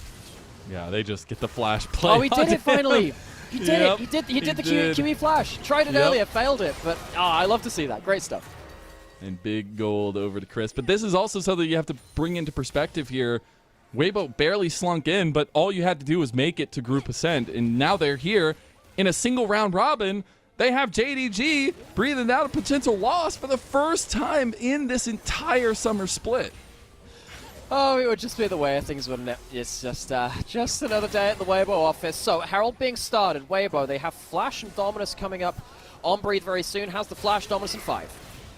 Gonna try to get Yugao over there on the side. Sheer has a massive flank. Is it gonna be enough? The poke is there. Ruler starting to hit the Mystic shots. Rift Herald will be secured by JDG as Weibo not feeling super confident to move forward. They will have their tools available soon, but they don't have them now, at least the Dotting Shadow and the Call of the Forge God. There's the Solar Flare used on top of the True Shot Barrage, so now JDG don't have a lot of tools left in their disposal as well. Yeah, really good poke there. Does mean that JDG can maybe get themselves some control over mid and top lane. The shape of that fight was just all wrong for Weibo. I think it's good that they don't commit to that. You need Breathe on an angle. You don't want to go straight down the front and center of these fights, otherwise it's far too easy to deal with that Renekton, even when he is this strong in the game. So Weibo, for once, showing that discretion is the better part of Valor. They don't always do that. And JDG, well played by them to make sure that they stop Weibo getting, getting that kind of ideal team fight where Renekton can get huge value. They get themselves that Herald and they get out. We also got the real version of what we were talking about earlier, the triple Triforce completed for JDG across Yugao, Ruler, and Sheer. There are some pretty big item spikes. I think those Trinity Forces are obviously pretty big for JDG as well. Should we just call this like the, I don't know, the Link team composition? I'm not sure. I'm not sure. Yeah, I feel like we need to throw a Legend of Zelda was reference in worse. there somewhere. I'll take the L on that one. I don't quite have myself a good pun. I don't quite have myself like a good enough pun for that. It could be like Legend of Zelda, like Triforce Princess, but even that's a bit of a stretch. Well, look, we'll workshop it. We'll get back to it at some point. Our people will get back to your people. They have so many swords right now. That's all you got to care about. There's some really big item spikes for them. The Leandries as well and Kanavi are going to really help him cut through the HP builders of... well, actually, even the Brand is an HP builder. The Leandries, obviously an HP item, will go towards the Leandries. 3 targets, which are going to be building up a decent amount of that. Get himself the Rylai's afterwards. He'll be very, very happy. Well, not the Rylai's, well, that'll be for the Brand. Kanavi, once he gets himself Malignus after that point, he can start really impacting these team fights. Sheer, I thought maybe would be on par with some of the fighting against Breathe now. Breathe obviously still taking control of that one. There will be the ultis popped by both sides up there. Rift Herald spawned in mid lane by JDG as they take onus and priority. So, this is going to be a chunk onto the driving test. He gets it. Okay, it is a bit of a good. slalom. He can do turn. Parallel parking right there. He does get locked down immediately out of it, though. True Shot Barrage back across onto Tarzan. Not going to do too much there. More souls for Light in the end. But Dragon is up. Would be second Dragon for JDG as Sheer tries to push Breathe out of lane. Yeah, Sheer is getting to the point where he can start again throwing his weight around. Breathe has Flash, has himself on the flank. Doesn't have Dominus. Dragon's already gone. They just burned it so fast there as well. They are getting mid lane push for Weibo. Call the Forge Gods coming out from Crisp. Who's going to go for it? It's Kanavi. Sheer's on the side here, but not committing to the flank. Xiaohu just took an entire mid lane turret, too. That's important. Mid lane out of turret, again, makes the game much easier to play. It means that when you play around objectives later, or even just in the jungle, gives you that extra entrance to walk up further into that and get into the jungle in different ways. Weibo, they lose themselves that Dragon, but we did see earlier, Dragon hadn't been taken that early into the game. This is not an early soul point being taken up. It is going to be that Cloud Rift, which, I think Cloud Rift is... Dubstep exhaust. But yeah, Cloud Rift, I think Cloud Souls, particularly when you have less mobile champions like the Brand and even the Renekton, right, it really helps them to have that, and of course it means when it's against them, you get to kite them that much easier. So Cloud Soul, I think it's quite valuable in this sort of game. So JDG, we will work their way towards it, even if it's slower. I love that Breeze just trying to see, are you gonna stop? Are you gonna stay around? No? No, nothing else gonna come of it. But I think when we look at this, it's been back and forth so far, maybe a little bit more than the early game was last time around for JDG, but this is also a composition for both sides that I feel like are confident and comfortable going to later games, going to those big objective decisions, because you look at JDG's side, right, and they'll have so much long-range damage, they'll be able to take you off the board without you even thinking about it. They do have less front line, so they do need to be careful about that. We are going to reach a point where Tarzan might just choose that someone doesn't exist. He is going to remove your existence privileges. He's almost at that point, honestly. Snap? Yeah, kind of at that point. You are very much going to be turning to dust, or in this case more ash, I guess. But Tarzan, once he gets that 2-3 items, it is so hard to fight against the Brand, especially when you have the low-range engage members of Sheer and Missing. If they get caught up in the front line, it is an absolute barbecue. So Tarzan gets to potentially show off on the Brand, which he's looked very, very confident on throughout Summer so far. However, on the other side, though, you do still have the Renekton. Yes, you're going to have a very strong brand. That Renekton is going to lose value, like forced to cleanse. Get the cleanse out from him, and that might be revisited. And he still will have the flash available to him later on. It looks like JDG is going to move over towards this top side of the map, get some vision around here. Baron will be spawning soon. Not necessarily an immediate Baron take composition. Tarzan was debating if he wanted to stop or maybe help this mid lane, as the collapse is going to be coming in from JDG.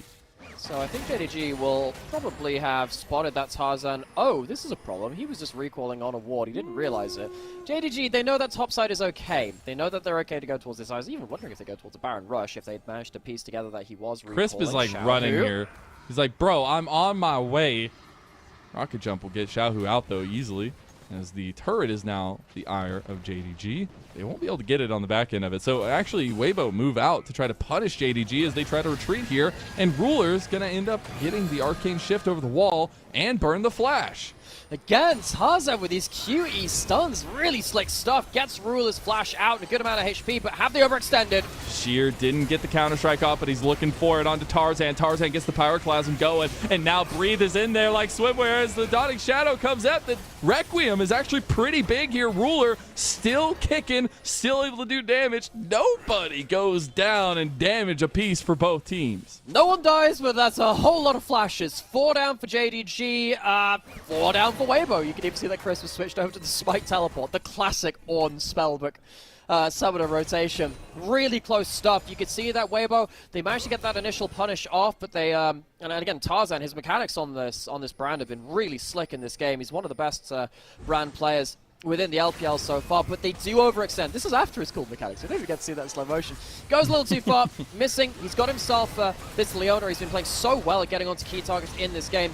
The Pyroclasm's not great, doesn't get a multi-bounce onto anyone, but it's still enough damage to get that passive ticking, and Breathe very nearly takes over again. We're starting to see, though, that Renekton isn't really going to be that tanky and can't quite one-shot in the people in the way that he would like to. We are getting towards the end of Renekton's power.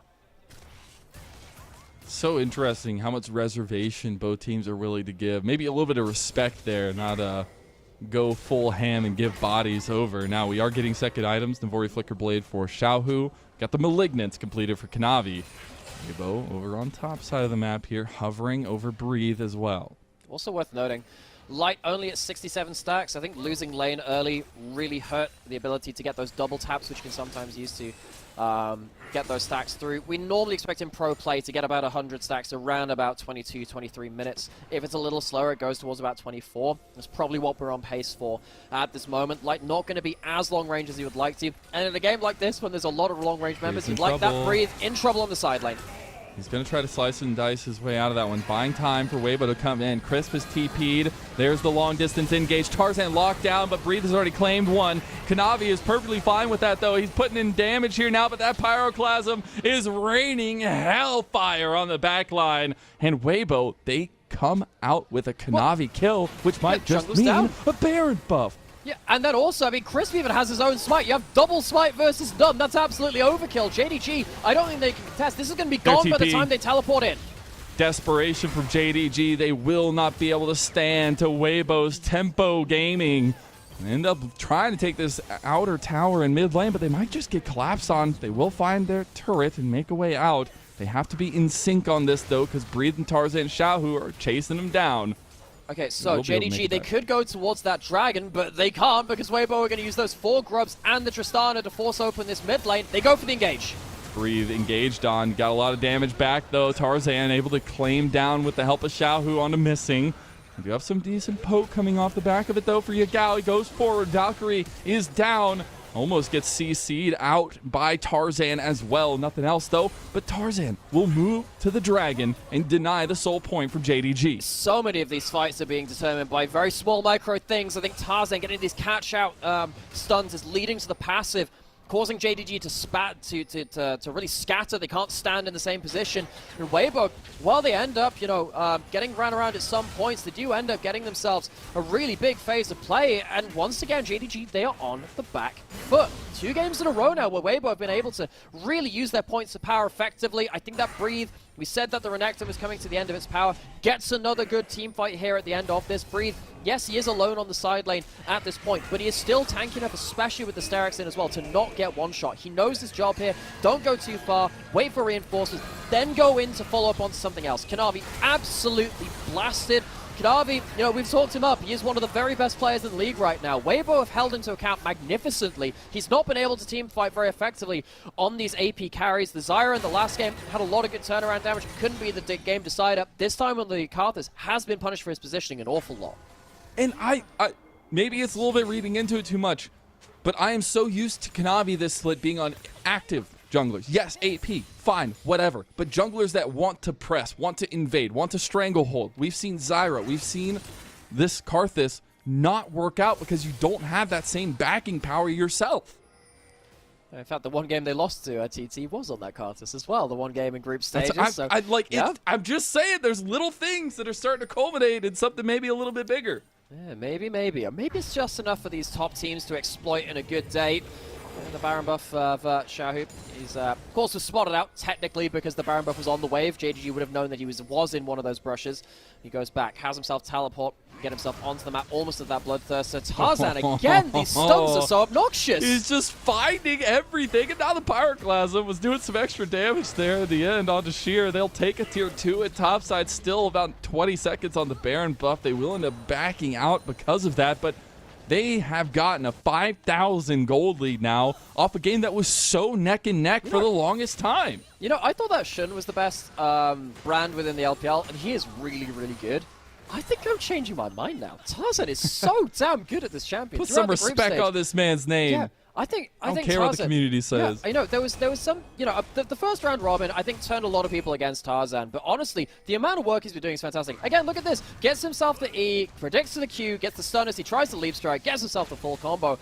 Look, we just get to visit this guy's combos. The guy's really good at this champion. I love watching on this. And he's not even just limited to this anymore. Showed a great game on Sejuani. Great game on the brand now as well. Tarzan's back, baby. Again, this man was the pillar of LNG for all those runs, and now he's making it known that he is here to give Kanavi a run for his crown. Breathe, taking Kanavi out by himself there with the help of Chris. Requiem, maybe for a dream, maybe for the moment here in JDG. They want to move forward, but they just can't against Weibo's comp in these choke points. Okay, yeah, Kanavi is public enemy number 1. He is being engaged on every single time. Chris even gets himself the flash predict with the second part of the ult there. Stylish stuff from the Ornn. And JDG, you know, we were coming into today saying, well, realistically, they should be favorites, but it's Weibo, so how do you ever realistically predict a series with Weibo into it? And we've shown exactly why it's so hard to predict what the hell's going to go on with this team. Consistently inconsistent to a T, and we see the best part of that today. They've looked really coordinated, they have zeroed out their targets very well, their team fighting's been sublime, and I really think that the grouped members of Weibo are on the same page for the first time this split, it feels like. It's taken a lot of series. The flash predict, stylish. Would have to flash away from the Renekton all the same, but just go straight into the Ornn ultimate. Sad stuff for Kanavi. Has just not been able to find himself in position. JDG dead too. They are caught unawares, and everybody's falling. This is not the JDG that we've seen all split long. And Weibo have maybe made them imposters here, as Missing's gonna fall. And in this first series of Group Ascend for both these two teams, Weibo have achieved absolute dominance.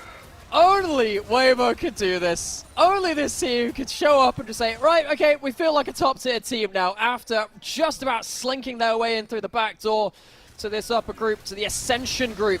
They have ran roughshod through JDG in the second game. First game was close. It was a great team fighting back and forth. It was high-level play from both teams, and I do think that JDG had a good early game, but as soon as things started working out for Tarzan and particularly for Breathe, the top side from JDG just couldn't really stand place.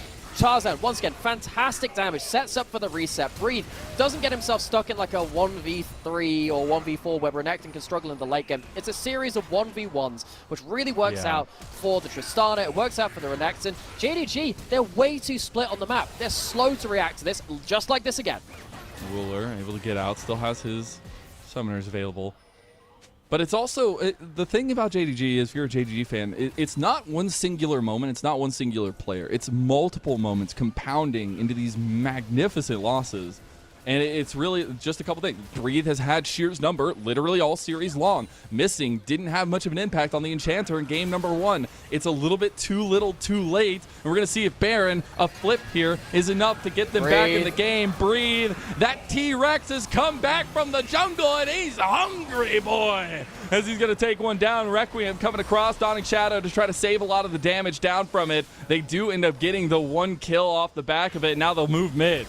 Oh, King of the Lizards, king of the top lane for this game at least. I'm really excited to see what Breathe can do against the top tier competition on this level of form. Sheer, he dumpstered his way through the group stage, especially in the laning phase, but Breathe has really not allowed him to play the game. He's not allowed Konami to play the game either, honestly. He's been taking more than just one name off. 7-0-4, making the Renekton look powerful. So many teams have tried to make this kind of composition work, so few have succeeded. Weibo really turning up to play today.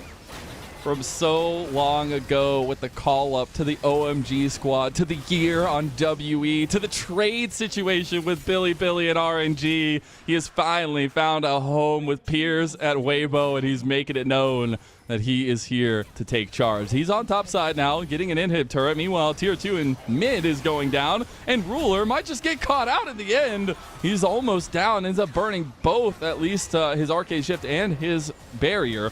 Tarzan in a little bit of trouble now, too. Sheer wants it. Sheer really wants it, and he's going to get it. He gets the 1 kill back. Breathe able to fight right back with him, though. Again, you're stepping to the king of the dinosaurs here, and there ain't no stepping to him. He's going to chomp down all over that all day. As the inhib turret and topside goes down, JDG are running for the hills here. Tarzan goes down, but it is still at a worthy cost for Weibo. They get themselves a kill onto Missing. They're going to get themselves at least that top inhibitor and a couple of turrets to boot. Weibo, this is not going to be the end of the game, but like it often is in these sorts of games, though the other team survives, at what cost? Can they fight their way back into it? Feels so unlikely with the amount of gold which Weibo built over. It's over a 10k advantage. You were mentioning earlier, JDG were doing this on the daily in their own group. Last stage of it, getting 10k gold leads against all of their opponents. Well, this is the nature of the LPL format now. Get all of the top teams against each other, all of the bottom teams against each other, and it should lead to closer games. I think in the first game, we saw that. But JDG, who couldn't, it felt like they couldn't get rocked in that group stage. They just have been dealt with so far. They get themselves a kill back onto Tarzan, but look how much they have to commit to this. She has to flash for it. They lose themselves an inhib turret at the same time. Missing still dies. You know, they force so hard for 1 kill, and it's not even a winning fight. God, the Orn horns from Crisp have been so deadly. Would you like worse news? I've got worse news for you. All right, there are Orn items, so you look at that gold lead on top, and basically we add on about 1,000 gold for every other item in there. That's another 2,000. So not only is that about a 10,000 gold lead, it's more like 12,000, and particularly with the items you start to upgrade as well, those stats start to ramp up really, really nastily. JDG, it doesn't get easier from here. And we've talked about it time and time again, how Weibo can just kick things off so easily. Solar Flare is going to be used, but the turret is the focus from Weibo here. And you only have to do this once. I cannot stress enough. You do not have to face JDG again, and you're about to take a 2-0. And it looks like that's the case. The engage comes through. Tarzan kicking everything off. A Requiem, but a silent night for JDG. His Breathe is all the way under Nexus turrets. He's not going down either. True Shot Barrage, a last-ditch effort from Ruler, and he's the only one left. Weibo doubters be damned. This team means business. Weibo Gaming, this is the only team that can slink into the Ascension group and somehow then roar to life against top-tier opposition. Weibo Gaming, everybody, consistently inconsistent, 2-0 on the day, and looking so good doing it. I think that so many players deserve shout-outs. I think Tarzan, for all of the critics he's had, from the first round robin especially, but for the entirety of group stage, it felt like people were glancing at him out with a side eye and saying, okay, but, you know, is he really good enough? Is he just in that form he had in that, you know, that one series they had versus T1 last Worlds? No, he's really, really come back with style. I think Tarzan's been fantastic. I think Breed's laning phase and his ability to walk through these skirmishes is continuing to ramp up and up as well. Not to mention the fact that Xiaohu, a player which you've also criticized so much, is no longer being that player which doesn't contribute to these fights. He's being part of that march forwards. He's putting down good damage. This whole team is starting to match up and step up to the line which we've asked for them the entire year. And I'll just say it outright, my first feelings from that is that was a lot of uncharacteristic JDG moments from what we've seen so far this split. And a little bit exposed, definitely by Weibo, but question marks abound for JDG. Missing, obviously, having the mask on. Maybe he's not feeling so great, but it definitely felt like there was a difference in the last time we saw JDG to this time around, and some of the things going right for them, but taking full advantage of, and that's where all that love to Tarzan goes a long way, because remember, this guy was literally not playing in spring, and here he comes to Weibo's rescue with the help of Breathe as well, the two new additions to this roster. Yeah, I think, JDG, they really missed Kanavi being such a potent early game threat. I think the Zyra and the Karthus, really good when it comes to late game team fights at points. I mean, obviously, in that last game with the Karthus, he wasn't the last team fight at all. But, saw the Zyra in game 1, huge amounts of damage coming through from the man in the jungle for JDG. I wonder if in a series like this, when Tarzan is saying, look, I'm going to mess you up early game, we're going to have a battle here, I wonder if they should have changed tack a little bit and just said, okay, we need to have Kanavi on something which can throw his weight around a little bit more in the individual jungle matchup. I think they were missing that today. I think maybe they underestimated what Weibo could do in that early game, and then also in the late game team fights, because they were outplayed pound for pound today. I think that Yagao had a good series. I think you could argue he was better than Xiaohu in a lot of these games, or in a lot of these moments in these games rather, but it's not enough. Xiaohu wasn't bad. It's not even detracting from Xiaohu's performance. Ruler also had some good carry moments too, but it just wasn't enough. You can't rely on an individual performance there. They were outplayed as a team. I think the biggest question marks you can throw at Weibo or the bot lane, and still they showed up in certain moments, like Crisp's Ornn, actually insane. And I think this is the level at which we can expect Weibo, but there's also the other side of the coin that you always have to keep an eye on. Yeah, so this is the saddest thing about Weibo. I love these games today. I loved how they played. They had 2 great games. I don't know what they're going to look like next time. I don't know what they're going to look like next time on the Rift. This team, perfect analogy. They hurt me. They hurt me, this team. Weibo, I want to see this team play like this day in, day out, but I just know that they've hurt me so much before. They can get their way to a World Finals, and they still haven't convinced me yet, Lennon. It's like you're going near Christmas, and you know that your family has bought you a bunch of presents, but you don't look. You're a good kid. So you have no idea what you're going to get when you open that box. Sometimes it's a big action figure that makes you super happy. Sometimes it's like a piece of charcoal. And I think that's the definition of what Weibo is representing. That says a lot about your Christmases, buddy. Maybe that's something we should look into at some point. But hey, I don't know. I think we had a whole lot of presence from the entire team of Weibo throughout this series. I loved how they team fought. It looked like they were much more on the same page than we've seen from them the entirety of the split so far. I want to see more of this. I want to see more of Breathe dominating top lane laning phases. I feel like that's something which hasn't really happened a lot within LPL. I think that we're starting to get towards more top lane, win game kind of performances. I think we've seen Bin do some fantastic stuff. I think 369 has been on good form too, and of course Arlo the other day, fantastic too. Yeah. I need to now see these top laners go against each other and have performances like this. The top lane was so fun. I think the jungle matchup was fantastic too. Kanavi for the first time really looked out of sorts. I think that he was dealt with by the entire team of Weibo. He wasn't given an inch of breathing room. And again, this was a blind pick, Renekton, from blue side. The answer was not there for JDG. Caught out a lot in the side lanes, things like that, not going right for them. But it truly is a moment to capitalize on for Weibo. And really nice to see this roster kind of forming around each other. I still think, the change was a little bit weird to me. But hey, it's paying off dividends here so far with Breathe and Tarzan. And the other thing is, you literally just delivered double the losses to JDG that they've had entire split so far. That's what you get out of the Ascension group. That's what we get out of this. One of the great things about this is you're left wondering for bits and pieces about who the real top teams are. Now, I had assumed that JDG were potentially second best team in the entire LPL so far. If Weibo turn up like this and it's just a bit of a group diff, where we get to see, oh, well, maybe they weren't from a strong group, maybe it was a weak group. We start to have these big questions all the way through it. Now, it could also just be the form on the day, and I think that'll likely be part of it too. That's largely what we'll come down to. But it's still just in the back of your mind, right? Maybe a couple of series in, we can revisit that question again. Man, I love Tarzan's brand. I think he might just be the best brand in the world. In terms of the individual mechanics, consistently hitting these game-changing stuns, Fantastic play in the team fights. I mean, I want to see more of this. The fact that he can play the Sejuani to a world-class level and the brand to a world-class level, look, there are other great brands out there. It's not definitive best or whatever, but it's definitely worth the conversation, you know. Fantastic play from him today. I love watching his play. Get you a man like Tarzan who can do both. My new age Jungle King is back in full force here, and been really nice to see him try to pick apart Kanavi. Again, I still, like, go watch this series. Go watch the mind games in early pathing from both junglers and see some of the machinations they've had, because I still think it's a treat to watch these guys go against each other, and it had been so long since we've seen them. Yeah, I mean, like, the thing with the LPL is that we have so many different rivalries that it's quite hard to keep track of all of them. This is one of the best that we've seen in recent eras when we've had both Kanavi and Tarzan move over here for a number of years now in the LPL, and seeing them play like this, fantastic to hear it again. So yeah, Weibo walk away with a great 2-0. It wasn't uncontested. That game 1 was really, really close. Game 2, that was a banger. Yeah, game 2 was a lot more dominant. That was just a real outplay from Weibo. I think that particularly Breathe and Tarzan walked away with a huge game that way, despite the early game of missing and Ruler throwing a lot of things into concern. And now JDG, I think they have to go hit the analyst books again and just say, okay, how do we work our way out of this? Yeah. I got two major points. They just need a checklist to put these 2 points there. Tell me. Kanavi not on hard farming AP junglers. That's one. Perfect.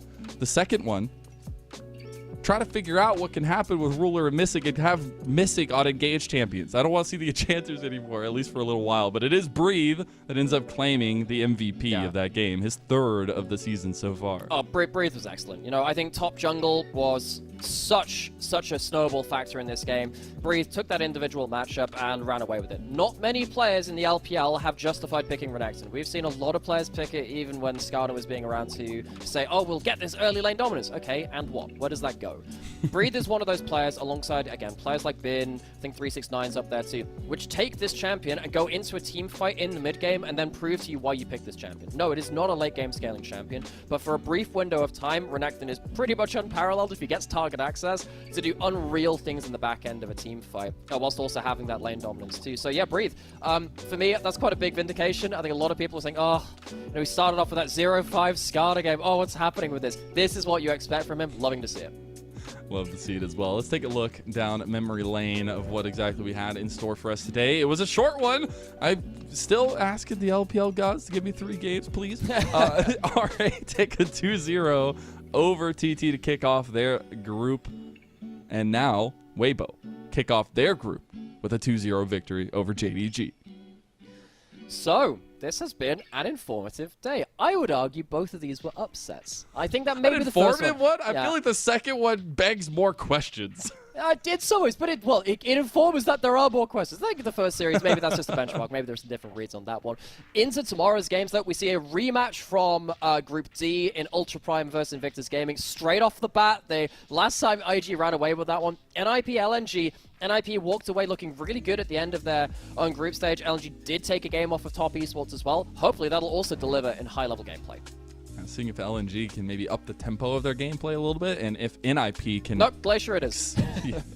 accentuate their picks, because I think that's still been the name of the game for NIP so far. Their drafting has been really, really interesting. But that is it for our kickoff, at least our first cast of the Rumble stage. It was a lot of fun. It's kind of not exactly as expected, but the fun I expected when we get to see this single round robin here. Now, Mara, before we go off into the night, do you have any thoughts? I love the fact that our games are closer. I was a little bit wondering about how this would work out, but the fact that we see teams which are on a similar level to each other means that we get more LPL bangers in the way that only really the LPL can deliver. So bring it on. More of this, please. Bring it on, he says. I'm here for it. Well, we'll be right back for more LPL tomorrow, so you won't have to wait too long, and we'll see you there. We'll see you on Summoner's Rift.